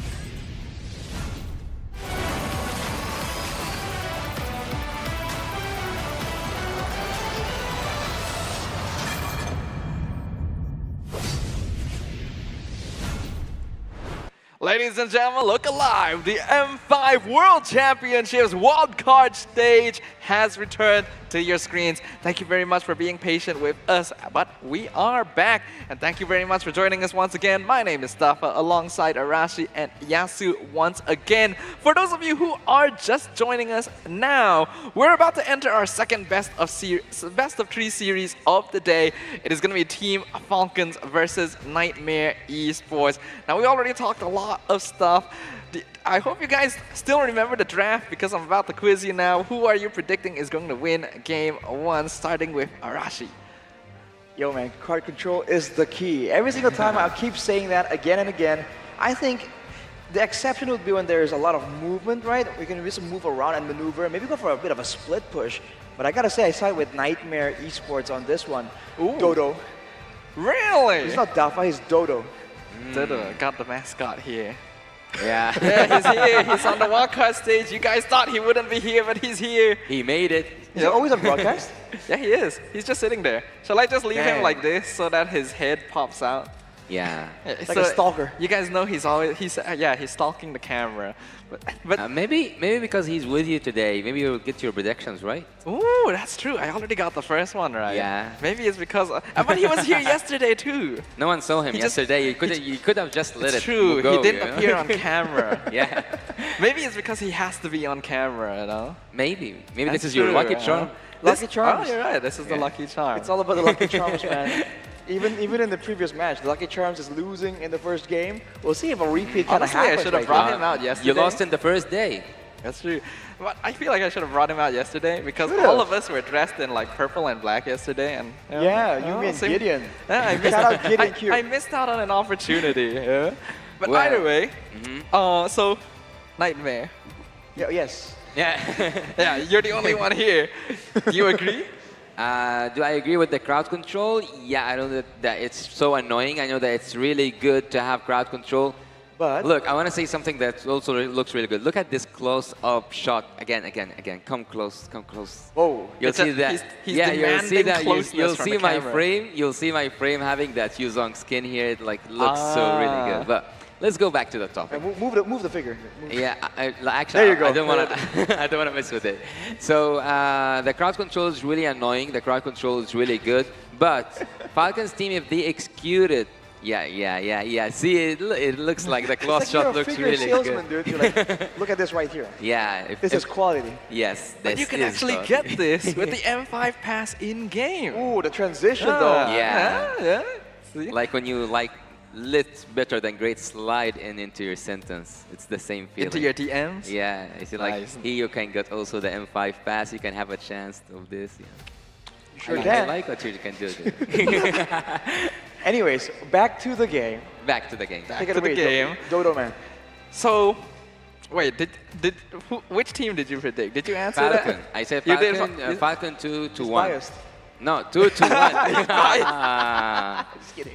Maybe I kept some information from yesterday. Maybe. Get some insider information. Maybe. Can we get some of that insider information later? I hope so. But for now, we're gonna be jumping into the land of Dawn. Thank you very much for being patient with us, ladies and gentlemen.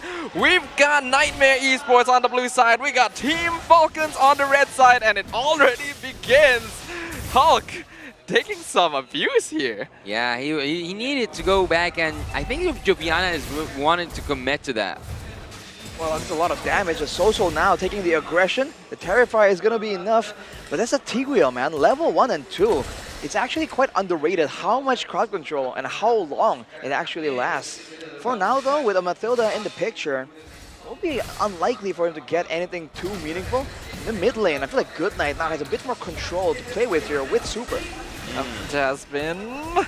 Yeah, it's not gonna work. No. You see, he's stealing you. No. Yep. No. We thought it might happen. He might get the Sacred Hammer, but it was Goodnight who actually pulled him back instead. As of right now, a good amount of skirmishing happening on both sides. Lexi actually being able to red trigger that gold crab away as well from Leo. But neither team looking to totally commit. They're probably waiting for that turtle timing. They might be waiting for the level 4 as well, but look at this trap. Oh, maybe we should not wait until the turtle time. But at the bot lane, Hulk is still surviving. But first blood drawn by Joviana. That was close. For a moment, it looked like he might get out, but Oh, it didn't. Aha! It's a 1-to-1 trade, but it was almost there. A clean kill for Super. But now with Mathilda, it's going to be a jungle fight. And too easy for Lexi. In this situation, has a bit more to work with. Well, Tiger is not yet level 4, but he does have that bush. With the second skill, he can keep Leo away, and also Jovian can make that work and make that happen. Leo goes back. Goodnight's forced to use his ultimate, and the turtle goes to the favor of Team Nightmare. In terms of long-term investment, Falcons did win by getting the kill onto Cammy, but in short term, they needed the Matilda for that turtle. Wow. Oh, slashing him apart. Slashing him apart.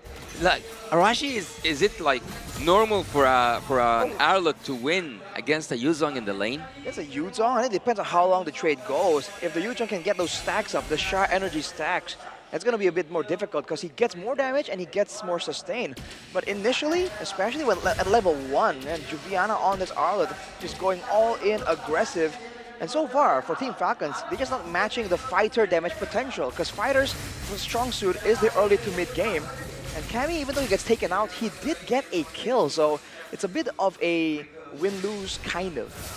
Yeah, that does even out overall a little bit. In the bottom, Leo securing the gold crab once again. We can see in terms of the emblems, once again, a good amount of movement going to be prioritized on both teams here. Actually, there's going to be quite a lot of quantum charges as well. They want a movement speed. They want a bit of extra sustain as well. The two members with the... Oh, hang on. Oh, Good Night was almost there. Very close. Good Night was almost like close to say Good Night himself. Yeah, but with the point, the ones with the quantum charge also have the Festival of Blood, so it's a bit more of a sustain tool, more so than a utility tool, I think. But for now, it's still going to be a waiting game, and I feel like in this situation, it's going to be a Nightmare that wants to try and get something done.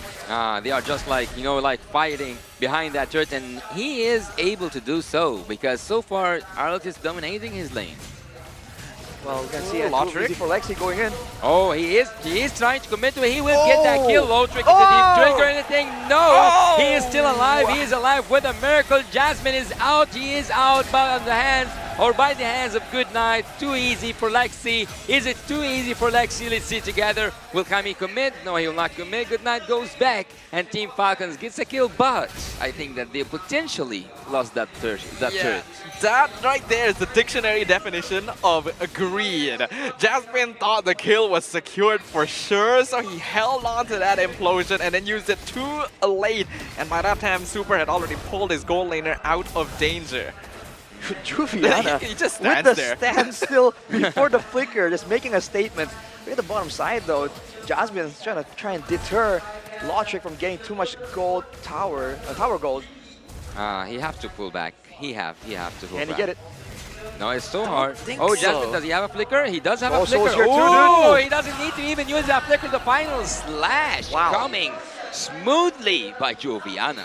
That's a bit of overkill, man. Even the Netherrealm popped out there. That is crazy. Yeah, That's crazy. Kind of unnecessary. Yes, Jasmine wouldn't have been able to catch that himself, so we did see Juviana there, but the Netherrealm especially was not needed there. I'm pretty sure they would have survived that dive, but I don't think they're going to be doing too much in the next few seconds anyway, so I guess it's a pretty good trade there for Nightmare Esports. I feel like Nightmare now, having a bit of a lead in the gold lane, sort of, they should really try and look for the jungler right here. They have what it takes to really shut down Leo in the jungle, and if they can do that, then there's no real early game power pick for Team Falcons to play around with. But the map looks like a mirror to me because while Team Nightmare is focusing on that top lane, Team Falcons is focusing on the bot lane, and Super manages to make Joviana away, and the turret is exchanged by Team Falcons.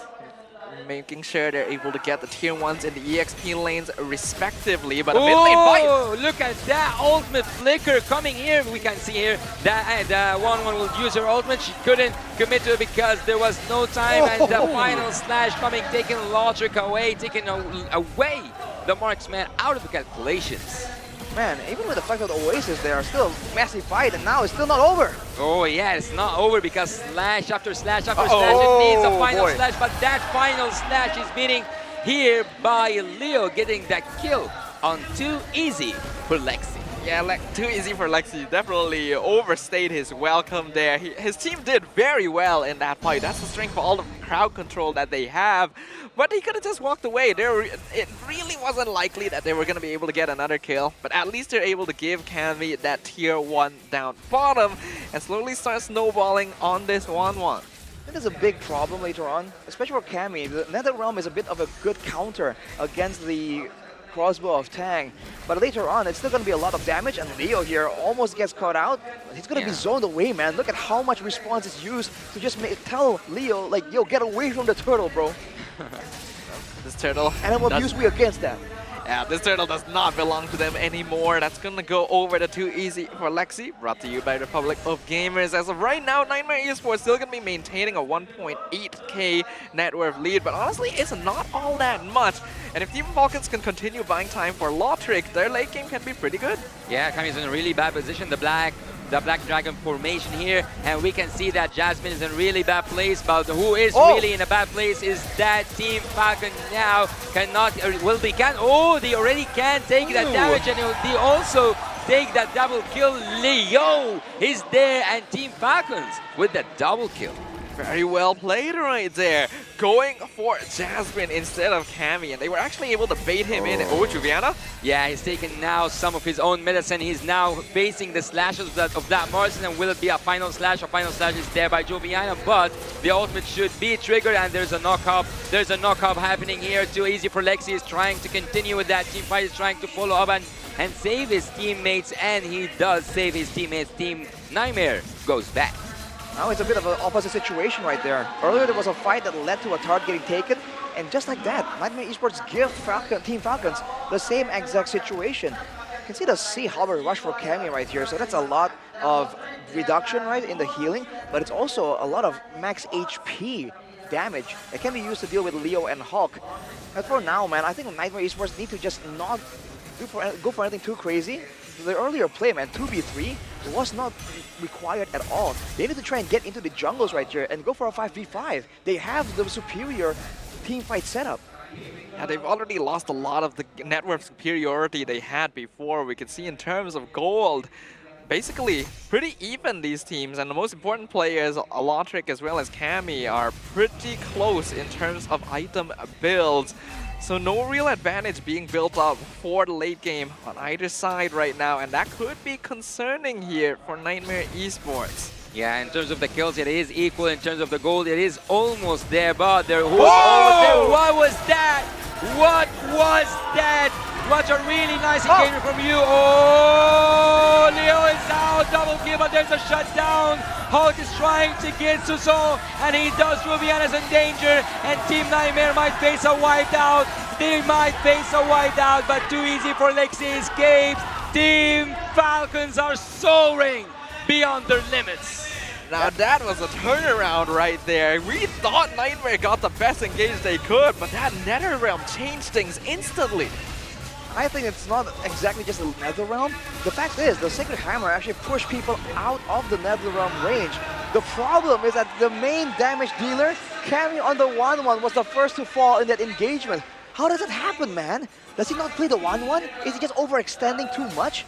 They can't keep doing this. Let's take a look at the instant replay brought to you by Kadea. If you look at this, it was looking so good, but without the 1-1 available right here, what can they do, man? They have fighters available, but fighters don't do well against the carry. They're just shredding everybody down right here. They should have all just pulled back the moment the 1-1 gets taken out. Yeah, the consistent damage was way more available for Team Falcons once Cammy fell. Jasmine. A death bush, you don't want to get there. You don't want to get there. Rematch. Jasmine is now, nice ultimate. Nice ultimate, nice escape, but there is a really good damage. Lotric is still up to it. Lotric gets the kill even though he's miles away. And who's also miles away is you, Juviana. Juviana also pulls down Leo.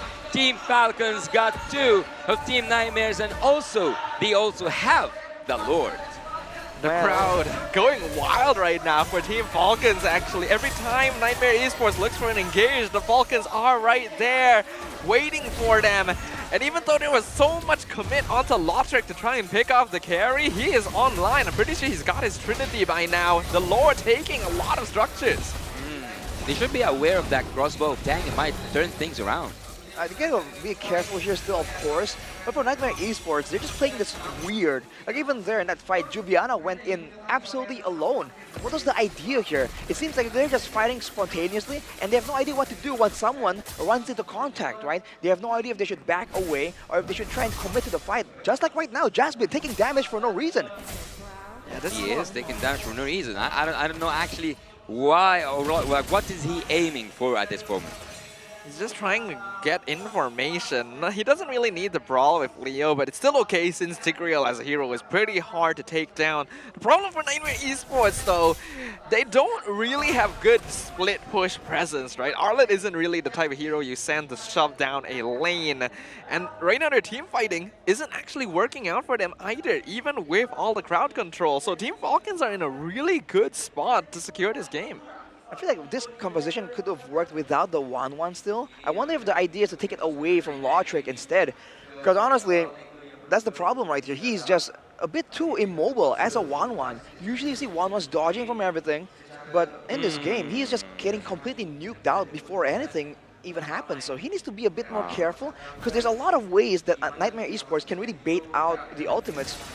Look at his death wish though. Wow, it's a really calculated positioning by Team Falcons, and here we see that the Black Dragon formation has been triggered by Hulk. Super is also flying, as a wise man said. How he do it is really magnificent. How Team Falcons got that team fight. They take away the rumor before the time for a Lord. The Shadow Stampede pulls this game have been immaculate. Good Knight still living up to his potential as one of the standout players yesterday in the mid lane.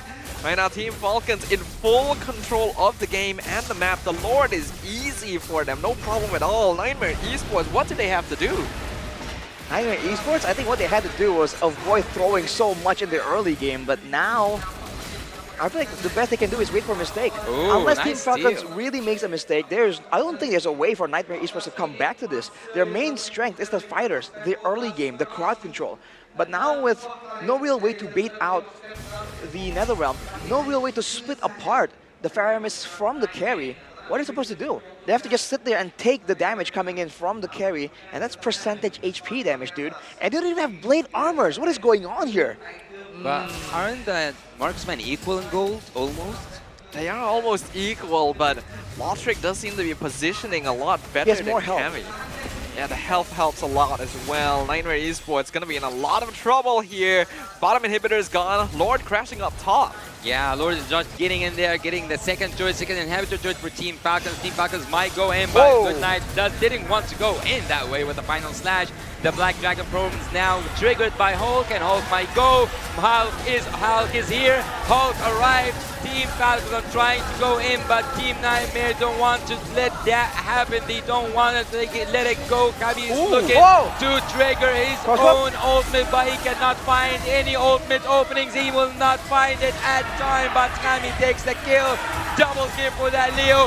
Triple kill might be committed. Triple kill is there, and Team Falcons might just finish. They have the marksman, they have the jungler. Now they don't have the jungler, but they do have Good Knight. They might go for that finish. Only too easy for Lexi. Is it too easy for Lautrec? It is not so easy for Lautrec. They are trying to touch the base. Have a touch base. Is it a base down? Is it a touch base? One more touch. One more touch. One more touch. One more touch. Puts that base down. With his final breath, Good Knight bids Good Knight to the opposing side and wishes they have nightmares in their dreams. Literally the final hit by those minions. I cannot believe that happened. Wow, dude. They're so good. You can see him just vaulting all the way from the mid lane. Yeah. I'm coming in, dude. I'm gonna save the game. And he did. Good Night, Nightmare. We'll have to see if they can come back in the next game, but that was a solid showing, dude. Okay, I want to take pride of something. You both said that crowd control would win, and both of you like the draft of Team Nightmare. Now I'll say the execution. My information, my side, when I said I favor Team Falcon, I am right. I mean, I got an answer for that. I didn't see a single crossbow of Tang, dude. Yeah, not a single one, right?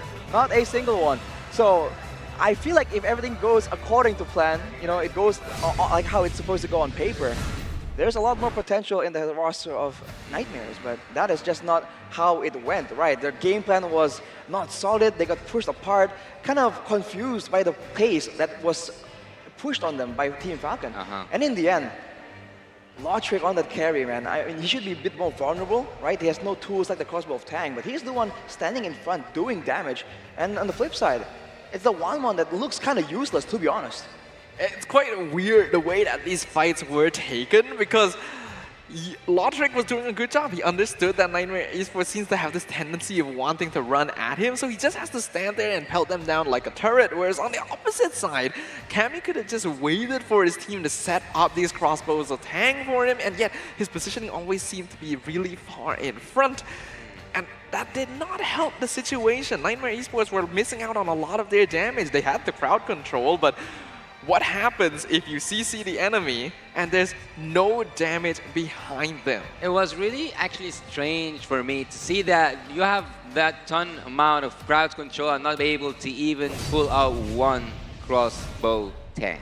Yeah, that felt bad, but let's go over to our MVP of Game 1. And of course, it's gotta be the man himself, right? Good night on the Faramis. Literally the deciding factor, flying in after his respawn just to get those final few hits on the crystal and secure the game for his team. Is that a support boot I spot in his in-game equipment? Well, he's going for a lot of agilities, the Widow's Blessing. He's trying to be all around the map as much as possible. And the fact that he doesn't have to back down because his team has a better quote-unquote all-in team fight means that he can use the Stampede a lot more aggressively. Usually we see it used by Faramis to actually escape from a fight, but when you don't have to escape, then you're using it to pull back all the short-range fighters that Nightmare Esports have in their, in their composition. So, which begs the question, why did it go so south, man? Because initially, everything was going fine for Nightmare, but then they split apart. I don't know if they felt like they were too strong, right? They couldn't fail, too big to fail almost. But Falcons immediately capitalized, getting pickups on multiple members, and afterwards just making use of that carry to immediately get all the shred damage on the tankier members of Nightmare Esports. I think I can kind of somewhat explain what happened with Nightmare Esports here, because this is kind of a weakness of their team overall. They have a tendency to prioritize team fighting, and they like making it messy. They have a tendency to actually trade bodies, and a lot of their fighting comes down to just having the numerical advantage, which a lot of time was not achieved because of the way the Falcons were positioning. I think numerical advantage is one thing, but on the other side, I mean, they keep going for fights like this, where Lotric is even here, in the fight that goes well for them, Logic isn't exactly prioritized, And in a lot of these fights, you can see that for the most part, no real... Oh, there's a crossbow of Tang. There was one. But it wasn't high impact at all. And here is a big engage did by Jasmine, but where's Cammy? He gets one shot immediately. This is no team that's winning, that's ahead in gold. How the heck did the gold laner with so much mobility just get nuked down? That is just not... I don't think that's acceptable at this level of play. And afterwards, they keep fighting, but look at Lotric. For the most part, the bulk of the ultimates and the resources aren't used to really shut him down. And in the end, they try to fight going backwards like this, and their composition just isn't built for it. There's no way they can pull it off. Yeah, it's not the best synergy here coming from Nightmare Esports, and they're gonna need to figure out the more precise ways of how they want to approach the next game, because if we see this kind of gameplay again, I have no doubt that Falcons are the better team just overall. But what are your thoughts? Well, I think that the one player for me who was outstanding for a reason, I think that it was like a Shinigami for Team Falcon. Leo was just like collecting souls in this game. That is true. His score at the end, we didn't highlight him very much this game, but 9-2-3 is very impressive. Look at Goodnight here, though. The hero. This is like, I'm coming in, boys. Watch out. We thought. Oh, it's a last hit. They stopped him. Yeah, he did. But that projectile, that final projectile, literally with his dying breaths, saving the game for his team. So close yet so far, dude. And looking at the stats afterwards, even the buffs were just taken away from Falcons. Once the Lord was in play, Falcons just used the advantage they had and the fact that they can now predict the movement of Nightmare to really force them into a fight that's a bit more coordinated in the Lord Pit. You're talking earlier about their weakness being how they lean into team fights and how messy they like their team fights. I feel like in a messy team fight, it'll be good for them because they'll find Lotric. The thing is, it wasn't messy. They just went on weird people. Like they were jumping on on Hulk, they were jumping on Leo. Not exactly who you should be prioritizing, especially knowing that for the most part, their whole composition relies on Lotric just shredding everyone down. Yeah, there didn't seem to be a big game plan here, even though there's a very obvious target on the side of Team Falcons. So Nightmare Esports has a lot of cleaning up to do if they want to have better chances going into game number 2. But the draft for Team Falcons was really effective against this team here. Having the extra life in the Nether Realm, as well as the way to just go on in and out so easily with Super, is very good to deal with a team that's less experienced at dealing with these kinds of engagements. If you look at his items as well, for Cammy, he has the Wind of Nature and he's building towards a Rose Gold, I assume. So he has some defensive items, but he just was zoned out so hard. I expected the carry to be in his position, but that's just the exact opposite of what happens right here. Showing again that it's not only about the drafts, dude. It's how you're able to actually execute on your game plan and avoid the big mistakes like what they did earlier. With so much catch, they are the ones who lost their marksman. Can you believe it? Yeah, do you think it's because like coordination was lacking or something? It did feel like there were a lot of fights where like Jasmine, for example, jumped in and then the team was either like a bit slow to respond, or maybe Cammy just felt too confident that an implosion would set up a crossbow for sure that he just jumps on in. Well, if that's the case, then they shouldn't be playing the 1-1. That's not how you're supposed to use it, man. But they missed coordination, I think so. There's some big moments there with the final slash, for instance. There was a lot of great final slashes that hit like 4 people, but there wasn't really any follow-up. So it doesn't seem like coordinated or communicated at least before it even happens. Looking at the cards right here, Lotric, of course, is the rich guy. The carry, though, it's your boy Goodnight, the dancing man.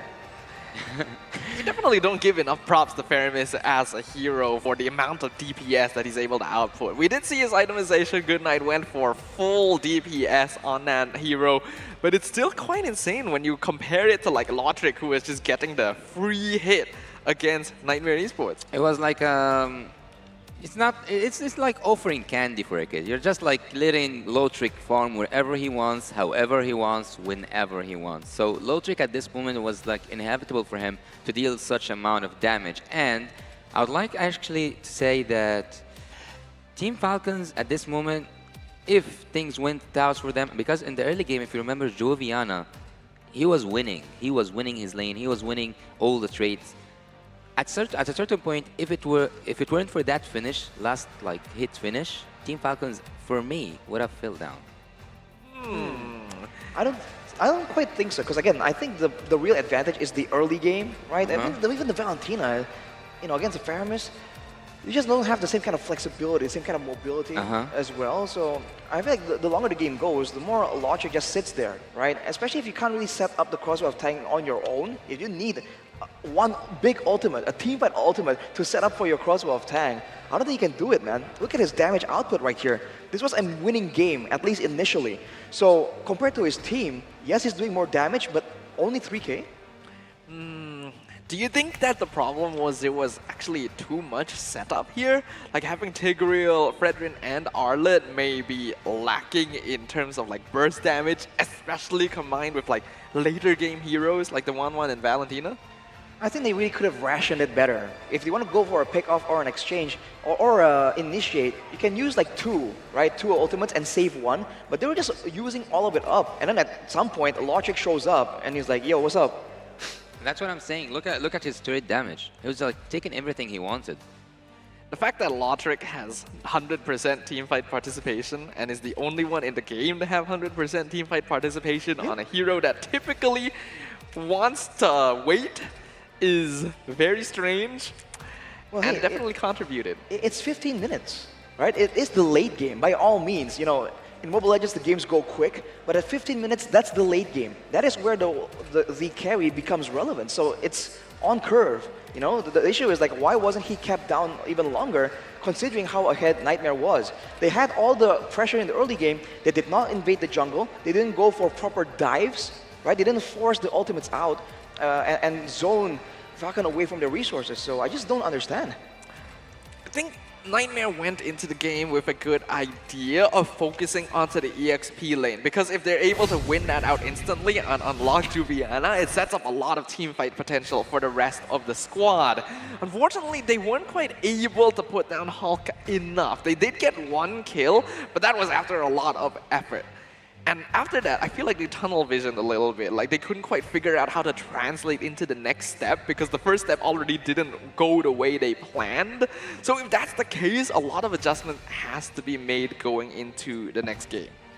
It almost felt like they were trying to actually farm up a bit and let the 1-1 farm. And that's not a big deal at all, but after, in the mid game, where the 1-1 who wins the lane due to all the ganks, right? Or at least can have more backup to actually win that lane, I feel like you have to go a bit more aggressive with the 1-1. That's where the power spike really hits, right? In the mid game, especially with a good laning phase if you're not completely shut down. So, I feel like their decision making, right? When to go for what could be amended, right? Even when they were going for the engages, who they go in on and who goes in together could also benefit from a bit more communication, I feel like. Well, going like backstage for both teams, I think that we have seen already a moment yesterday where a team going back to the rooms, coming back a totally different team, which was like Team KBG, if I'm not mistaken. So Nightmare had that opportunity now to discuss whatever was wrong in the formation, whatever was wrong in the macro skills. If there was someone underperforming, they have had the chance to discuss. So this is the time to show the result of that discussion. Beyond that as well, we have to highlight again the fact that Nightmare Esports does have a coaching staff, whereas Team Falcons does not. And even then, they were able to win out in terms of that draft and execution. Wow.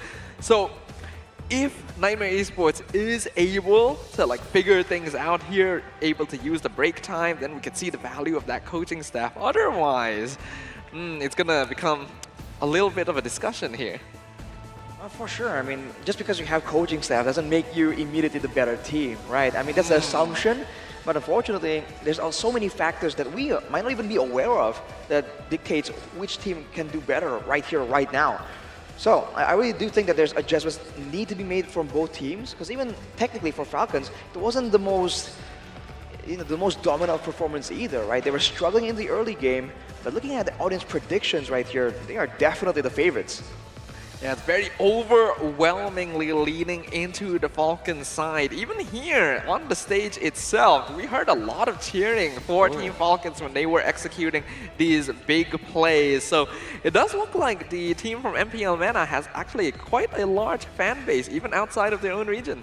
Well, we are trying. We are trying to have like a better show off on the showcase on the international stages, and so far so good. So Team Falcons are doing really good. Team Falcons are proving that they can bring up something new to the table. Yeah, they are doing like the classical draft, and for me personally, because like I've been like able to cast all their games during the MPL season, for me there's no surprises whatsoever for Team Falcons. So, well, would it be a possibility that Team Nightmare didn't study Team Falcon enough? Because for me, there's nothing special. So basically, the performance of Team Falcons here in the wild card is still pretty much the same as how they performed in MPL MENA. With the same picks. Wow, really? That's quite a statement, because if that is the case, then like teams, this is one of the teams that like opposing sides would have a lot of information on, because they have a whole MPL season for them to research and watch. So it does lead to a pretty big question, and we'll find out whether or not Nightmare Esports has the answers necessary as we go on into the drafting phase for game number 2. Adaptations going to be at the forefront of everyone's mind. We'll see what happens. All right, so the order at least is going to be a bit similar, but I do feel like it's a bit weird here. I think if you can't really use the tools available, like the 1-1 for instance, there's no real need to force yourself into that role, because I feel like that is a bit counterproductive. We'll see if they pick it again and prove me wrong this time, right? The Caster Curse is very much alive right now. But for now, it's going to be the Matilda ban, the Valentina ban as well. Seems like they're going to be trying to like take that Faramis away. And for Falcon, they're still going with the Khalid. Still so far, pretty standard. Yeah, the Khalid is still the same for now. The Faramis was a big problem. It was MVP previously with the Valentina gone. It definitely does send the message that Nightmare Esports may want to contest it for themselves. Wonder if there's anything else. Well, speaking of caster curses, I think that we are here in Malaysia. There is like a famous, most like, I'm not gonna say curse the caster, but the caster who, when he is there, the teams of Malaysia lose. We are here like with Lafel. Hopefully, like this SMG takes the ticket. So that what came to my mind when we said like caster curse. Right. All he has to do is not say that SMG will win. So far he's good. Because usually, like the way we game the caster curse is Lafel will predict the opposite team. Also, so far he didn't predict, so they are fine. Yes. Yeah. That's what. That's why, like, on the if you didn't know, that's why on the international stage, whenever you see Lafel's predictions, it's for the team that the Malaysian team is facing, so that his curse affects them. So is that why he's put in the host position right now? They're like, yo, please, we can't deal with another curse. No, it's because he's such a good translator. I see. Well, that's very true as well. Well, Nightmare now though, with the Valentina banned out, they will ban out the Nolan as well. I have to wonder if Falcon is thinking of doing the same thing right here. I mean, with the if they want to deny the Faramis, they can do it right here, and they do. So I think the gold lane becomes the next more contested thing. But on the table is generally the 1-1. So is Nightmare Esports gonna try and get that again? Well, did Falcon just ban their own Faramis? Yes. Because I think they were expecting Nightmare to just pick it up. I actually kind of thought they might let it through and then grab heroes like the Arlet that will just straight up counter it themselves. But I guess they just want to take it off the table entirely since the Valentina's gone. But in terms of picks available, I do feel like there's still plenty of options. Like the Angela's still open, the Baxia is still open. So it doesn't necessarily have to be the marksman right off the bat, because we saw what happened to Cammy previously because of that. Wait, the thing is that what's open are combinations and not single heroes. It's gonna be Cammy on the 1-1 yet again. The first game's performance did not inspire confidence, but maybe now they can find something that works. For Falcon, now they can get the combo. They go for a Joy though. Will they go for an Angela as well? Or are they gonna go for something perhaps in the mid lane? It's gonna be the Angela. TAA. Well, tactical analyst Arashi. Whenever you need to know a hero pick, you can rely on him. But for now, I think Nightmare should consider like things like the Franco and Kaja, right? With the Joy already showing up. Ooh, okay, they're gonna go for the Guinevere instead. Fulfills a pretty similar role. And the Novaria as well. We already talked about this hero earlier in the day. That vision could be pretty valuable to Nightmare. Especially against the Joy, someone's going to be hiding in the bushes, right? Waiting for a chance to really take the backline by surprise. I think that's something that Falcon can definitely do. But against the Guinevere pick right here, I think they have to be a bit concerned as well with where exactly is it going. If it goes in the roaming position, it might be a bit difficult for the Angel to match up to that kind of impact. If it's going to the jungle, it's also a fighter against the Joy. So this Guinevere pick is actually multifacetedly good for the side of Nightmare. Well, look, Joy for Team Falcon especially is flex pick because Joy can be transformed to the XP lane. That was like actually so predictable to me. And like I was saying yesterday, whenever I see an Angela, I can see a Claude or an Earthel, but I will leave that like the analytical bot for you. I want to I want to talk about that Leo or Hulk can play Joy really good, and actually who is better at that team by playing Joy is Hulk, not Leo. So like he added a lot of spices back there in Mina, so it's quite predictable for me for the XP lane after taking the Joy to be the second phase. Ooh, we do have a fun fact here actually. Perfect migration. 4 games. Guinevere has been picked in the wild card. All 4 have been victories. Could this be a sign for Nightmare Esports? Will they be able to claim another game here, similar to the way they did against Team SMG? Guess we'll find out. For now, Team Falcons are going to start off the second phase of the bans. And what was that? Not too sure yet. We have to wait and find out once the asset clears up. But man, I feel like the Angela, Joy, and Claude, like you mentioned Yasu, you can still flex the Joy away to different lanes. And I think Troublemaker was using it in the mid lane as well. So hey, here's a chance there, maybe for Good Night. I don't know if the insider info matches up with that possibility. But for Nightmare, that's the question here. Is it going to be a pick-off style? Because if it is, the Novaria is great, but it's not enough solo to really facilitate a pick-off. Usually the gold laner gets involved as well. With the 1-1, it's not exactly burst damage. Based on the way that Yasu is excitedly signaling me, he seems to be very confident that this is going to be a good night Joy. Why is that? Well, because I've seen, like, knowing the players personally, I've seen Leo asking for some tricks from Good Night about Joy. So maybe Good Night is an expert at using Joy. A secret Joy pick, but you've never seen it in like No, MPL I've never seen meta. it. No, I've never seen it. Will Good Night be feeling a little bit like a troublemaker today, perhaps? I guess we'll find out. But it would be interesting, like, Arash, say if they did put the Joy into the mid lane, what would be the value of it over, say, like the jungle or EXP? Well, you have kill pressure off the bat. With the mid lane is so short, and you're so squishy as a mage, right? So sometimes when you're trying to contest the lane clear, you walk up a bit, you get hit by burst damage coming in from your lane opponent, and then the jungle can like really quickly execute you, depending on who it is. If it's someone like a Fredrin, for instance, then a Fredrin Joy combo, that's gonna take you out really, really fast. And so that pressure will in turn lead you to have a weaker wave clear. As we take a look at the message here. Some love. Good night. I love you. Big fan of Good Night there in the crowd. Always nice to see. It does look like we're going to have some small technical difficulties here. Once again, thank you very much to our Marshall team up on stage, making sure that everything is in order. And this will once again give us some time to discuss how things are going as of right now. With Team Falcons having the momentum, how confident are you that they will be able to clean sweep this? How confident am I? So, based on the momentum itself or on the draft, on the first phase? Their momentum. Well, based on the momentum, we can say that they have just came from a clean sweep and they are starting off really good. The macro skills that they have are definitely improved than they have been in MENA. So Team Falcons are actually doing something, and actually bringing up that they are better than what they were doing in MENA. I remember that they also played in the MPLI, which gained them some experience just right before they come here. That is true. Even if their performance wasn't all the best on that stage, it was still experience, you know? It still makes a difference.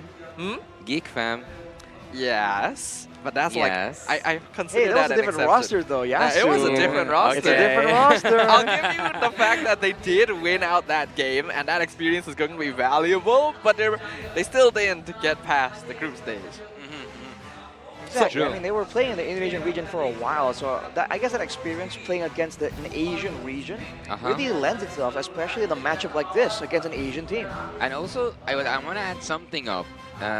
Being there is not only about the group stage itself or like the teams within the tournament. Being there means that there was scrims, there was training, there was trying out some new metas. So that's experience. True. That is a lot of experience that you're able to gain just from playing games against some of the best teams in the world, in fact. So that could be a big deciding factor, and I'm definitely seeing the impact of that. This is a team that has a certain degree of maturity up on that stage right now, and Nightmare Esports are really on the receiving end of that. We'll have to see what they can come up with to try and deal with this, though. We saw the draft earlier, but again, I can't help but be concerned about the 1-1, because earlier, the real threat maybe is the Yuzong along with the Martis maybe. But in this game, no, there'll be a Joy, right? There'll be a Claude as well. It's not exactly the easiest matchup, or the easiest situation to be in, especially in the later stages of a team fight. So I think they're going to find some kind of help for the 1-1, because otherwise, I don't see this playing out differently, man. But Angela with Joy and Angela with Claude, that's a combo. And Joy has been already executed by Leo yesterday, so I think that they are in their comfort zone. But I will also say as a Joy player myself, playing against high mobility heroes like the 1-1 can be kind of annoying because you think that they're very squishy and you'll be able to burst them down, but if you just miss a single dash on that second skill, which might be pretty easy if the 1-1's just jumping around, then you become kind of a sitting duck. That is true. So that's why there's a bit of skill involved in the Joy, definitely. But we'll have to see, man. Can Falcon make it work? Because I feel like there are ways to really take advantage of this. It's not just the 1-1, the Novaria as well. It is very vulnerable in the back there. And only with a Guinevere, we see the spatial migration used aggressively. Maybe in this game, they can really force that spatial migration to be saved, to be used as a defensive tool instead. But Arashi, do you think that Kami is trying to test himself, or like to say, no, I can't do this? Maybe it was like a one-time thing that I failed 1-1. Like taking it as a first pick again. Trying it again? So you're saying, like, is this like him testing himself? Trying it statement again? Like, oh, I just like, that was a one-time thing. It was just unlucky. Yeah. I mean, you have to be very, very unlucky if you're gonna lose in game 1 with that draft, dude. I feel like, unless you're telling me literally everything, right? Literally the luck and the horoscopes and the stars all aligned to make him lose that game, it's really hard not to point at that as a big problem. Wow. So we'll see, right? As we said earlier, he might prove us wrong. I'm not sure if I've seen him play the 1-1 before. Maybe a bit more with different carries in the composition, then maybe the 1-1 will have a bit more space to try and do some damage. That could be one of the main problems that he had in game 1, him being the main target for all 5 members from the side of Falcons. Yeah, 1-1 as a hero will play a lot more effectively if the team has setup for him. And in game 1, there was a lot of setup. You had the Tigreal, you had the Arlet, but there's also arguably some difficulty in engaging on that because of the presence of heroes like the Feramis and the Martis who can quite easily threaten that backline. This time we have the Guinevere, which will really lock someone down for a long time. If you can't get a crossbow of Tang off of the Violet Requiem, you're not going to get a crossbow of Tang off of anything. Could that be a game changer? The what, the crossbow of Tang or the... Like being able to get the crossbow of Tang off on the Gwyn ult. Oh, definitely, man. I mean, the crossbow of Tang is a huge component in the 1-1's damage. It also allows you to be a lot freer. That was the advantage that the 1-1 had over the carry. The fact that you can output damage, but still be immune and safe from all the counters coming in from your opponents. But just like that, ladies and gentlemen, we are back to the drafting phase. Thank you so much for your patience. As we take a look, the Arlet and the Yuzong EXP lane targeting in the banning phase, going really fast. Minotaur as well. Okay, so the Arlet Minotaur makes a lot of sense on Team Falcon's side. They want to dive in, they got the Joy, they got the Claude. They want to make sure Nightmare Esports doesn't have that counter engage. The Yuzong ban, though, is quite interesting, considering right now neither EXP lane has really been shown unless we're seeing the flexibility of the heroes right now. Well, it actually makes sense to me from the side of Team Nightmare because once they saw that Arlet was making so much trouble, Team Falcons decided to ban it, and it was making trouble to whom? To Yuzong. So they said maybe they want to take that Yuzong, that's why they banned. Well, no, you're talking about how Falcon... They want to dive in, so they're banning away the Arlet and the Minotaur. Because that's exactly why the Yuzong and the Kufa are banned away. There's our dive tools available. But the Akai comes through right here. So it's going to be a... Well, both Akai and Joy can be flexed out, so Falcon's getting creative right here. But if they want to go for a full dive, the Akai can work. If he spreads everyone away from each other, then the dive could be a bit more linear for the whole team. Because it's not really a combo-based kind of dive. But the heavy spin would negate the issues that Joy might have against a high mobility team comp, right? If you're gonna be worried that you can't hit them because they're dashing away from you, then why not lock him down? It could work here, but I do wonder if there may have been like more viable options overall. Well, Akai is one of those big, 2 picks already from Team Nightmare. Whoa! Okay. Benedetta. That is interesting, man. Did we see Benedetta so far? No. I think have we not seen it once? I don't think so. Not yet. I might be getting mixed up with MPLI, but Benedetta against a Phoveus. Don't It's forget not the an 1-1. It's not an impossible matchup, but with so many dashes here, it's definitely a good time for the Phobias if he does not get shut down. That could be something that Nightmare can use because they have a very strong jungler, man. The Fredrin. Look how Team Falcons are organized. Mid lane, Phobius. And you have Hulk, as I told you, on the XP lane with a Joy. And Leo got the Akai. That's interesting right there. Now, this is not the first time we've seen Phobius. The previous performance, he did actually win that game. So this hero performs very well in these niche situations where there's a lot of dashing. And we have that from the 1-1 and the Benedetta. Cammy already got caught out very often in game number 1. We'll see whether or not he can change our minds here. Game 2, we turn into the land of Dawn, and looks like there's gonna be a pause once again. Every single time, man. I want to make that dramatic entrance. Yeah, it seems like the game 2 is not getting into the Land of Dawn, more like getting out of the Land of Dawn for a bit. For us like to take a pit stop. Yeah, for a small moment right here.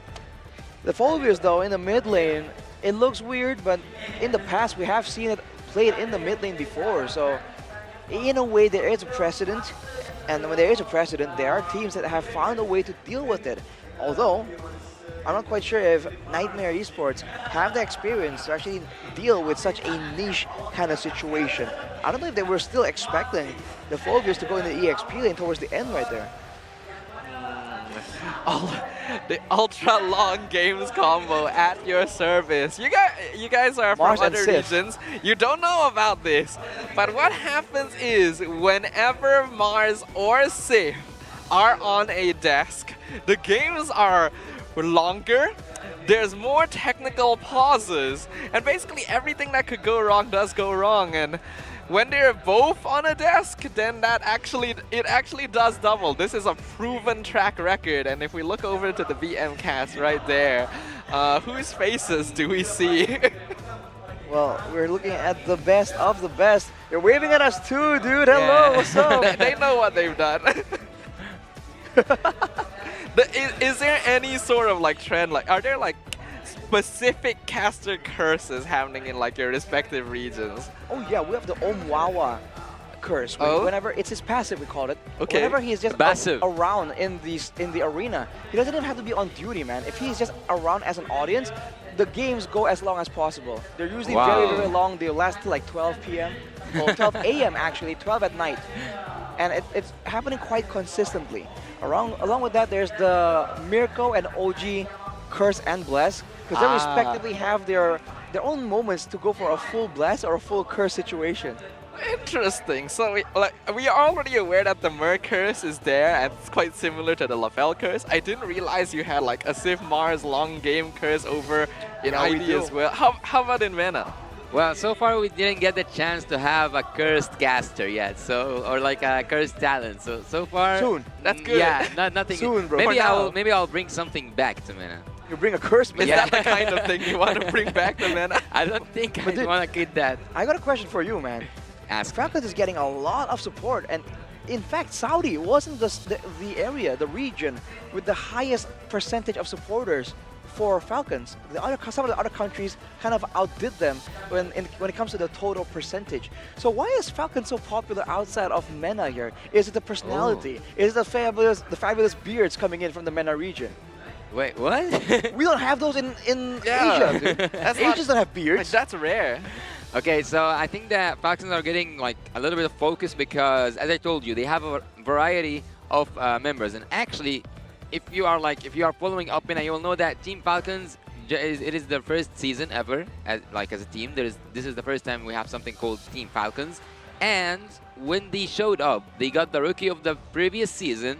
They got the 2-times champion Leo as a jungler, and then they got also Lotrick and Goodnight together, and they had this combo. As I told you, there's a synergy, high synergy between Super and Hulk, so they combined an all-star team from MENA. Well, that could explain the MENA popularity, but in Asia, dude? In America even? What is going on there? I don't know. It's a good question, That right? is crazy. Hopefully the fans can tell us in the comments of why exactly all of y'all are wild. Team Falcons has so much support. If you can please tell us what appeals to you so much. I think some other teams can really, look to Falcons as an inspiration, dude, because, popularity is a big deal in esports. Look, there's something. It's not a quote. It's something that happened and it's common, like in Egypt generally, is that when you see, it's not a quote. Look, I'll just say it. When you see a team that is not known playing up against giant teams, which team do you want to win if you are not supporting the giant team from the underdog buff?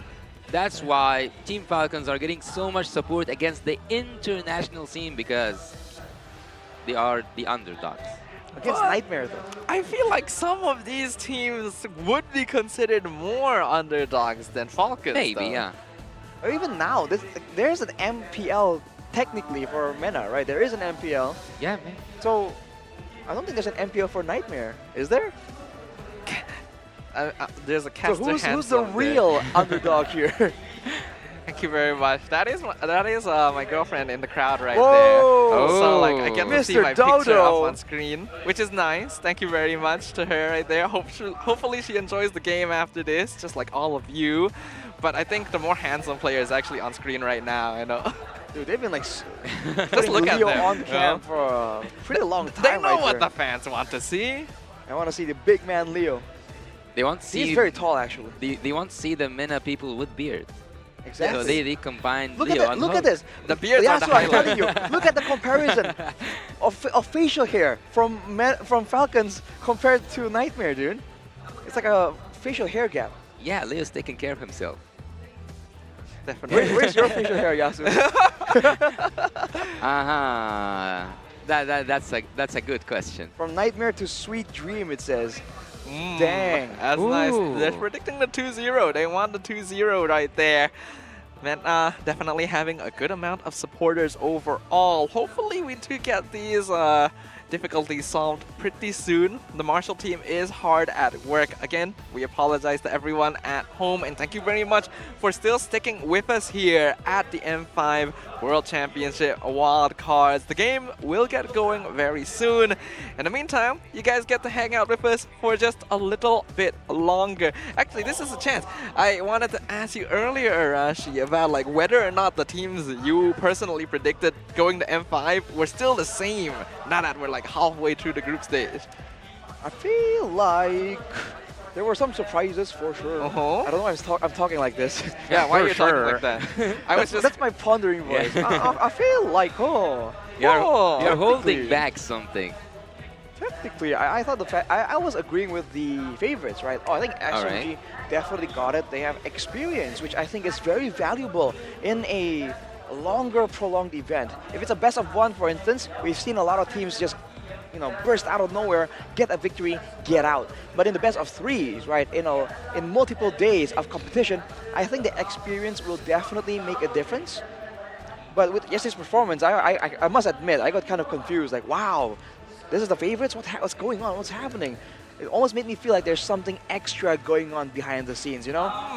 Okay, so your predictions before wildcard started were SMG and... What was it? I think it was SMG and... I gotta look at the list of teams, man. I'm getting old. You've already forgotten your personal predictions from like 2 days ago. Dude, we've been looking at like 8 different teams every day. DJY with a Mirko High next to Maro, actually. What's up, guys? Sup? Okay. But yes, we've been looking at teams the whole time, dude. I'm kind of like blanking out on the rest of the teams. I'll leave you be for now. How about yes, let me up the hook, dude. Same question. Who did you like? You predicted which teams did you predict again? Going to M5 before the wildcard? Look, you mean at the round table or like right now? What do I have before? No, like before M5. Before M5. So, I've actually said Falcons? SMG. And Falcons. And Falcons, because I believe that they can make something special. Is it still the same now? Well, they are going in the right direction so far. So basically, yes. Yeah, basically yes. So SMG can beat Falcon, you think? Hey, so you take yourself out of the hook and you just like. Yeah, it's like the bait and switch, dude. I gotta like put someone in my spot. He's the only person here with no stakes in that matchup. Oh yeah. Technically, you're right. Yeah. Yeah. I think to me, I just appreciate a good match of Mobile Legends, Yeah, man. right, I mean, we right. all do. You know, Dude. winning is Yeah. just a bonus, right? We're just here for the sportsmanship. Just I'm here to kidding, bro. win. No way. I'm here to win, man. Whenever I boot up MLBB, I'm here to win. You know? So Malaysian of you. Yeah, it's very Competitive, aggressive, Dodo. Yes. That's the epitome of a Malaysian player, right? Well, But let's, if you're talking about the other teams, I'll actually give you that. I will answer your question. Oh. Ooh. SMG is in their like best performance, right? Like in both teams' best cases, right? SMG will win currently. Ooh. Yeah, I think a name that pops up was Lil Gun. Actually, I was quite impressed with how they played. Oh yeah. Although I can't help but feel a bit discouraged because there are some moments there where they made just some really risky, borderline questionable plays there. Hey, actually here we have a player comment from Jasmine. He says, I hope Laos will have MPL, a league, more players, and more teams. Starting from wildcard, we can make a name for Nightmare at Laos and become more famous so that Laos can have its own professional league. I think a lot of teams here want to have the same sort of thing, right? A lot of them want to show what they're capable of on the international stage so that they can create hype, create more attention, and create a league for themselves, a scene, an environment where these players can grow and thrive. Well, there are some teams in the tournament that we have right now, the wild card, who share the same dream or like the same goal that Nightmare wants an MPL for their own region. And I would actually say, after seeing what I've witnessed yesterday, there are some teams, there are some regions, let's like for instance speak about KBG. I would actually give these guys a season or two, and I believe that they will have a spot in the M5 itself. One season might be enough, dude, because they just require a bit more experience, especially after a wake-up call, right? Meeting the other more developed regions, it's definitely going to ignite their competitive passions. And I think it's also a great way for Mobile Legends to spread, you know? Getting your, someone from the small region into the M5 series, right? Makes anyone in that region go like, whoa, our guys on an international stage, and in turn, it will rouse the popularity and interest in the game as well. So I think it's a step in the right direction if we, are going to try and fulfill our dream of an international, truly international Mobile Legends tournament. Well, I have a question for, because we're now having discussions, right? Yes. The wildcard idea itself, I stand fully with it. I believe in second chances. So do you guys think that by offering this second chance, will it add something up to the M5 itself? Oh yes, definitely. I think it's really incredible that these teams are getting second chances, that developing regions are getting an opportunity in the first place, and the fact that this is a melting pot where these teams are able to interact with one another, learn about strategies they didn't know previously existed, understand and respect the different regions is huge, and there will definitely be an impact on M5 itself, because these teams will be going into the main stage, the ones that qualify, as the underdogs for sure. So what happens if they're able to create upsets, That's just so dramatic. That's like such a good storyline. Exactly, the storyline possibilities, man. Climbing out of the wildcard series and then making it to, not even, let's say they don't win, right? Making it to the semifinals. That's already such a great story that we can highlight. Not just from the lower bracket, like from the lower bracket. Yeah, from the lower squared bracket. The wildcard series right here. And I'm enjoying the fact that in some way, right, now that the stakes aren't immediately as high, and some teams might be underestimating the other teams because it's the lower bracket. But that's why we're seeing a lot of experimentation going on, and I think that's valuable, man. We're seeing real good potential coming in from a lot of these heroes that haven't been picked in a long time, like years even. Yeah, it's a big plus point. And honestly, if the M5 teams watch the wildcard and realize, this hero could be quite effective in this situation, and we get to see more unique picks on the main stage, that's all already more than enough. Well, I really love, look, I'm now having a quick look at the stage itself. I'm having a quick look at everything that's happening. I'm looking also at the casters at the BM desk. And they are just like on a couch, not on their chairs anymore. They are having fun looking at the stage, and right now they are just chit-chatting and like doing the same thing as we guys are doing. And also I would like to address the viewers right now is that the technical problem it did take a little bit of time, but that's to assure that both teams have the best experience possible, and also to make sure that the experience of the game itself for you as a viewer, for you as a fan, for you as, let's say, a lover for the Mobile Legends Bang Bang scene to be fair and to be exciting and to be equal between both teams. And so far, our marshals are doing their best, and so far, the players will also promise you that they will do their best.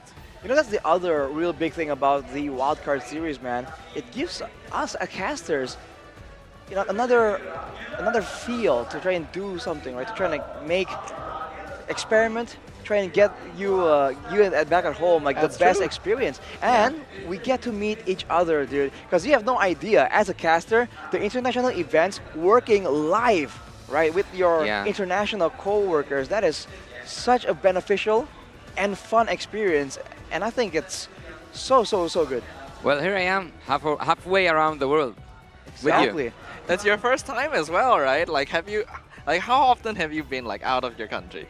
I've just been to Emirates and Saudi Arabia for both, like MPL MENA and both MPL MENA. So this is my first time ever speaking, like even being in a country that's not in MENA. Wait, hang on. Whoa. So your whole international experience out of Egypt is all based. It's all MENA from Mobile Legends. Yes. That is crazy, dude. That's actually insane. That's a dub from Mobile Legends, man.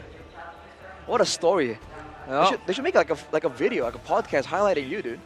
Maybe. There's value in that storyline. Yasu, the documentary. The hope of MENA. The man from MENA. The man. The man from The man bracket A. Man. Because otherwise it would just be mana. How's your experience so far, man? How do you feel that? How different is our, this experience compared to MPL MENA? Are you seeing a lot of differences? Do you feel like it's a more polished format, for instance? Well, look. At first, I want to point out that it is a terrifying experiment. Oh, absolutely. I can relate, dude. Because this is my first time dealing fully in English on daily basis, and also and casting professionally, because right here we are on an international stage, and also I'm representing the MENA. And it's like a lot of first times to do a lot of things. It's my first time meeting you guys, my first time casting in English in a tri-cast, my first time seeing a lot of new stuff. But to be honest, I'm not just saying that because now we are on the stream, or like because I have you guys. You have been so supportive since day one. You have been so friendly since day one, and everything just went smooth. All thanks from me goes to you, actually. And yeah, you've been like, you haven't been anything but generous in giving me information and in giving me experience and heading me towards the right direction. Whether I was like doing any part at the cast, whether I was like the one who was shouting and doing the team fights, even the analytical parts. It's like, literally, I've learned so much from this international experience, and also Malaysia itself was a very welcoming country. I'm glad to hear that. I agree, man. Malaysia has been good to us. Really? Nasi lemak is delicious. Man, nasi lemak is the best. Y'all got that. The food is great. You guys got to try out definitely a lot more stuff while you guys have the chance to. But let's show some love in the comments for Yasu. It's his first time like being outside. I can't imagine how terrifying it is, because like last year was my first time doing an international event, and it was local. Oh, really? You know, it was still in Malaysia. So I can't imagine coming to a different region, doing your first international event in a different language entirely. Like, that just seems like such a huge challenge. A different format as well, by the way, because fun fact, in MENA, they do not do a three-man cast. Yeah. This is Yasu's first exposure to it, so, dude, like, full credit to you. This is a very difficult situation. I just hope that people bear up with me, like they don't get like, yeah, this guy is not doing great, but I'm really trying my best. Dude, I'm really trying my best. I believe in our community. You guys will behave, right, in the comments. I'm looking at you right now.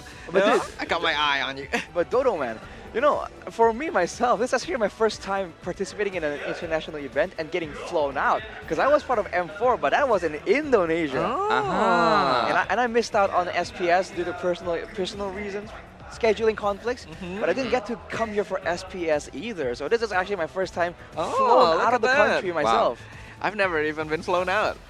So I'm still waiting for that first chance. Brother. Maybe one day, you know. But yeah, glad you guys are having a good time here in Malaysia. The BM cast is actually waving at us now. And this is the cast of podcast. It's actually a podcast. Yeah. It's a fun podcast, though. That's always the goal, right, of a podcast. Like, you don't hold a podcast to have it be a not fun podcast. Well, hopefully it's fun. I mean, obviously the goal was not to have a podcast here today, but you know, when life gives you lemons, you hold a podcast. You plant a tree. Yeah. You plant the tree. No, you hold the podcast. No, it is correct. You hold the podcast. Yeah. You talk about lemons. Yes, indeed. It's like logical. When life gives you lemons, you have to have a podcast about lemons. Yeah, it makes sense. Do you guys like lemons? I mean, iced lemon tea is good. Yeah, but like lemons on their own is a bit too sour for me. I mean, you're not supposed to eat them on their own, though, are you? I have a friend who does. What's wrong with you? And he's just like, oh, it's healthy. I'm like, I guess, but why? To find out why, maybe we can get some more info. It doesn't sound healthy to me. I feel like you're. Anyway, let's just throw it over to the stage. You know, our podcast is done. Let's let the hosts have a moment on a screen because they got an interview up on stage.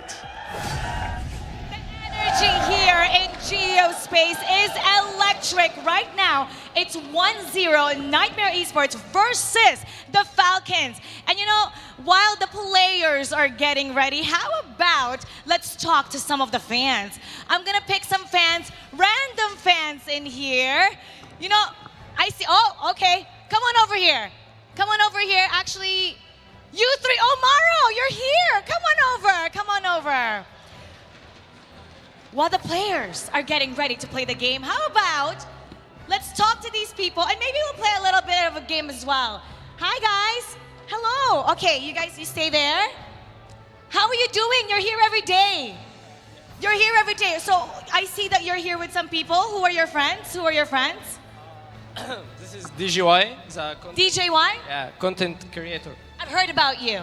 Tell us what you make content about. I make content about MPLs and including M5 Wildcard as well. Including M5 Wildcard. What kind of content about M5 Wildcard? Some clips and also some RL content interview in the future. Okay, how about let's give us a sample for the people in the other regions who haven't seen your content. Introduce yourselves and pretend that I'm watching your channel right now. All right? Okay? DGY in 3, 2, 1, go.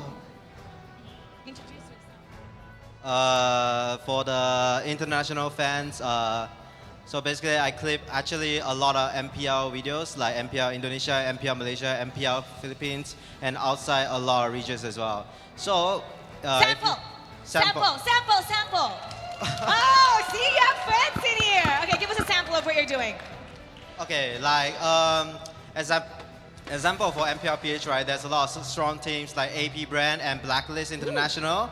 So basically, I clip a lot of their gameplays and make a lot of their highlights to, you know, get more exposure for the tournaments and stuff.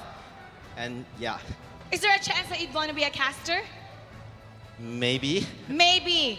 Okay, we're gonna pretend that you're a caster and then we're gonna pass it over to him, okay? So the crowd will know him. All right, DJY, go. Okay, so I ask him questions. Pretend this is a game right now and then you pass it over to him. Okay, now we can see that Blacklist International is locking onto the base. And looks like Echo is trying his best to defend the base, but it's not happening. Except it's the Falcons and it's Nightmare Esports. Go ahead. What is your name? My name is Howek. It's HOWECT. Now we know how to find you on the internet. Yeah. Okay, what is it that you do? I know you make some content as well. You guys are friends, right? Well, we just only met yesterday. You met yesterday. Well, I'm not a content creator. I'm just a random Mobile Legends player. You're just a player. Okay, Yeah. what role do you play? I usually play gold lane. You usually play gold lane. What role do you play again? Rome. Rome, gold, Rome. What are you? Jungler. Jungler. Okay, I'm a roamer, Rafa. Okay, so we just need one more. Now, okay, how about who do you think? Okay, you're a content creator, so you know everything about MLBB, and you play really well. What rank? What rank? Yeah, what rank? Well, right now I'm in legend, but my highest rank is in just low mythic. Okay, legend. All right, let's see which of you knows your hero really well. Mara, the reason why I pulled you, I just thought about this game literally this second. You're gonna be the judge to say if they're saying it right, okay? Now, we're gonna go through the heroes A to Z, A, B, C, D, all the way to Z. Once you say A, he has to say a hero that starts with B, and so on and so forth, okay? You can only have a 5-second pause. Otherwise, you will lose.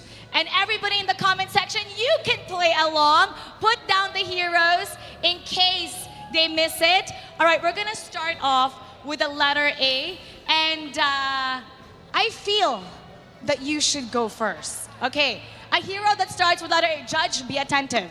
Hero that starts with letter A. Arlet. Alles. Bauman. Bauman. Help. No, not help her. 5, 4, 3, 2, 1. Oh, okay. He just made it right on time. Chang'e. 5. Help me, guys. Help me, guys. D. 5. Dairoth. E. 4, 3, 2, 1. Time's up. Okay, I'm sorry. Time is up. How about let's have another contender. We'll give a chance to a contender. Do you want to say a message to anybody that's watching right now? Yeah. Hey, international fans. I mean, not really. I didn't really come up, but for all of you watching, I just hope that you guys will be doing so well for MLBB. Yeah. You did so well. Let's give him a round of applause. Thank you so much. You know, it's not easy to have a mic and to talk on camera. You did so well. Thank you so much. Thank you so much. You're welcome. Okay, now you can go back to your seat. We need a contender. We need a contender who thinks, okay, come on over here. Come on over. Where are you from? Egypt. You're from Egypt. Yes. Oh, so you're Yasu's friend. Yeah. You're Yasu's friend. Okay. What is your name? Rames. Rames. I'm actually the sub player for Falcons Esports. Oh shoot! He's the sub player. Okay. Now you gotta do good on this one. All right. We're gonna start off again, so you know how the game goes. We're gonna do heroes, okay? Yeah. We're gonna start off again, okay? With A this time, we'll start with you. How confident do you feel right now? 100%. 100%. He feels like he's 100%. What's your role, by the way? What's your role? I'm mid laner. You're mid laner, but you know all the heroes for sure? Yeah. Well, 100%. let's put a spell on him. You're gonna forget the heroes, okay? All right, we're gonna start off with A. Go ahead. Aldous. Balmond. Bauman. Camilla. Dairoth. Esmeralda.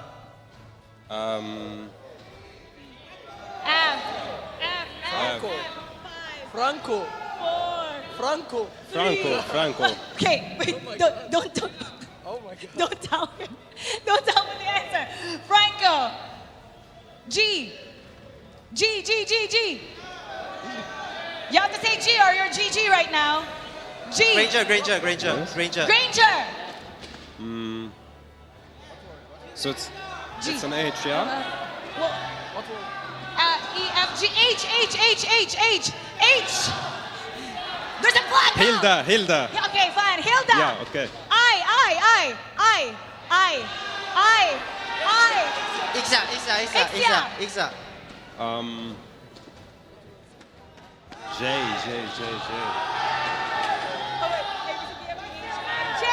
J. There's no hero J. J, yes. Jay! Jay! Vroom, vroom! Jay! Vroom, vroom! Johnson. Ja- Yeah, right. K! Lan- K! J, K, K, K, K. Kadita, Kadita. K, Kadita. Yeah. L. Leomord. Leomord. M. Oh, Mates, Mates. Don't coach. You're the judge. Maro, you're the judge. M, N. Nathan. Nathan. LMN. Oh. Is there an O? Oh, yeah. The dance of the swan is so Odette, Odette, graceful Odette. and Odette. LMNOP. Yeah. Paquito. Paquito. LMNOP. Q. You think of the next letter, okay? Q. Q. Q. Is there a Q? I don't think there's a Q, Is guys. there a Q? Is there a Q? There's no Q. There's no Q. Okay, you're the judge. You help me. Q. There's no Q. Q. R. Roger. Roger. Okay, R. S. Silvana. Silvana. Now, okay, S. T. Tigro. Tigro. U. Uranus. Yeah. V. The flying head. Oh, Walia. Oh, okay. UV. W. You say the next letter. W. W. Okay, 1-1. 1-1. My Yeah. darts fight. U. W. X. Expo. Y. Yuzong. Yuzong. Yeah. Z. Zilong. I don't know how I'm gonna determine the winner. Thank you so much. By the way, Maro, you are supposed to be the judge, not the coach. No, I mean, You want him to win. yeah. Okay. Okay. Do you guys know each other? Yeah, for sure. Oh, yeah. Yes, from the same region. Okay. Now, your team right now is up there. Everybody from Egypt is watching, the MENA region. What would you like to say to everybody online, especially those who are looking forward to seeing your teams? Thank you for supporting us, and please continue. I hope we put out a honorable performance, and keep supporting us. We really appreciate it. Thank you. Thank you. Final message to everybody. Thank you everyone for coming here to the M5 Wildcard, and then keep supporting your favorite teams, and also shout out to Mirko in the stream. Whoa! Shout out to Mirko. And Maro, thank you so much. We have lots of fun games happening here at Geospace Live, so be sure to always tune in and always remember to dare to be great and be better than great. See you guys in a bit.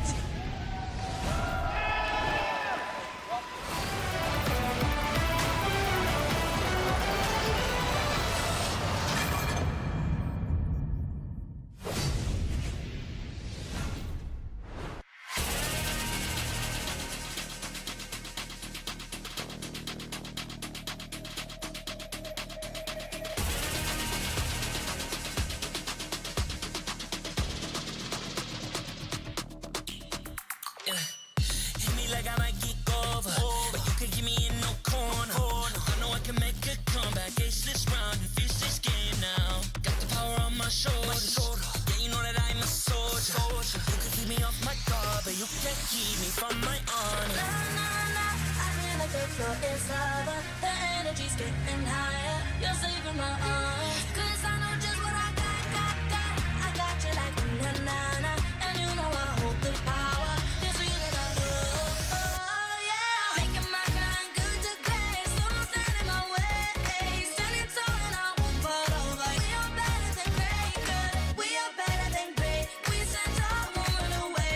We are fun, nothing gon' change. Great. We are better than great. Can't get it great, I'm better than great. I play my own role, I be kinda great.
me like I might get over, but you could give me in no corner. I know I can make a comeback, ace this round and finish this game now. Got the power on my shoulders.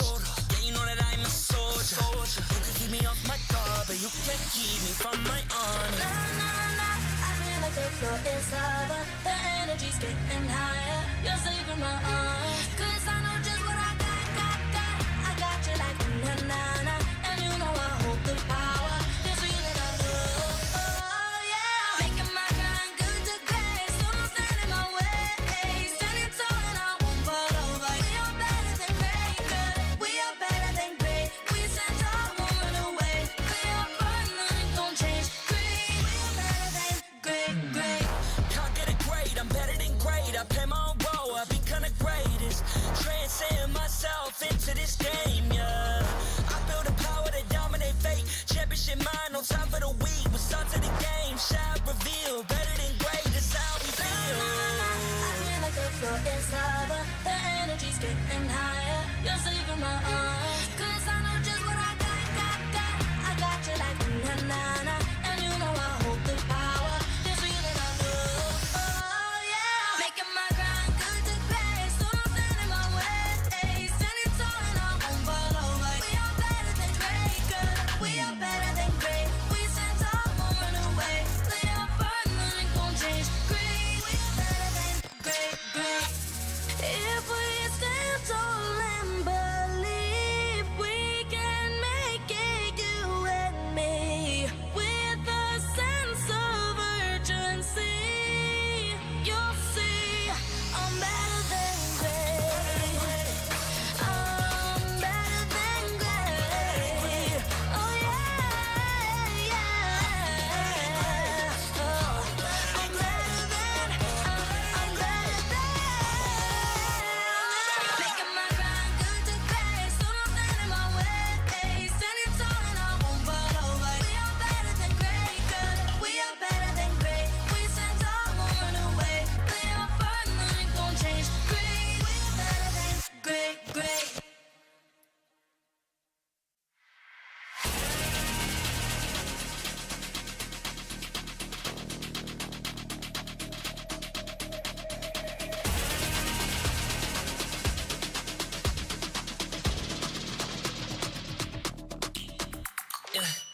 Hit me like I might get over, but you could give me in no corner. I know I can make a comeback, ace this round and finish this game now. Got the power on my shoulders. Yeah, you know that I'm a soldier.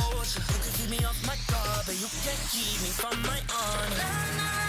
I feel like the floor is lava. The energy's getting higher. You're saving my arms. 'Cause I know just what I got.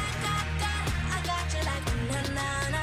And you know I hold the power. This feeling I love. Oh yeah. Making my grind good to great. So don't stand in my way. Standing tall and I won't fall over. We are better than great. Good. We are better than great. We stand tall, won't run away.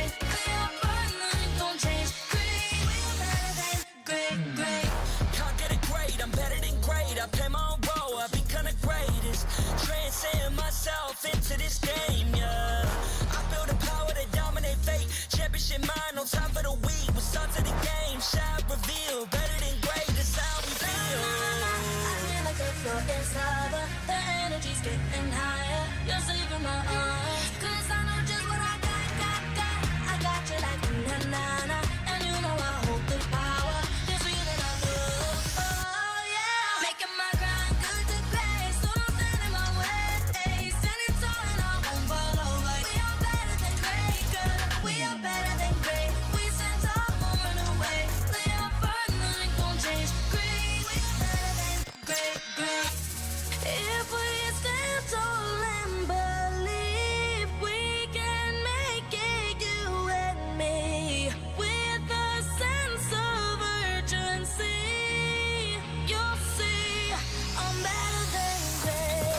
like I might get over, but you could give me in no corner. I know I can make a comeback, ace this round and finish this game now. Got the power on my shoulders, yeah, you know that I'm a soldier.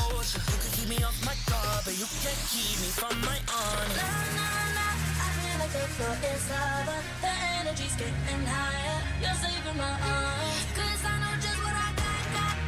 I got you like na-na-na, and you know I hold the power. This feeling I love, oh yeah. Making my grind good to great, so don't stand in my way. Standing tall and I won't fall over. We are better than great, good. We are better than great. We stand tall, won't run away. We are fun, nothing gon' change. Great, we are better than great. Can't get it great, I'm better than great. I play my own role, I become the greatest. Transcend myself into this game, yeah. I build a power to dominate fate. Championship mind, no time for the weak. What's up to the game, shall reveal. Better than great, that's how we feel. I feel like the floor is lava, the energy's getting higher. You're saving my arms, 'cause I know just what I got. I got you like na-na-na, and you know I hold the power. This feeling I love, oh yeah. Making my grind good to great, so don't stand in my way. Standing tall and I won't fall over. We are better than great, good. We are better than great. We stand tall, won't run away. We are fun, nothing gon' change. Great, we are better than great. If we stand tall and believe, we can make it, you and me. With a sense of urgency, you'll see I'm better than great. I'm better than great. Oh yeah. Oh, I'm better than. Making my grind good to great, so don't stand in my way. Standing tall and I won't fall over. We are better than great, good. We are better than great. We stand tall, won't run away. We are fun, nothing gon' change. Great, we are better than great.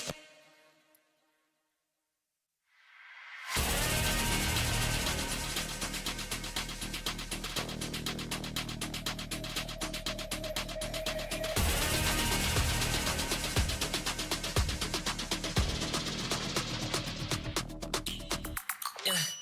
Hit me like I might get over, but you could give me in no corner. I know I can make a comeback, ace this round and finish this game now. Got the power on my shoulders, yeah, you know that I'm a soldier. You could keep me off my guard, but you can't keep me from my honor. I feel like the floor is lava, the energy's getting higher. You're saving my arms, 'cause I know just what I got.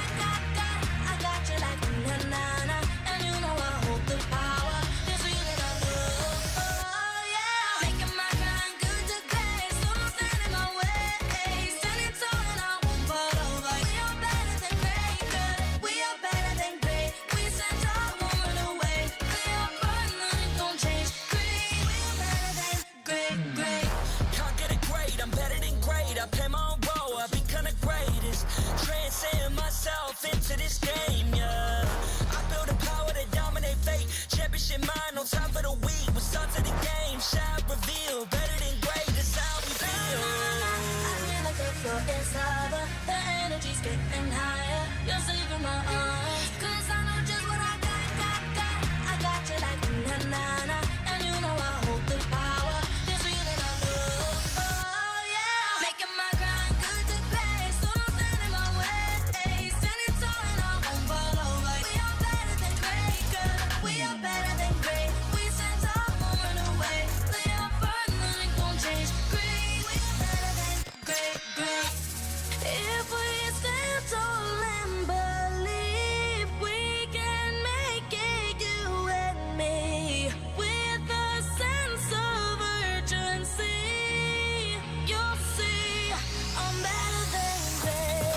shoulders.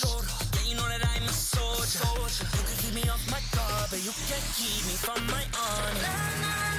I feel like the floor is lava. The energy's getting higher. You're saving my arms. 'Cause I know just what I got. I got you like na-na-na.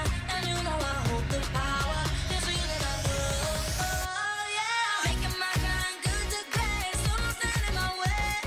Standing tall and I won't fall over. We are better than great. Good. We are better than great. We stand tall, won't run away. We are fun, nothing gon' change. Great. We are better than great. Can't get it great, I'm better than great. I play my own role, I become the greatest.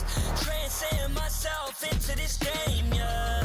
I build a power to dominate fate. Championship mind, no time for the weak. We're start to the game, shall reveal. Better than great, that's how we feel. I feel like the floor is lava. The energy's getting higher. You're saving my arms. 'Cause I know just what I got. I got you like na-na-na. And you know I hold the power. This feeling I love. Oh yeah. Making my grind good to great. So don't stand in my way. Standing tall and I won't fall over. We are better than great. Good. We are better than great. We stand tall, won't run away. We are fun, nothing gon' change. Great. We are better than great. If we stand tall and believe we can make it, you and me, with a sense of urgency, you'll see I'm better than great. I'm better than great. Oh yeah. Oh, I'm better than. Making my grind good to great. So don't stand in my way. Standing tall and I won't fall over. We are better than great. Good. We are better than great. We stand tall, won't run away. We are fun, nothing gon' change. Great. We are better than great.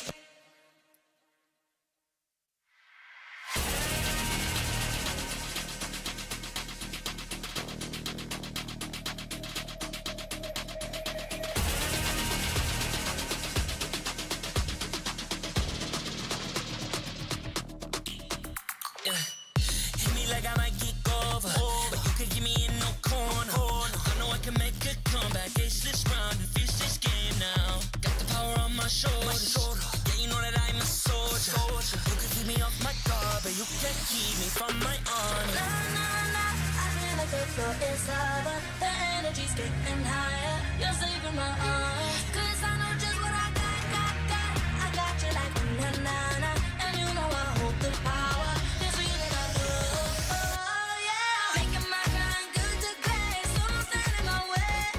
Standing tall and I won't fall over. We are better than great. Good. We are better than great. We stand tall, won't run away.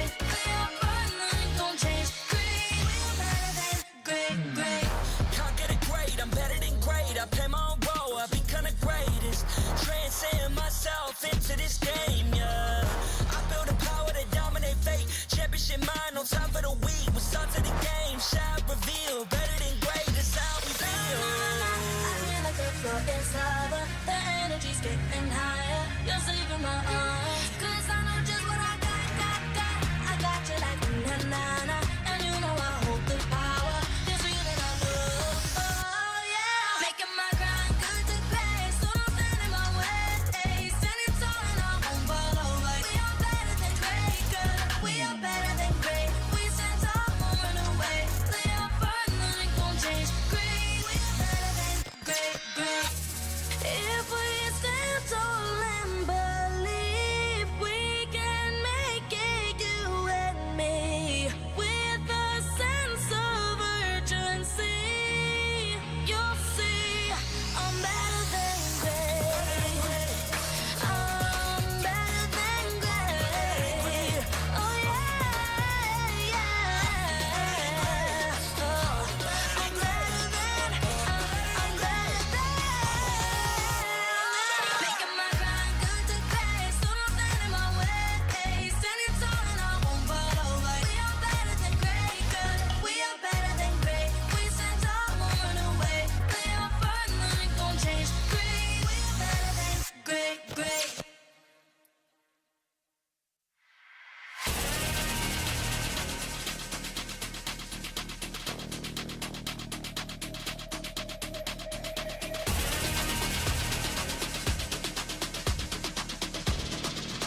it's over. The energy's getting higher. You're saving my arms. 'Cause I know just what I got. I got you like na-na-na. And you know I hold the power. This feeling I love. Oh yeah. Making my grind good to great. So don't stand in my way. Standing tall and I won't fall over. We are better than great, good. We are better than great. We stand tall, won't run away. We are fun, nothing gon' change. Great, we are better than great. Can't get it great, I'm better than great. I play my own role, I become the greatest. Transcend myself into this game, yeah. I build a power to dominate fate. Championship mind on top of the week. What's up to the game? Shall reveal. Better than great, that's how we feel. I feel like the floor is over. The energy's getting higher. You're saving my arms. 'Cause I know just what I got. I got you like na-na-na. And you know I hold the power. This feeling I love. Oh yeah. Making my grind good to great. So don't stand in my way. Standing tall and I won't fall over. We are better than great, good. We are better than great. We stand tall, won't run away. Play our part, nothing gon' change. Great, we are better than great. If we stand tall and believe we can make it, you and me, with a sense of urgency, you'll see I'm better than great. I'm better than great. Oh yeah. Oh, I'm better than. Making my grind good to great. So don't stand in my way. Standing tall and I won't fall over. We are better than great, good. We are better than great. We stand tall, won't run away. Play our part, nothing gon' change. Great, we are better than great.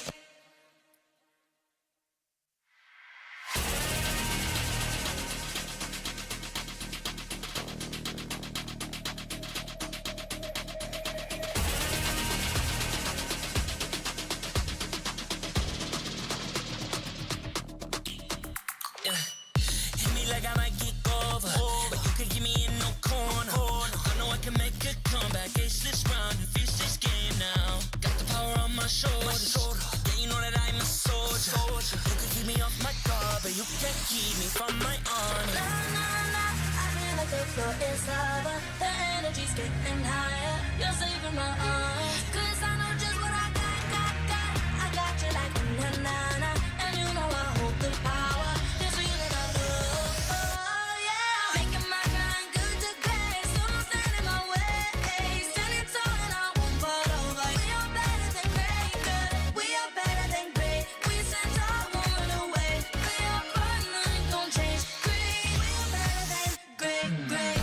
Can't get it great, I'm better than great. I play my own role, I become the greatest.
keep me from my honor.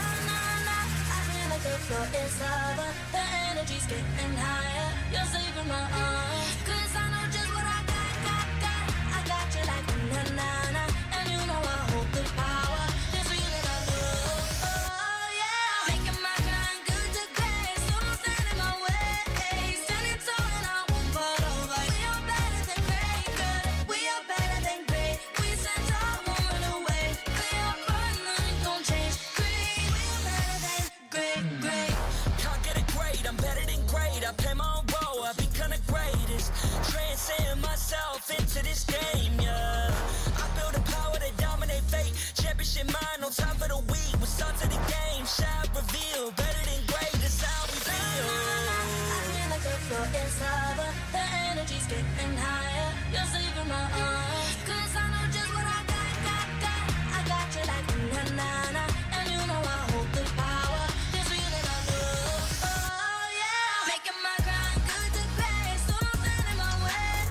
Standing tall and I won't fall over. We are better than great, good. We are better than great. We stand tall, won't run away. Play our part, nothing gon' change. Great, we are better than great. If we stand tall and believe we can make it, you and me, with a sense of urgency, you'll see I'm better than great. I'm better than great. Oh yeah. Oh, I'm better than. Making my grind good to great. So don't stand in my way. Standing tall and I won't fall over. We are better than great, good. We are better than great. We stand tall, won't run away. Play our part, nothing gon' change. Great, we are better than great.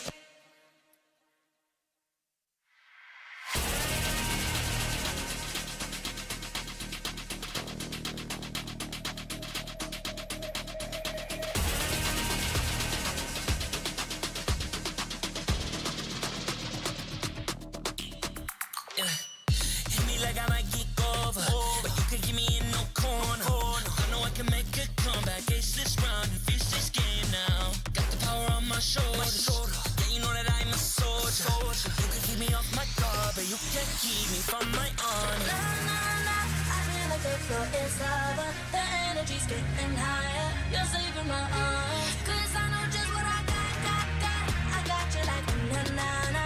And you know I hold the power. This feeling I love. Oh yeah. Making my grind good to great. So don't stand in my way. Standing tall and I won't fall over. We are better than great, good. We are better than great. We stand tall, won't run away. Play our part, nothing gon' change. Great, we are better than great. Can't get it great, I'm better than great. I play my own role, I become the greatest.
comeback. Ace this round and finish this game now. Got the power on my shoulders. Yeah, you know that I'm a soldier.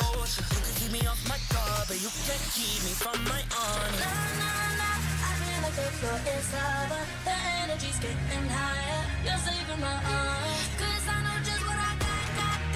I got you like na na na. And you know I hold the power. This feeling I love. Oh yeah, making my grind good to great. So don't stand in my way. Standing tall and I won't fall over. We are better than great, good. We are better than great. We stand tall, won't run away. We are fun, nothing gon' change. Great, we are better than great, great.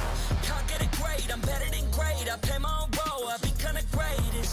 Transcend myself into this game, yeah. I build a power to dominate fate. Championship mind, no time for the weak. We start to the game, shout, reveal. Better than great, that's how we feel.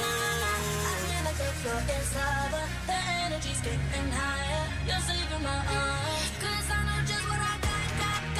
I got you like na na na. And you know I hold the power. This feeling I love. Oh yeah, making my grind good to great. So don't stand in my way.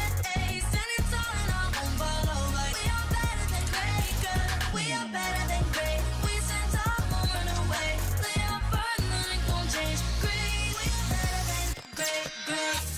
If we stand tall and believe we can make it, you and me, with a sense of urgency, you'll see I'm better than great. I'm better than great. Oh yeah, yeah. Oh, I'm better than. I'm better than. Making my grind good to great. So don't stand in my way. Standing tall and I won't fall over. We are better than great, good. We are better than great. We stand tall, won't run away. We are fun, nothing gon' change. Great, we are better than great, great.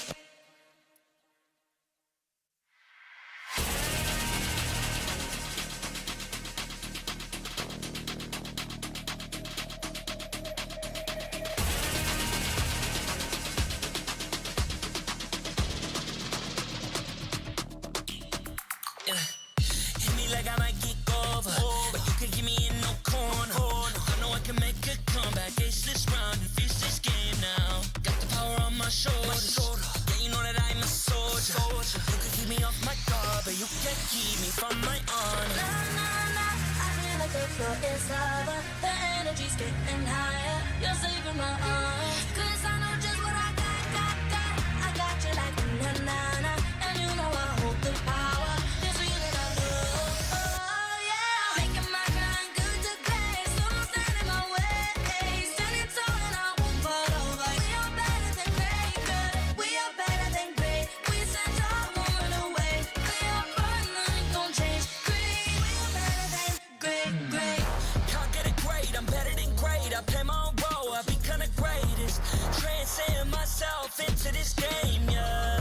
I build a power to dominate fate. Championship mind, no time for the weak. We start to the game, shout, reveal. Better than great, that's how we feel. I feel like the floor is lava. The energy's getting higher. You're saving my arms. 'Cause I know just what I got. I got you like na na na. And you know I hold the power. This feeling I love. Oh yeah, making my grind good to great. So don't stand in my way. Standing tall and I won't fall over. We are better than great, good. We are better than great. We stand tall, won't run away. We are here at Gamers 8 to show that we are walking the walk. We have had amazing reactions, major idea owners, and a lot of potential partners and stakeholders coming in here and taking a peek. The DS Cube over here has been the nexus of this zone. What I saw it from the outside is very mysterious. You want to know what's happening inside. Felt like, this is an MMORPG, but R is not role-playing, it's real world.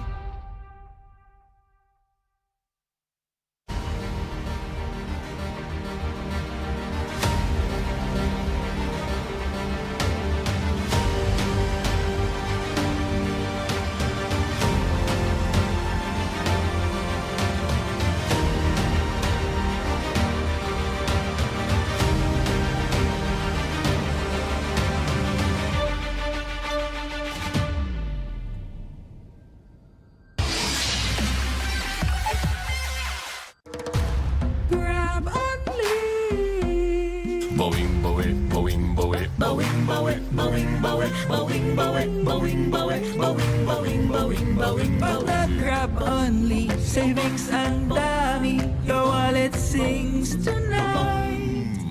Laki ng bawi, pag nag-grab only, save 2 4 for alright.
the #1 seed, the champion of the arena. The fans adore me because I've never lost. You are afraid that you will lose everything.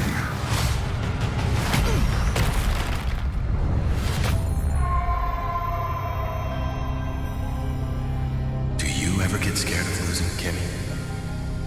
Well, big bro, I think we should cherish the joy and excitement of each game.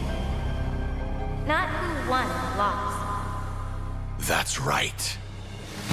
I'll strive for victory, but I won't lose myself in its pursuit.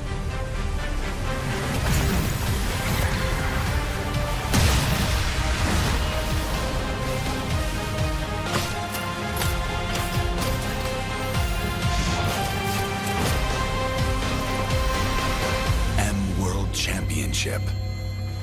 I'm back.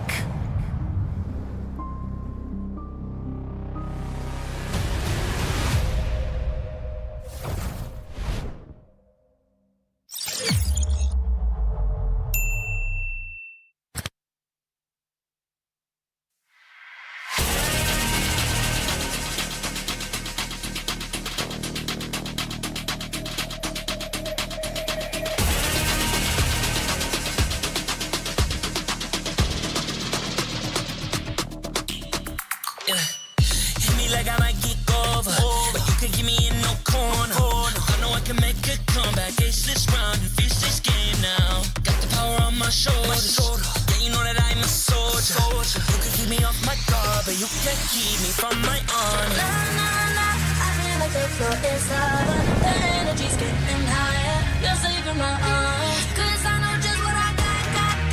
I got you like na na na. And you know I hold the power. This feeling I love. Oh yeah. Making my grind good to great. So don't stand in my way. Standing tall and I won't fall over. We are better than great. Good. We are better than great. We stand tall, won't run away. We are burn, nothing gon' change. Great. We are better than great. Can't get it great, I'm better than great. I play my own role, I become the greatest. Transcend myself into this game, yeah. I build a power to dominate fate. Championship mind, no time for the weak. We start to the game, shine, reveal. Better than great, that's how we feel. I feel like the floor is lava. The energy's getting higher. You're saving my arms. 'Cause I know just what I got. I got you like na na na.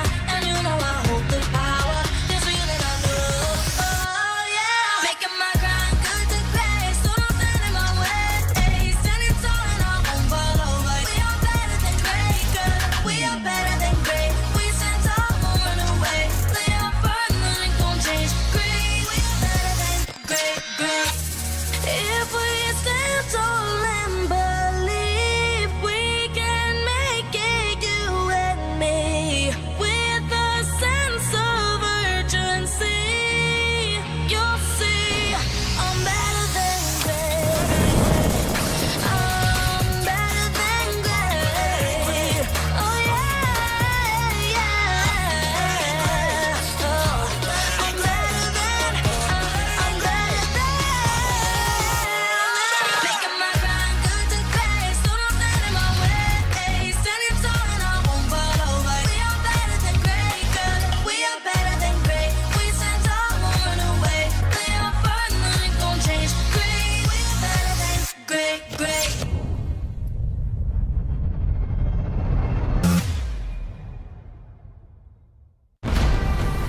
We are here at Gamers 8 to show that we are walking the walk. We have had amazing reactions, major idea owners, and a lot of potential partners and stakeholders coming in here and taking a peek. Gidea's cube over here has been the nexus of this zone.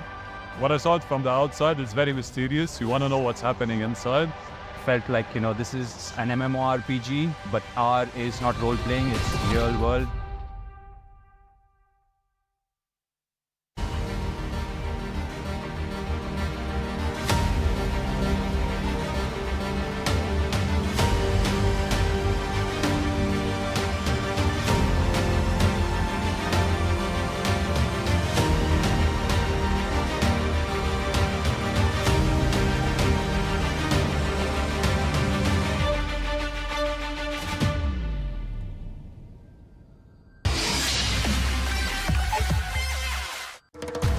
Grab only.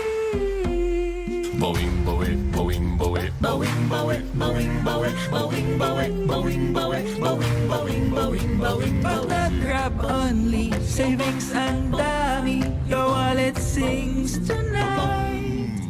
Laki ng bawi. Pag nag-grab only, save 2 4 4 alright. boing, boing, boing, boing, boing, boing, boing, boing, boing, boing, boing, boing, boing, boing, boing, boing.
number 1 seed, the champion of the arena.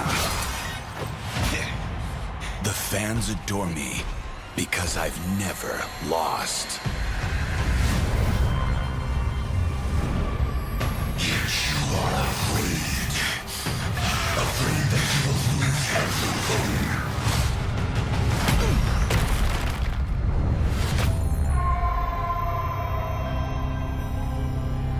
Do you ever get scared of losing, Kimmy? Well, big girl, I think we should cherish the joy and excitement of each game. Not who won or lost. That's right. I'll strive for victory, but I won't lose myself in its pursuit.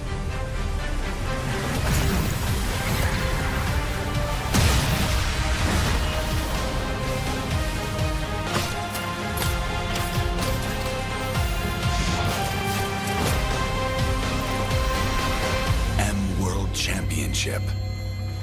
I'm back.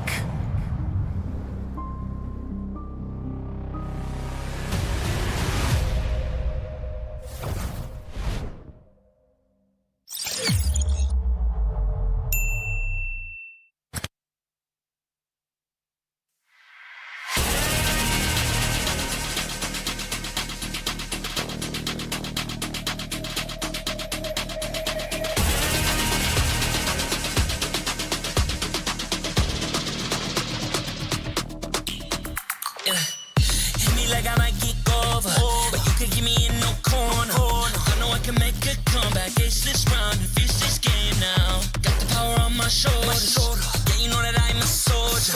You can keep me off my guard, but you can't keep me from my honor. Nah, nah, nah, I feel like the floor is lava. The energy's getting higher. You're saving my arms, 'cause I know just what I got. I got you like na-na-na, and you know I hold the power. This feeling I love, oh yeah. Making my grind good to great, so don't stand in my way. Standing tall and I won't fall over. We are better than great, good. We are better than great. We stand tall, won't run away. We are fun, nothing gon' change. Great, we are better than great. Can't get it great, I'm better than great. I play my own role, I become the greatest. Transcend myself into this game, yeah. I build a power to dominate fate. Championship mind on top of the week. We start to the game, shout, reveal. Better than great, that's how we feel. I feel like the floor is lava. The energy's getting higher. You're saving my arms, 'cause I know just what I got. I got you like na-na-na, and you know I hold the power. This feeling I love, oh yeah. Making my grind good to great, so don't stand in my way. Standing tall and I won't fall over. We are better than great, good. We are better than great. We stand tall, won't run away. We are fun, nothing gon' change. Great, we are better than great. If we stand tall and believe, we can make it, you and me. With a sense of urgency, you'll see I'm better than great. I'm better than great. Oh yeah. Oh, I'm better than. Making my grind good to great, so don't stand in my way. Standing tall and I won't fall over. We are better than great, good. We are better than great. We stand tall, won't run away. We are fun, nothing gon' change. Great, we are better than great.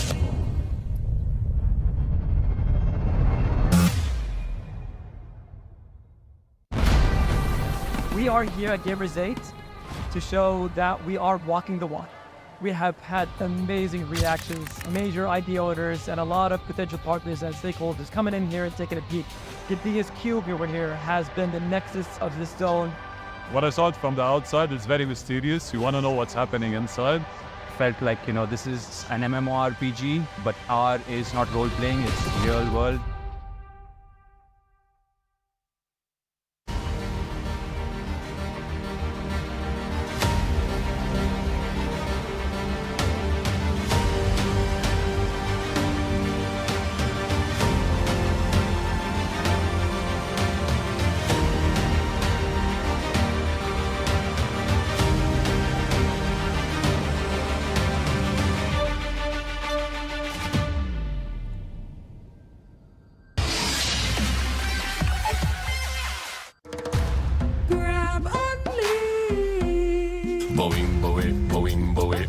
Boing, boing, boing, boing, boing, boing, boing, boing, boing, boing, boing, boing, Pag nag-grab only, savings ang dami, your wallet sings tonight.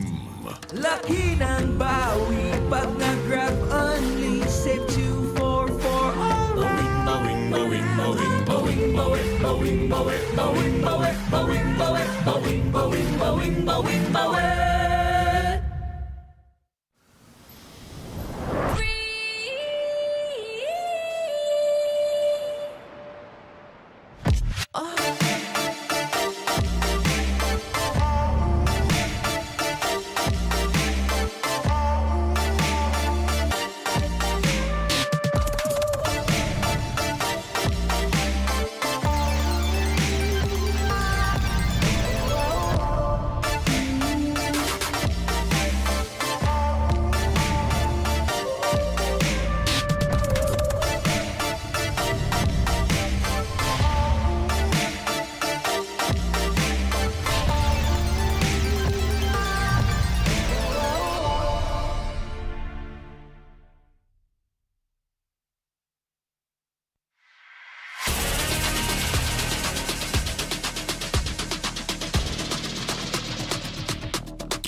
the number one seed, the champion of the arena. The fans adore me because I've never lost. You are afraid that you will lose everything.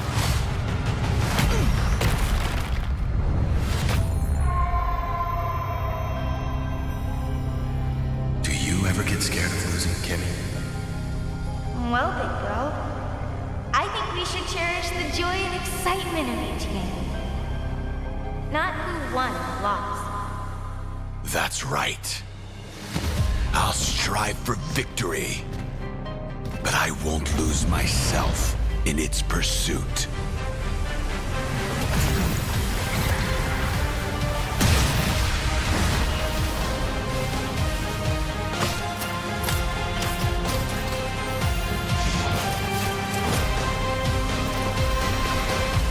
World Championship. I'm back.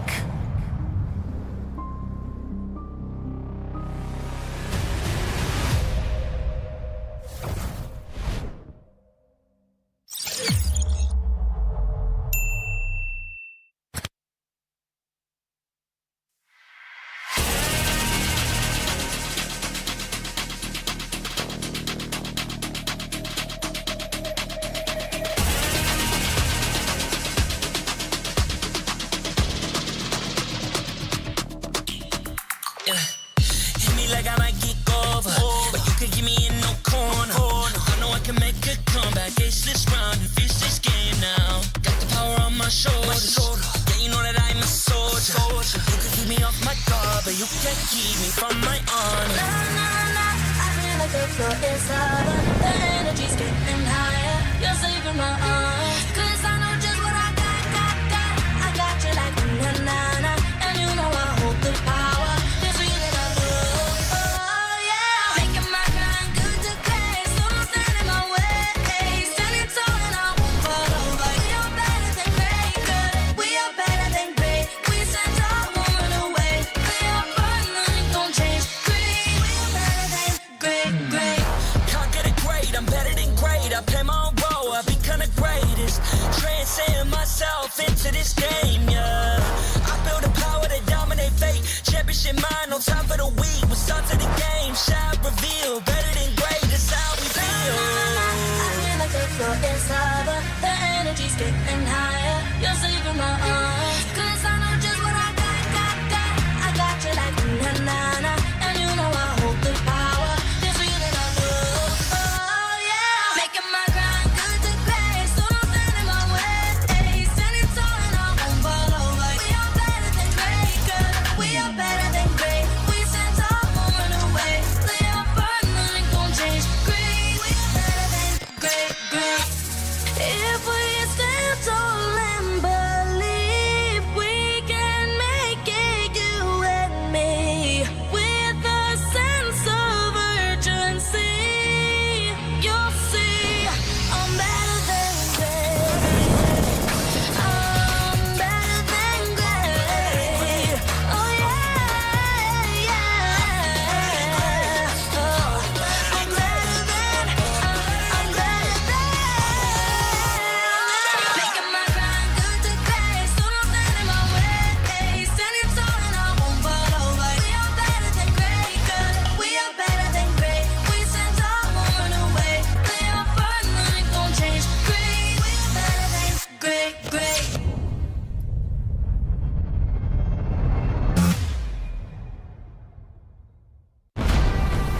We are here at Gamers 8 to show that we are walking the walk. We have had amazing reactions, major idea owners, and a lot of potential partners and stakeholders coming in here and taking a peek. The biggest cube over here has been the nexus of this zone. What I saw it from the outside is very mysterious. You want to know what's happening inside. Felt like, this is an MMORPG, but R is not role-playing, it's real world.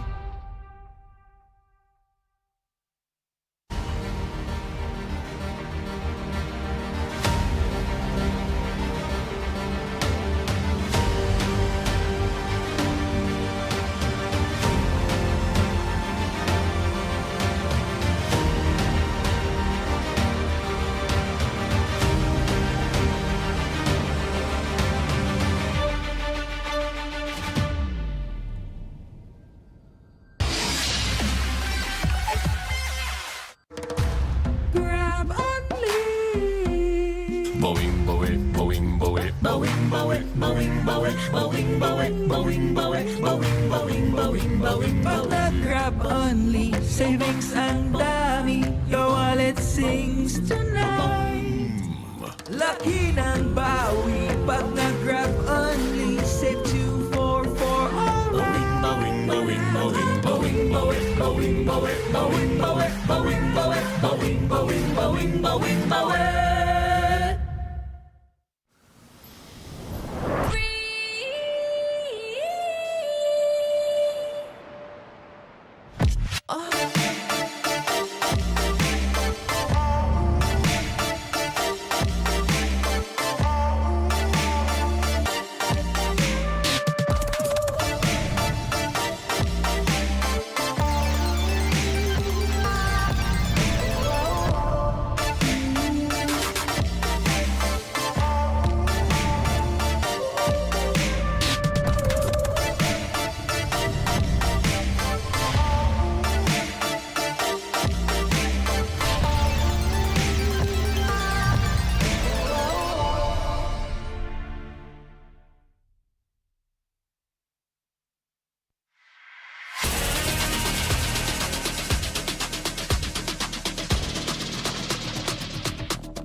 number 1 seed, the champion of the arena.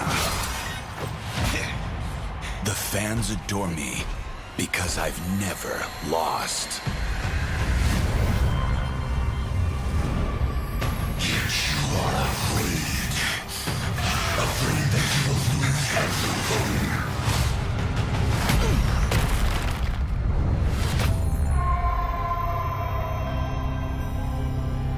Do you ever get scared of losing, Kimmy? Well, big girl, I think we should cherish the joy and excitement of each game. Not who won or lost. That's right. I'll strive for victory, but I won't lose myself in its pursuit.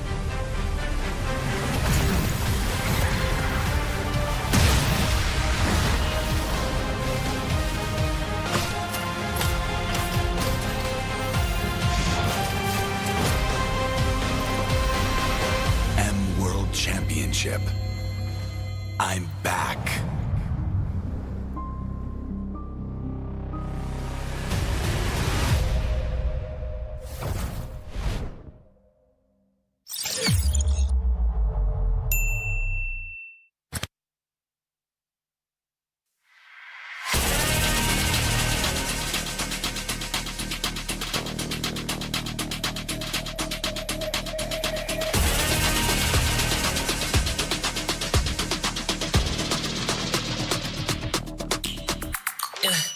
Hit me like I might get over, but you can get me in no corner. I know I can make a comeback, ace this round and finish this game now. Got the power on my shoulders, yeah, you know that I'm a soldier.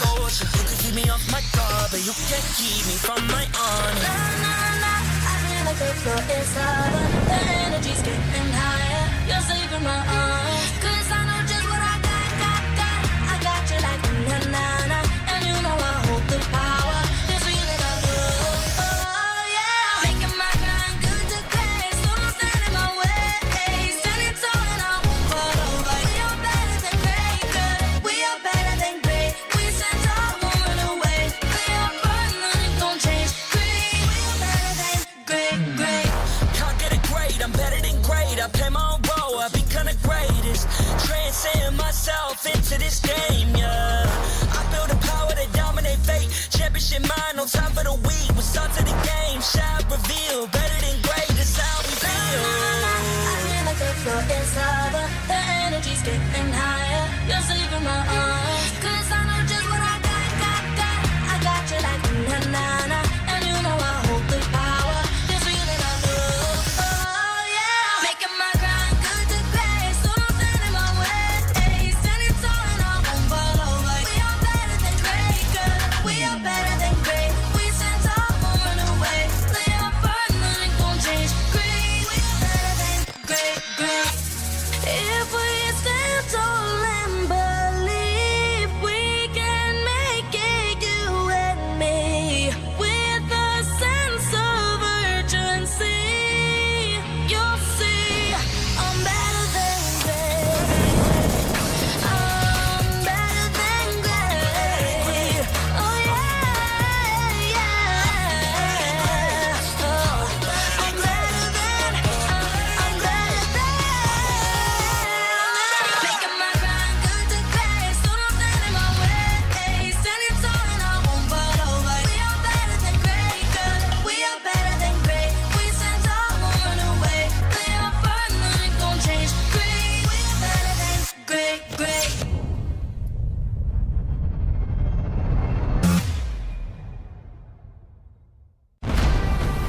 We are here at Gamers 8 to show that we are walking the walk. We have had amazing reactions, major idea owners, and a lot of potential partners and stakeholders coming in here and taking a peek. Gidea's cube over here has been the nexus of this zone. What I saw it from the outside is very mysterious. You want to know what's happening inside. Felt like, this is an MMORPG, but R is not role-playing, it's real world.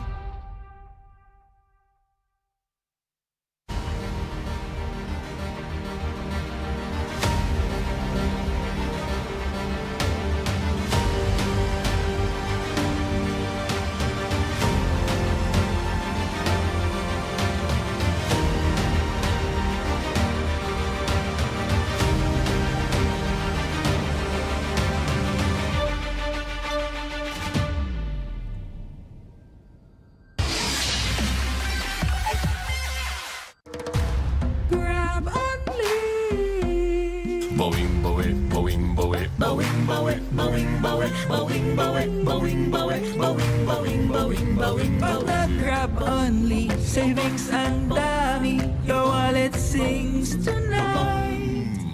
Laki ng bawi, pag nag-grab only, save 244 alright. Boing, boing, boing, boing, boing, boing, boing, boing, boing, boing, boing, boing, boing, boing, boing, boing.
#1 seed, the champion of the arena.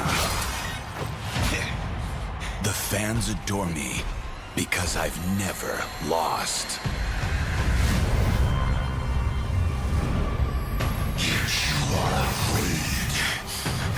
Afraid that you will lose everything.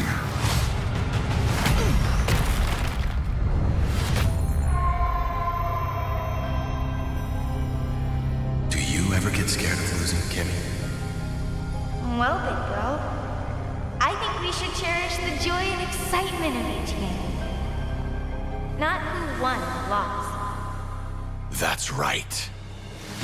I'll strive for victory, but I won't lose myself in its pursuit.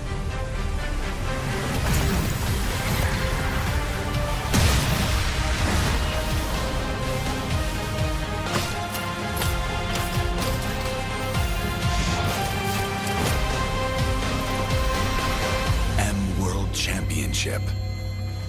I'm back.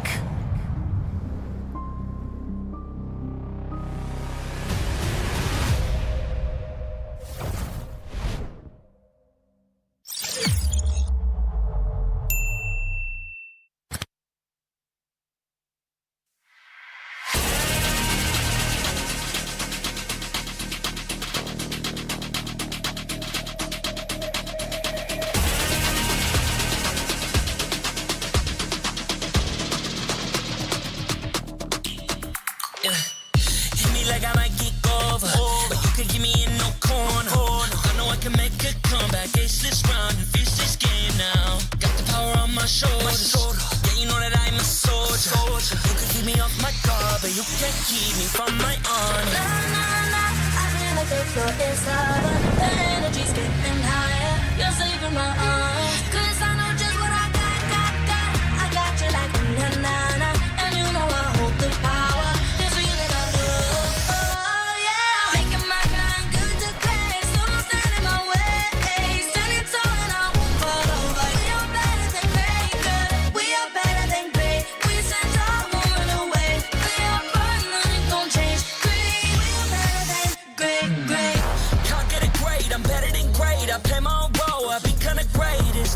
Transcend myself into this game, yeah. I build a power to dominate fate. Championship mind on top of the week. What's up to the game? Shall reveal. Better than great, that's how we feel. I feel like the floor is lava. The energy's getting higher. You're saving my arms. 'Cause I know just what I got. I got you like na-na-na. And you know I hold the power. This feeling I love. Oh, yeah. Making my grind good to great. So don't stand in my way. Standing tall and I won't fall over. We are better than great, good. We are better than great. We stand tall, won't run away. Lay up firm, nothing gon' change. Great, we are better than great.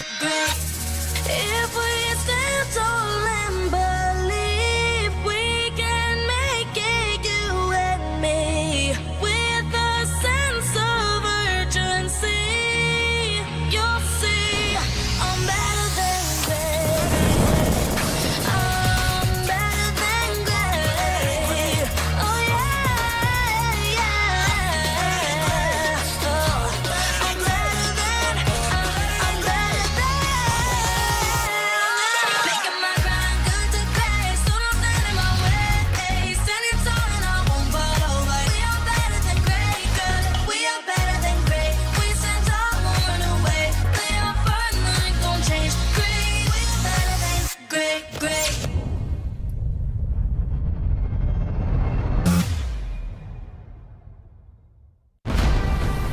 We are here at Gamers 8 to show that we are walking the walk. We have had amazing reactions, major idea owners, and a lot of potential partners and stakeholders coming in here and taking a peek. Gidea's cube over here has been the nexus of this zone. What I saw it from the outside is very mysterious. You want to know what's happening inside. Felt like, this is an MMORPG, but R is not role-playing, it's real world.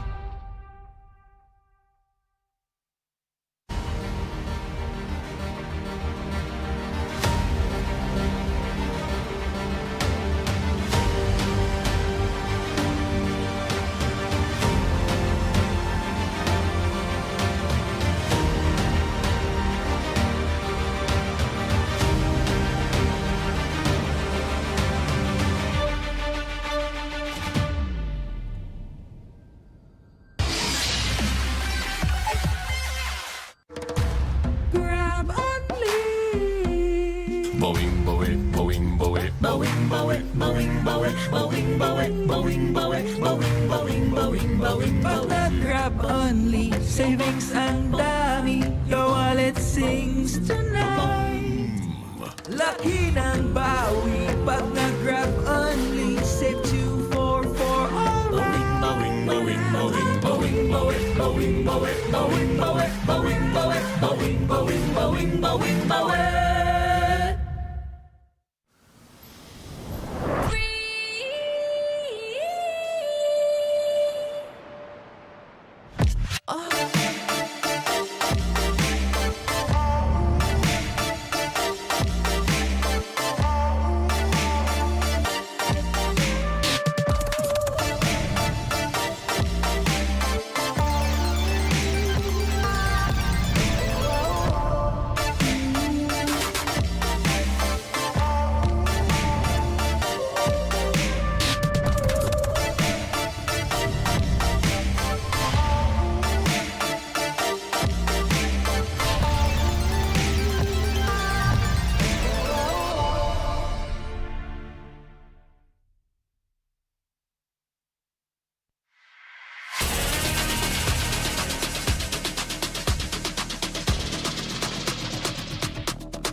the #1 seed, the champion of the arena. The fans adore me because I've never lost. Yet you are afraid that you will lose everything.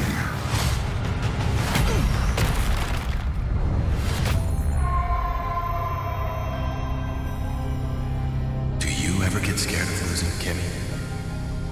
Well, big girl, I think we should cherish the joy and excitement of each game. Not who won or lost. That's right. I'll strive for victory, but I won't lose myself in its pursuit.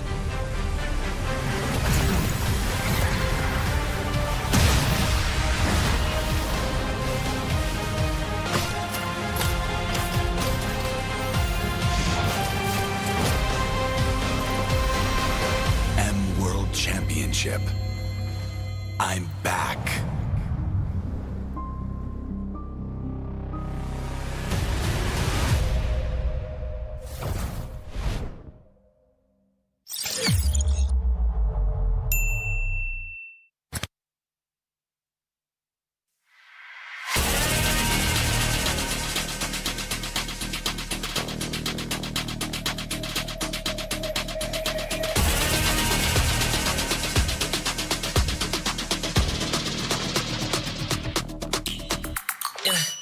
Hit me like I might get over, but you can give me in no corner. I know I can make a comeback. Ace this round and finish this game now. Got the power on my shoulders. Yeah, you know that I'm a soldier. You can keep me off my guard, but you can't keep me from my honor. Nah, nah, nah, I feel like the floor is lava. The energy's getting higher. You're saving my arms. 'Cause I know just what I got. I got you like na na na, and you know I hold the power. This feeling I love. Oh yeah, making my grind good to great. So don't stand in my way. Standing tall and I won't fall over. We are better than great, good. We are better than great. We stand tall, won't run away. We are fun, nothing gon' change. Great, we are better than great. Can't get it great, I'm better than great. I play my own role, I become the greatest. Transcend myself into this game, yeah. I build a power to dominate fate. Championship mind on top of the week. What's up to the game? Shall reveal. Better than great, that's how we feel. I feel like the floor is lava. The energy's getting higher. You're saving my arms. 'Cause I know just what I got. I got you like na na na, and you know I hold the power. This feeling I love. Oh yeah, making my grind good to great. So don't stand in my way. Standing tall and I won't fall over. We are better than great, good. We are better than great. We stand tall, won't run away. Play our part, nothing gon' change. Great, we are better than great. If we stand tall and believe we can make it, you and me, with a sense of urgency, you'll see I'm better than great. I'm better than great. Oh yeah, yeah. Oh, I'm better than. Making my grind good to great. So don't stand in my way. Standing tall and I won't fall over. We are better than great, good. We are better than great. We stand tall, won't run away. Play our part, nothing gon' change. Great, we are better than great.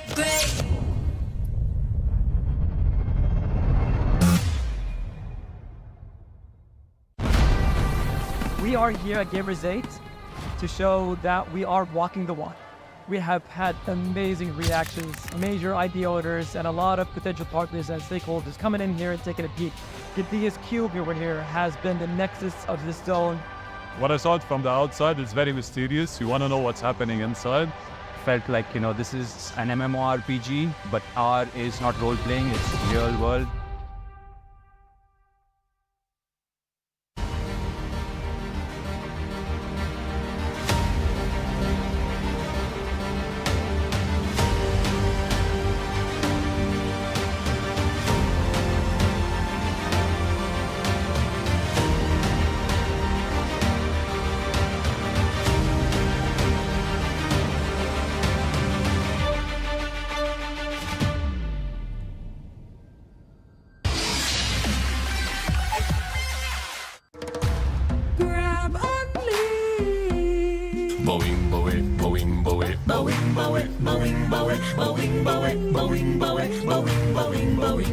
Pag nag-grab only, savings ang dami, your wallet sings tonight. Laki ng bawi, pag nag-grab only, save 244 alright.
the #1 seed, the champion of the arena.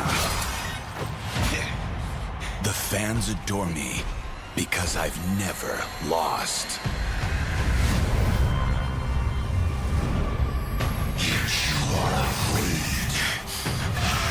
that you will lose everything.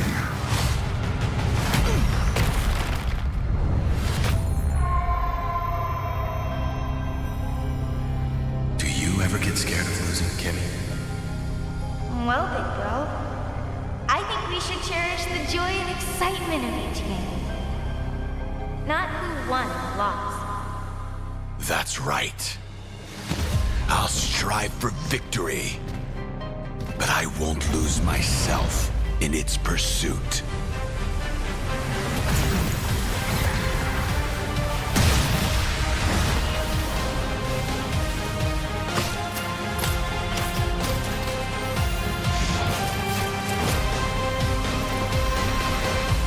World Championship. I'm back.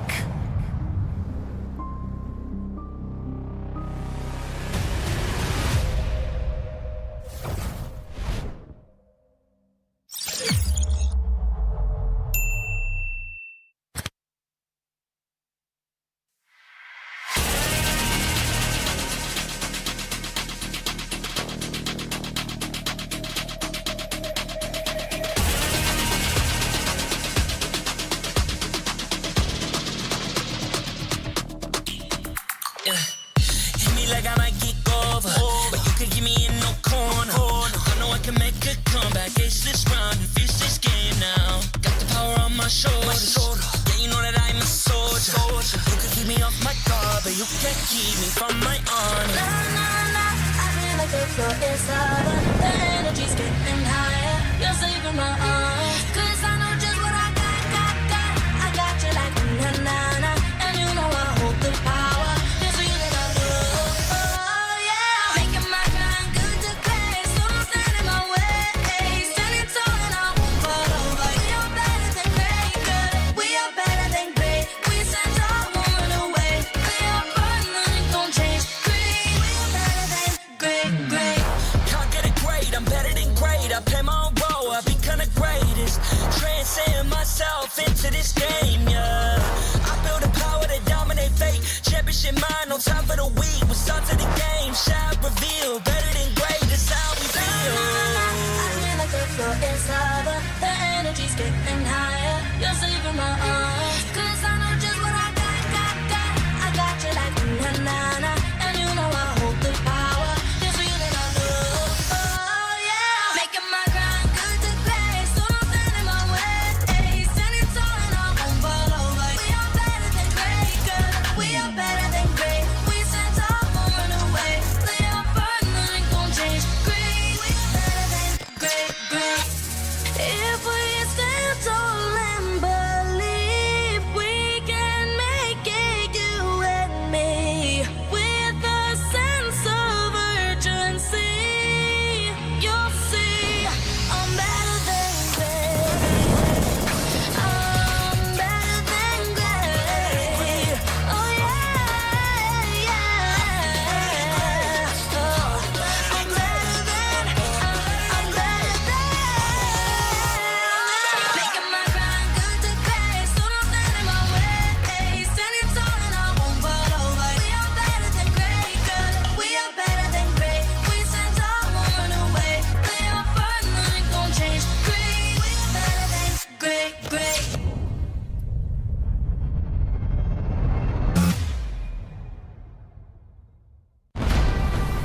We are here at Gamers 8 to show that we are walking the walk. We have had amazing reactions, major idea owners, and a lot of potential partners and stakeholders coming in here and taking a peek. Gidea's cube over here has been the nexus of this zone. What I saw it from the outside is very mysterious. You want to know what's happening inside. Felt like, this is an MMORPG, but R is not role-playing, it's real world.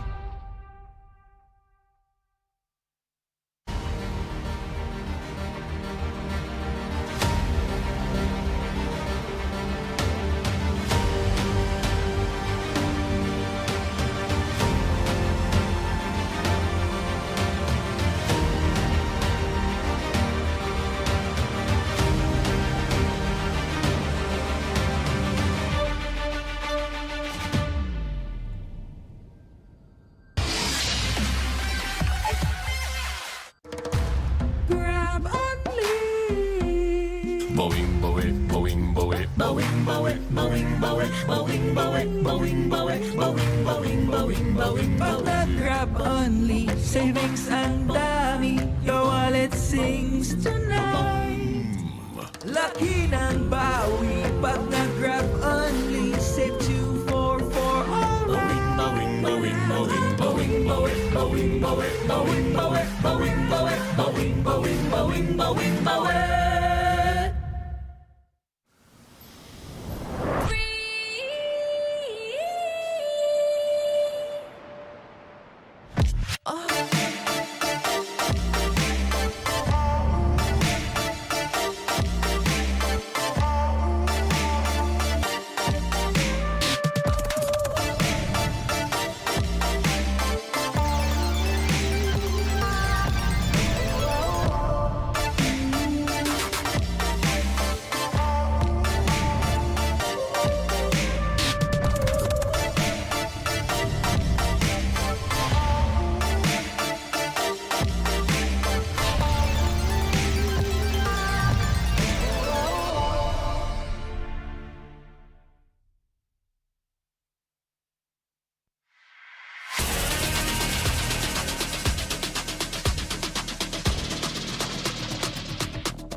1 seed, the champion of the arena.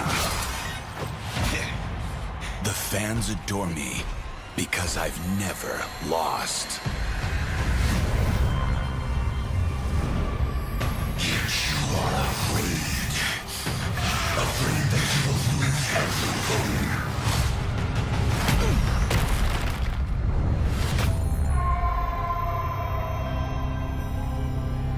Do you ever get scared of losing, Kimmy? Well, big girl, I think we should cherish the joy and excitement of each game. Not who won or lost. That's right. I'll strive for victory, but I won't lose myself in its pursuit.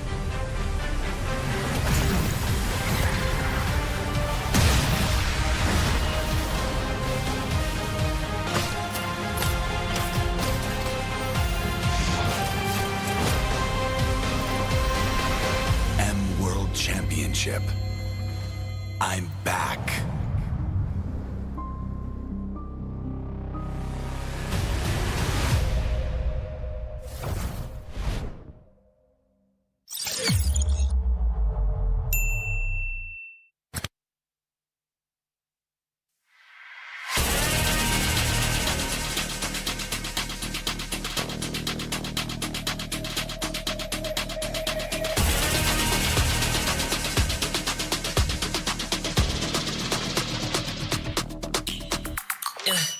Hit me like I might get over, but you can get me in no corner. I know I can make a comeback, ace this round and finish this game now. Got the power on my shoulders, yeah, you know that I'm a soldier. You can keep me off my guard, but you can't keep me from my honor. I feel like the floor is lava. The energy's getting higher. You're saving my arms, 'cause I know just what I got. I got you like na-na-na, and you know I hold the power. This feeling I love, oh yeah. Making my grind good to great, so don't stand in my way.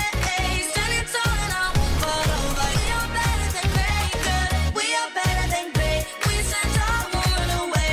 We are fun, nothing gon' change. Great, we are better than great. Can't get it great, I'm better than great. I play my own role, I become the greatest. Transcend myself into this game, yeah. I build a power to dominate fate. Championship mind, no time for the weak. What's up to the game, shall reveal. Better than great, that's how we feel. I feel like the floor is lava. The energy's getting higher. You're saving my arms, 'cause I know just what I got. I got you like na-na-na, and you know I hold the power. This feeling I love, oh yeah. Making my grind good to great, so don't stand in my way.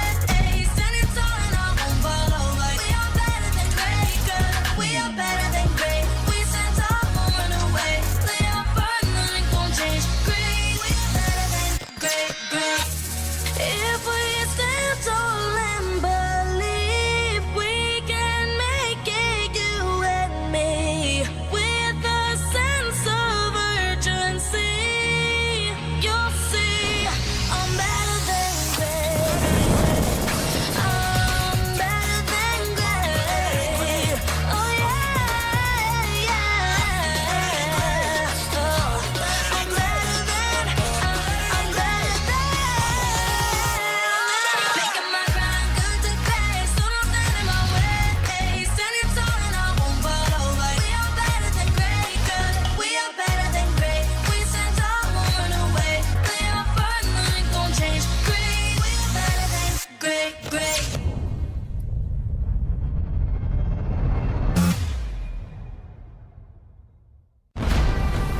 We are here at Gamers 8 to show that we are walking the walk. We have had amazing reactions, major idea owners, and a lot of potential partners and stakeholders coming in here and taking a peek. The biggest cube over here has been the net.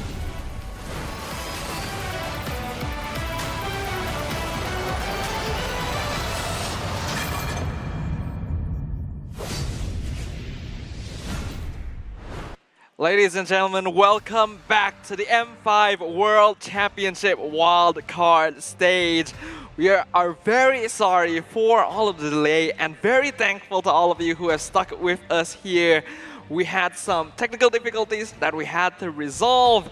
But it is all fixed now. We're going to be able to jump into the game very soon. Due to these difficulties, we will be remaking the draft from the beginning for game number 2 as well. So just to give you guys a little bit of a heads up of what is going on. And again, we're very sorry. We will make sure that we do our best that this will not happen again. And again, thank you very much for coming back and joining us. Welcome to the M5 Wildcard stage. My name is Stafa, along with Arashi as well as Yasu. It's been a long day, guys.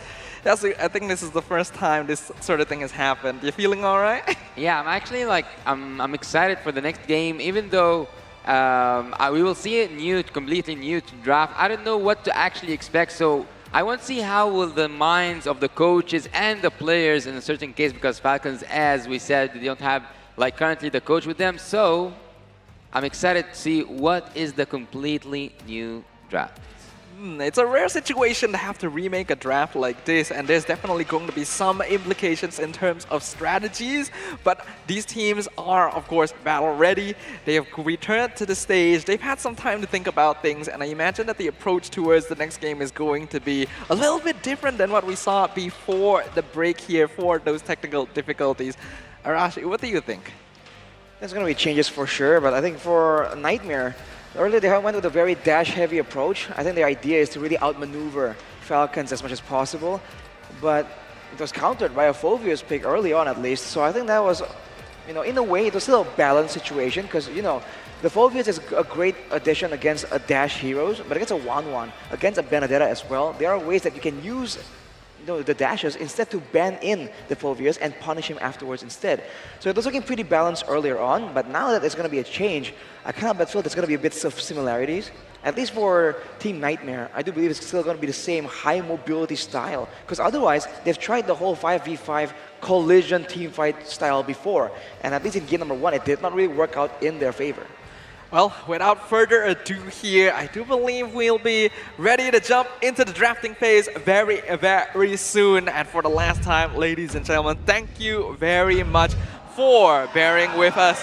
Let us jump back into the drafting phase. Game number 2 between Team Falcons and Nightmare Esports. They will be retaining the same sides in the draft, and the bans are already commencing. Well, Team Nightmare this time are banning that Joy, so it wouldn't be in the hands for neither Leo or Hulk, so that taken out of the equation. Do you think that something will change for Team Falcons, Arashi?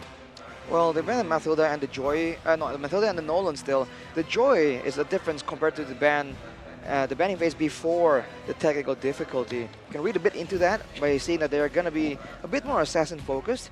On the other side though, for Falcons, Khalid is still banned away, and so is the Bruno. So for the most part, we're going to see if the final ban here is any different, because earlier it was the Faramis, and that's something that they don't really want to give in to Nightmare, considering it's something they use very efficiently in game 1, but they actually banned away the 1-1 instead, so the Faramis is wide open.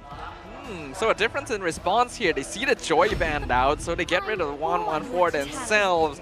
Nightmare Esports going to be locking in that Guinevere. Pretty safe choice for a first hero pick.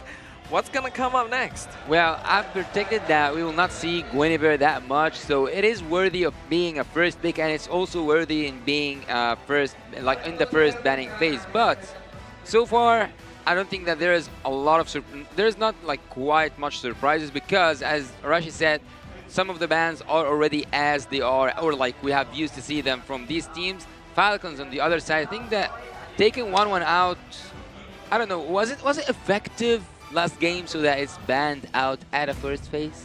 Funny enough, it didn't seem like Cammy was that comfortable on the 1-1. Wasn't able to use it to its maximum potential, using the crossbow of tanks as well. So now for Falcon, it's just looking more like the draft they had in game number 1. It's going to be a Faramis with the Martis. And if you're going with game 1 as a basis here, they had the Mathilda, they had the Yu Zhong as well as the carry. I think that's not the kind of golden they want to have. But for Nightmare, it's going to be the Tarizla as well, so already a very engage-heavy situation here against a Faramis. Yeah, some changes here overall. The Angela actually getting led through the first phase for now here. Previously, Falcons had picked it up alongside the Joy. So it looks like without the combination, they're no longer prioritizing it quite as much. With Terizla and Guinevere, like you mentioned, it's going to be a very strong engage-heavy lineup. But the Martis is still a pretty good solution since he would be immune to crowd control a lot of the time. And also we have seen Leo play with Mortis at game 1 actually, and he was doing really decent. As I called him the Shinigami, he was collecting souls, but Team Nightmare seems to go for that magical damage. So far they haven't got the gold lane. So do you expect to see that the gold lane will be picked by Team Falcons and then focus at the ban, especially because we have a 1-1 already in the ban list? Well, I feel like now, I mean, they might as well hide it. There's no real reason to show it right now, especially with so many aggressive engage tools already available. I think they can very easily hide it for later. Oh. They still go for the Yuzong first, so it's still a very dive-heavy style. There is the black shoes from the Lilia, so they can kite back away from this. But I think they're going to require a bit more crowd control and some damage to really push back Team Falcons here if they really want to try and make it a long engagement. Yeah, the Yuzong does make sense, but I also wonder if it'll really be as effective as you would like normally, because there's a lot of ways that Nightmare Esports can slow down the Black Dragon form engage to a certain extent. But we know that Hulk is quite comfortable with the hero overall, so don't think we would be too concerned, as now Team Falcon's gonna start banning out these counter-engage heroes. The Mentor is gone. Well, so far I think that Team Falcons, I'm not going to say it's the same first phase because I cannot actually recall, but aren't these the same picks we have seen in game 1? The picks are quite similar. Well, in the draft that didn't count, right? For Nightmare, they had 1-1 Novaria, Guinevere, Fredrian, and Benedetta, actually. So the Lilia is a new addition, replacing the Novaria. They had the Guinevere, but now they have that Terizla, so they're not going with the Benedetta. I mean the Falcons draft. Oh, for Falcon, base. they had Joy, they have Angela, Claude, Akai, and Phoveus. No, the first game. First game, my bad. Yeah.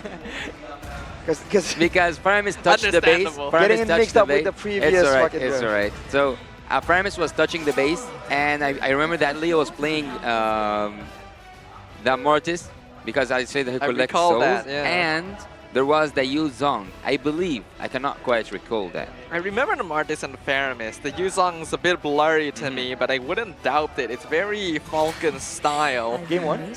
Yeah, game 1. Game 1. It was Mathilda, Faramis, Yuzong, Martis, and Curry. You're correct. Yeah, then. there you go. Okay, and the carry is a possibility. Yeah, that looks like Nightmare Esports remembers that as well. That's why they ban it for themselves. Yep, no thanks. Falcons ban out the Claude, so some focus towards those late game gold laners. And Team Falcons will lock in the Beatrix, a pretty safe choice for Lautrec as of right now. Well, for Lautrec, playing the Beatrix here with so much dive, you can follow up with the Rhino's Apathy to just supplement the pick-off and the dive, potential, the burst damage. But in a prolonged team fight here, it still seems to really favor the side of Nightmare. So if they can survive the initial collision, then they can abuse the Lilia, because we've seen what the Lilia can do in a prolonged fight. With the Akai though, this was in the game that didn't count. It was picked up by Falcons. Nightmare will be trying to use it for themselves. Interesting choice. Definitely not a bad one as well. On paper, the Akai is a good counter towards that Nether Realm. You push people out of the zone, you no longer benefit from that extra HP. And the Brody will allow Cammy to hold his own pretty well against Lautrec in the gold lane. The last pick now going to be going to Team Falcons. Unless this Faramis is going to be flexed, they're going to be looking for a roamer. Yeah, they might look for a roamer. Might be Diggy. I don't know, I'm just like maybe a Diggy because there's tons of crowd control, but nope, it is a Idris. Okay, so I wanted to say that Lautric's first appearance at Mena was actually with the Beatrix, and this guy plays Beatrix really good. And also Super, he concluded Mena by using that Edith. Okay, so some comfort picks happening here for Team Falcons. As for the side of Nightmare Esports, what are your thoughts, Arashi? For Nightmare, it's a lot of dive, but it's also with the Akai though, so I don't get why the Terizla is picked alongside with the Akai. I feel like it's a pretty weird combination. But if the idea is to use the rest of the crowd control, the penalty zone and the special migration as a deterrent, and then while doing so, using the heavy spin to secure the neutral objective, then it's a very good neutral objective centered take. But the problem is that's only going to be useful to secure the objective. Afterwards, they can't really escape from all the chase and dive coming in from the side of Falcons. It's a tricky combination to have to pull off. We'll see whether or not Nightmare Esports can live up to the hype, because right now they're going to be one game down as we enter into the land of Dawn. Game number 2. Team Falcons one step away from another clean sweep. Will they be able to do so? Welcome back, ladies and gentlemen. The long-awaited second game finally underway right here. And already a big difference here, but Good Night. Good Night is about to sleep. Look at Good Night, he's still trying to get that damage, but he goes back in a really strange way. He had to use his flicker, right? Not a bad choice, though. I feel like, yes, it's a very aggressive. Oh, Hulk? Yeah, almost. Almost he's gone. fine. It's not like after a long break, everyone's just eager to get some action. Oh, and now, they do get some action. Hulk is out. Hulk is out. He just signs out. He knows that he's down. That's first blood for Team Nightmare. Oof. That is something that's so dangerous, man. The Guinevere gank potential. Now Cammy here, he might, you know, something might be up right here. It seems like Team Falcons, they're putting their attention on the other side of the map. Usually we see him play around Hulk, but now, knowing, I guess, that Lautric's on his signature hero, you want to make sure that he gets a dominant, decisive laning phase. Yeah, it's an understandable concern here, especially considering the stakes. Right now, Team he's trying to jump in, but he jumps in the air in another way. Super saves Lautric. Nice response right there. Being able to outplay that is pretty solid from Lautric there. He definitely sensed that something was coming, dashed away. They don't have enough damage yet to finish off Jasmine, but it's still pretty nice. Yeah, he's getting now some passive, and Hulk is trying to get that kill. He forces Joviana to use his flicker, so he goes back, and he will not be able to use that penalty zone with the flicker at the turtle time. Great play by Hulk there to get engaged when there's no minions around, so Juviana can't really regen from the Festival of Blood that he has. But here's where the draft really makes sense for Nightmare Esports. Can they secure the first turtle and put Leo behind?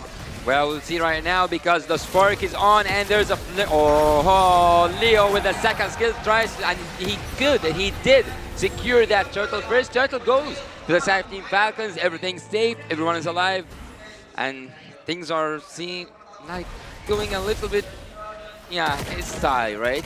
Yeah, that was not going toward anyone. That was a clean defense there. Super going for the aggressive engage to try and lock down too easy for Lexi before the heavy spin can come out. Allow them to secure the penalty zone. Hulk is trying to escape, and there's so much pressure. Hulk is still alive, but it's just one touch away. One touch away. He manipulates death, and he's back alive for a skill. Oh, flicker here. Here he is with that first skill. Leo is going deep. Leo is going so deep. He wants Juviana, and he gets Juviana. Look at Hulk. Look at Falcons. Look at Falcons. They are flying. Plays all over the map right there, man. On the top, on the bottom, everywhere. A display of mechanics and dominance on the map. What a draft and what a game plan so far, but with that advantage, will they just try and circle around Nightmare Esports and suffocate them? Because they have the tools to do so. Yeah, they definitely do. They do still have to respect somewhat, because Jasmine and Juviana, if they're able to get a good engage right now, the net worth difference isn't enough. He's jumping in the air. He's jumping in the air, and he gets what he wants. Lautric is down. Kami gets that kill. Oh, he just assists, but Team Nightmare seems to fight back. What a gank there. That's the Guinevere ganking potential we've been always hyping up about. That's exactly why Yasu felt that it won't really make an appearance. It's just so dynamic, and it happens so fast, and it actually covers so much more distance compared to a lot of other engage tools. So for now, with the turtle coming up, I think the favor still lies on Team Falcons, but look at this. Jasmine's trying to play it so risky, but he knows what he was about to witness. It was a kill for Team Falcons. Turtle going to be taunted now, pulled over to the Team Falcon side. All 5 players on both teams going to be in the area as Juviana's pulled back. Juviana is in a really bad place. He's alone. He's trapped alone. Leo's trying to dance with that turtle. They are leaving Juviana because they know that the turtle is more important. And Akai goes in. Too easy for Lexi. It is too easy for Lexi. He wins that Retribution battle. Good for him, man. Finally making the Akai pick work in his favor. That was a massive fight, though. Nightmare Esports they actually dove towards Goodnight and made sure that the Nether Realm can't be used efficiently there. Even with the Black Dragon form used by Hawk, it's still they're unable to actually stave up the aggression and get Goodnight in position for a good turtle fight. That could be the winning condition, the winning strategy they can use again and again. It was a good attempt to zone by Team Falcons, but here they go again. Super wants, he's going in, he wants to take that kill, he's not going down alone. Juiviana doesn't even go down, but they will punish him, it is inevitable. You have 4 members down, and Falcons take Juiviana down. A little bit of vengeance there for the previous kill in the mid lane. Hulk gonna be defending, but the tier 1 tower does fall on Nightmare Esports, taking advantage of Team Falcon's over rotation to the bot lane. They're just trading kills, trading objectives. They're just eager to really get some action going on in this game right here. Without a turtle around for another 40 seconds, both teams are just rotating around. But for the most part, if they want to go for this skirmish-heavy playstyle, I think Nightmare Esports can come out on top, man. Team Falcons, they want to be together in order for Leo to take advantage of the movement speed boost from the decimation. That is true, and if Team Falcons are playing too close together, Nightmare Esports, they're just gonna look for that opportunity. And speaking of, Lotric is going to a really bad place, but now he sees that Team Nightmare are coming and they want that bot lane turret. He manages to pull up a defense here. I thought they will take the turret easily. They're waiting for the wave right here, and once it does collide, Cammy can just one-tap this turret.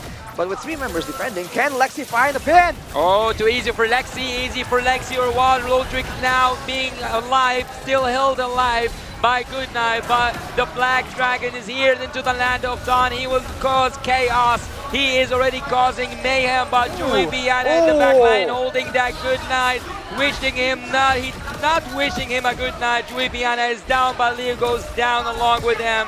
It is incredible at the bot lane. I will say that this game, Nightmare Esports' rotations feel a lot cleaner than what we've seen of them previously. The time that they've taken to discuss and figure out how they want to outplay Team Falcons seems to have been quite valuable here. Because right now, even though Team Falcons are still playing the same old way and honestly are finding some good chances, the amount of tools that Nightmare Esports has is making it very difficult when combined with their newfound aggression. They just have to set up more properly, right? For Nightmare Esports, a lot of the heroes, like I said, are self-sufficient, right? There's a lot of like independent skills built in there. Sustain, for example, from the Guinevere and the Terizla, wave clear, crowd control. They have a lot of ways they can really go for like a 2v2. Whereas for Team Falcons, the whole idea of this comp, including the presence of the Faramis, is to work together as 5 in a big team fight. So when Nightmare Esports push the tempo and go for fights when Team Falcons aren't quite ready yet, that's where they can get an advantage. That's why they have to try and push the tempo even more. High speed is the name of the game right here for Team Nightmare. Yeah, up until now, Nightmare Esports hasn't really shown a capability to be able to out-tempo a team with the experience of Team Falcons, but they're really demonstrating it here. Looking at the itemization, the marksmen are still pretty even, so the late game for Falcons is still there. Look at the items from the side of Nightmare Esports, dude. They're stacking a lot of physical defense, knowing that the Faramis has damage, but that's later on, right? People think that Faramis maybe is, you need a slow amount of items to be relevant on the Faramis, but no, actually, if you want to do damage, you require a lot more items than you would imagine.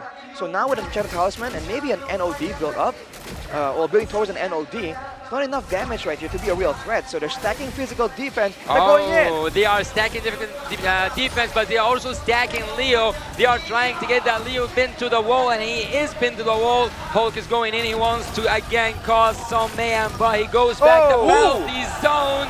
Now they have to pay the penalty. Team Falcons are now in the sky, but not in the way they want to be. Look at Team Nightmare. They are now shredding everyone apart, shredding everything apart, taking all the turrets and taking all the kills.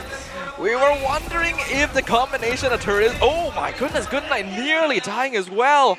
We wondered if the combination of Terizla and Akai would really work well together, because on paper it feels like an anti-synergy, but Nightmare Esports are just layering their crowd control, constantly picking off the members of Team Falcons who are trying their best to reposition, but it's so difficult. The fact that Team Falcons are just flustered and just scrambling to get into these fights instead of going for a proper setup, think it's partially why Nightmare Esports is having so much success. Now again, you can see that Nightmare Esports are in position, and 2 members from Team Falcons are just now exiting the base. So for Team Falcons, they gotta slow the tempo down a bit, and if they have to give up a few objectives, I think they should. With a Pharamids and with a Beatrix, they can quite reliably clear the waves before Nightmare Esports can siege and take down turrets. Of course, there's the Brody that becomes a problem there, but it's so much better for them to slow the tempo down instead of just going in a more like a 50-50 style, because this really benefits Nightmare Esports, the more aggressive team with the more aggressive skirmish composition. Yeah, I have to agree with you there. Slowing it down would be quite beneficial for Falcons, but they don't have a lot of resources left to be able to trade comfortably against their opponents.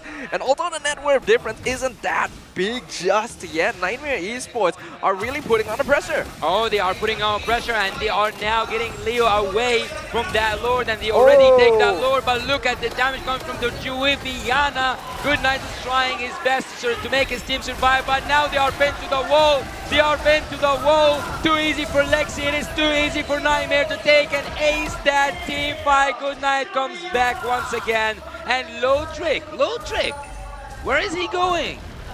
Will actually finish that recall, able to get a tier 1 mid at the very least, but without his damage, Team Falcons really fell apart there to Nightmare. Because they weren't really planning on going for a fight. Nightmare Esports just found a chance to cut them off. This is just story right here. For Team Falcons, they should stop and make use of the Beatrix and the Pyramids to just clear the waves as much as possible. With the ultimate from a Beatrix, they can really defend for a prolonged amount of time. And if Nightmare dive carelessly, Falcons definitely can punish back. We've already seen it repeated many times in history before. This is going to be a very sensitive timing for Nightmare Esports, because a lot of teams are the most comfortable when they are able to play together within their own base. But 12 minutes in, the Lord is going to be crashing down bot tower pretty soon. Yeah, the bot lane, there was a flicker second skill coming from the Guinevere, but she couldn't land it on Low Trick. So I was about to say, we have old spells already, but Team Nightmare seems to lose that spell second skills there, and also second skill from the other side. Leo manages to escape, but the turret doesn't manage to escape the damage coming from that Brody, and Team Nightmare just gets one inhibitor turret with that Lord. Well, the shoe's on the other foot right now with an 8k gold lead. Nightmare Esports can do a lot right here. It can go for farm, you can go for pickups on Team Falcons, but it seems like Team Falcons, they're looking for an opportunity right here. I think they need some more levels on top of gold as well to ensure that their skills do level up and do a lot more for them in these fights. Cammy secures the Rose Gold Meteor here, so once Good Knight has some items, like we see right here, the Lightning Truncheon, Cammy already has a solution for it, so he's building preemptively, which is what you need to be doing against a team that really knows how to play around their power spikes. In fact, looking at the items, Cammy's only one item away from being full build already. So that's a big problem for Team Falcons here, especially when you consider that they don't have all that much defense, just in Teak and the double dominance on their side. It may not be enough here, not to mention only a single Radiant armor against a hero like the Guinevere and Lilia. Oh, I guess the Guinevere and Lilia, the Radiant armor will do okay, but you know, after I still want to protect you from the initial big burst. If they really layer down all their spells right there, maybe they can really consider going for a bit more magical defense. But for now, Nightmare Esports are content just taking over the jungle. Now it's going to be a Lord fight. The Lord does more damage right here, so I think for Nightmare Esports, it's a great opportunity, but also a great risk. But once they see Logic on the bottom side of the map, they are definitely going to go and try to at least force Team Falcons to engage them without their marksman. The big question to pose is, what is Team Falcons willing to give up right here? Do they want to give up pressure? Team fight DPS, the Lord, hold on. Oh, hold on indeed, because Leo is pushed away and he is getting melted down by that Lilia. He cannot escape. He cannot escape. He doesn't have that second skill. Lilia is still dealing so much damage. Juiviana comes in and he manages with that penalty zone to take Leo out just before that Lord fight, just before that Lord engage. And good night, good night, good night to you, good night. You're out, but you are back in again. I don't know. Was it like a second until he came back? Pharamids passive, very valuable in the situations, but there's no Nether Realm. How can Falcons defend? Oh, Falcons can defend using every weapon that the Beatrix have, but Viviana too easy for Lexi, lose too much HP than they can afford. Hulk right now is trying to zone Team Nightmare away, and I think that this will be a successful defense. But for how long though? You can see how much of a problem. So whoa! So lives. The black shoe is just in time. This Lilia is a massive problem to Team Falcons. Hasn't died yet this game. And the amount of damage coming out with only a single Radiant armor is really evident at this point, considering even Leo wasn't able to get away from him.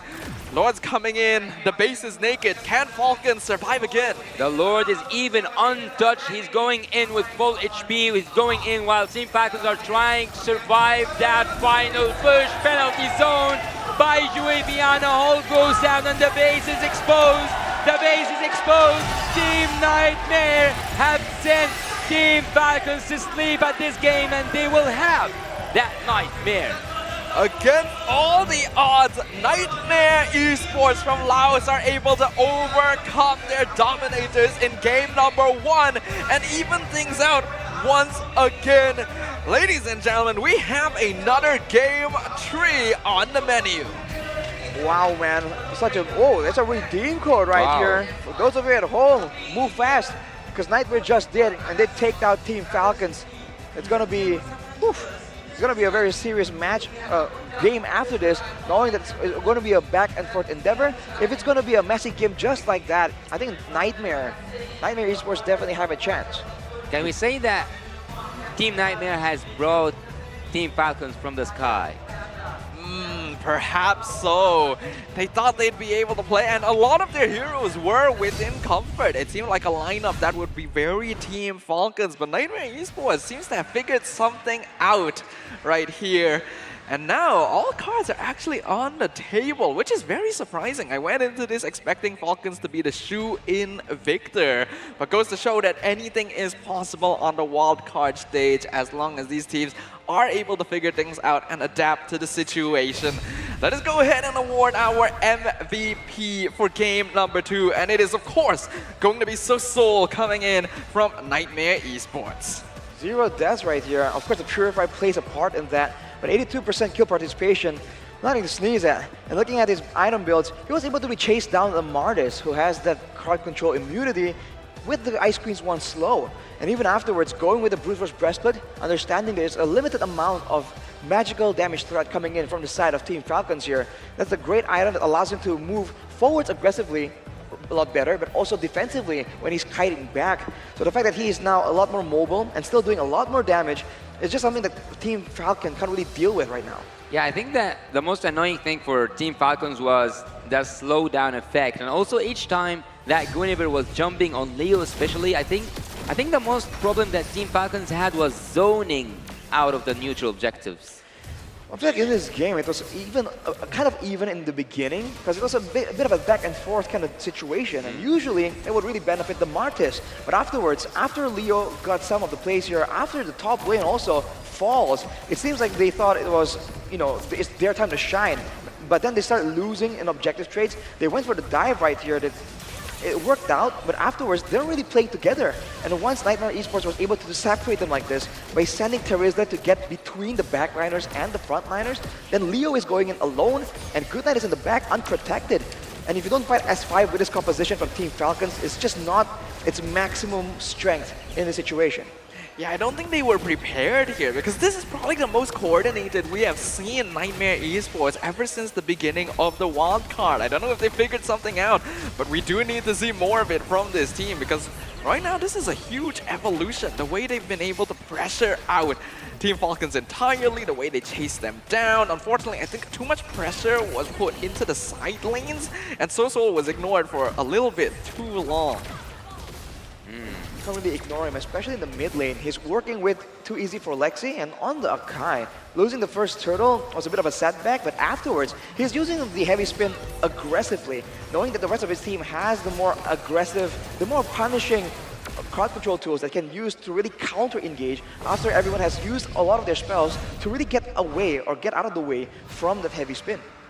Yeah, it was a rough game here for Team Falcons, and despite their best efforts, they were not able to bring things back together. So Nightmare Esports now looking to be pretty solid. Do you think this momentum will be enough for them to cause quite the upset? Well, Team Nightmare, if I'm not like speaking about Team Nightmare, I think that Joey Viana should take most of the credit. I know that Suso actually had the MVP, but every time Joey Viana entered with that penalty zone, he was just like shaking Team Falcons around. He was like making them unable to coordinate between each other. So if there's an MVP that I could give, I would give it to Juliana. Well, Juliana definitely was the big problem in the middle of the big fights. But even initially, I would say that I think Jasmine was also a huge portion in why Team Falcons were having so much of a difficulty. They were looking out for the heavy spin engagement. They're looking for the penalty zone to avoid it. Before you know it, the spatial migration lands, showing again why it's so good. And the fact that you can actually land that spell out of a bush, by the way, during a lane gank, is just such a long distance. And that's something that it's hard to really play around with. It catches you so off guard, and that's why Guinevere as a hero is so powerful right now. The fact that she can reflect into so many different positions is so valuable during the drafting phase, and the length of time that you're crowd controlled when you're caught by that spatial migration combo is deceptively long. So it's understandable that it would be difficult to have to deal with it, especially in that early game when they're putting so much pressure onto Hulk lane specifically. Nightmare Esports was able to convert that pressure and use the tools at their disposal to completely split up these fights from Team Falcon. Unfortunately for Team Falcon, just in this game, they didn't have the staying power to just stay in front of Nightmare Esports because they were already so behind in gold. If you look at the cards right here, Juviana is actually the rich guy. So in the EXP lane, he was just clearing and picking up a lot of kills and assists when it's possible. The carry is still so-so, of course, with the late game Lilia, but Super, you gotta give him credit as well for just absorbing so much damage in this game that has a lot of action. Yeah, unfortunately, it's very difficult for Super to do a lot in this game on that Edith. He has to pick a specific hero on the side of Nightmare Esports to actually grab. And if that happens to be the wrong one, like for example, Soul in the late game, then he just black shoes out of it, and there's no longer a safe engage for Team Falcon, since at that point, Hulk and Leo are a little bit too behind. They're not going to be able to tank the damage coming out of their opponents. So it's a rough situation to be in. So, yeah. Like, I don't really know, like, what should they have done? Well, Team Falcons at the early game, I think they had not a bad early game. Actually, they were a bit in like, let's say in the driver's seat. But when it got further, when we started to see things happen and shift after that second turtle, Team Falcons just vanished from the Land of Dawn. I think they just started spreading apart because when they were playing around Leo, we saw the double come in. We saw that around the map, they were able to make plays. Yeah. It's almost as if they noticed like, hey, we just got a big play on the bottom side of the map. We just got another pickup on the top side of the map. We don't have to stick together. We're strong enough to really make plays happen everywhere at once, which is great if you can pull it off. But afterwards, once Nightmare Esports just grouped together, it seems like they just were late to the party, right? They keep getting cut off in the middle, and a lot of their members are not present in the beginning of the fight. They come in after, and that's just not the way to go with this composition, right? Wanting to play around the Netherrealm and the combos coming in from the Beatrix as well. The thing is, I'm not sure if they could have helped it very much, right? I feel like this was a very smart draft by Nightmare Esports, understanding that Team Falcons are a squad that likes to play together. And that goes doubly so when they have that fair miss to play around the Netherrealm. So they pick up heroes that are able to split the fight apart, that's able to completely separate the map. And they also know that Team Falcons aren't going to have the best split pushing potential, right? So there's no reason for them to pay too much attention to that regard in terms of their draft. Just go for the fight, go for the counter, engage, and they were able to pick all of the steps necessary for a recipe to success. Actually, there is something also I want to add on. I think there was a big miscommunication happening at Team Falcons, and when it appeared the most was at the time where I was like surprisingly seeing that Beatrix at mid lane pushing while they were trying to defend on that top lane. He was just like taking a first tier in mid lane while his team was getting demolished.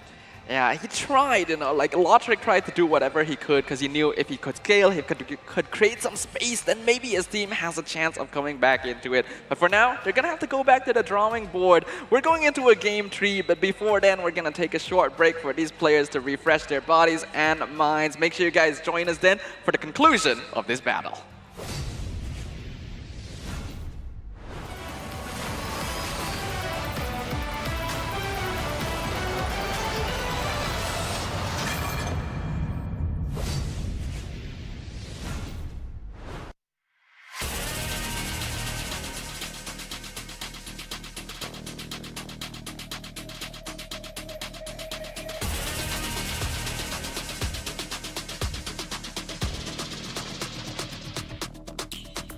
Hit me like I might get over, but you can give me in no corner. I know I can make a comeback, ace this round and finish this game now. Got the power on my shoulders, yeah, you know that I'm a soldier. You can keep me off my guard, but you can't keep me from my honor. I feel like the floor is lava, the energy's getting higher. You're saving my arms, 'cause I know just what I got.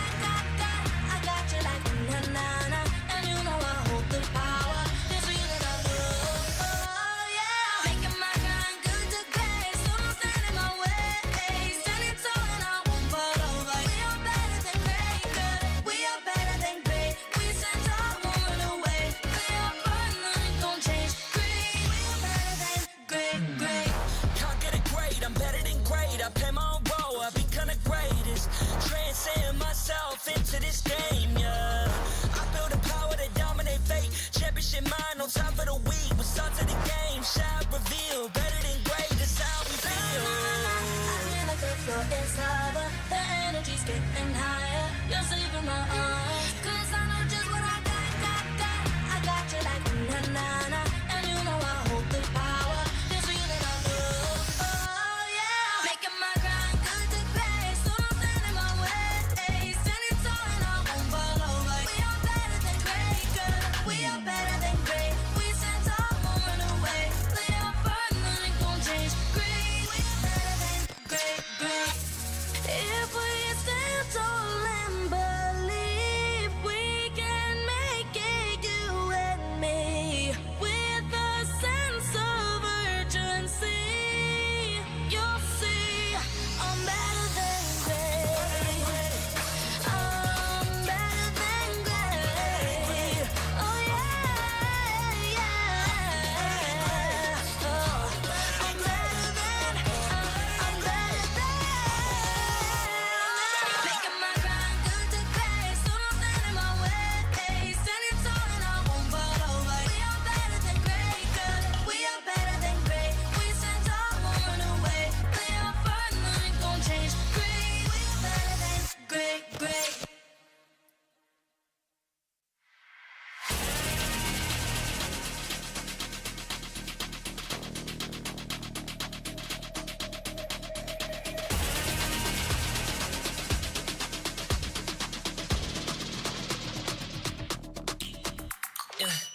Hit me like I might get over, but you can give me in no corner. I know I can make a comeback, ace this round and finish this game now. Got the power on my shoulders, yeah, you know that I'm a soldier. You can keep me off my guard, but you can't keep me from my honor. I feel like the floor is lava, the energy's getting higher. You're saving my arms, 'cause I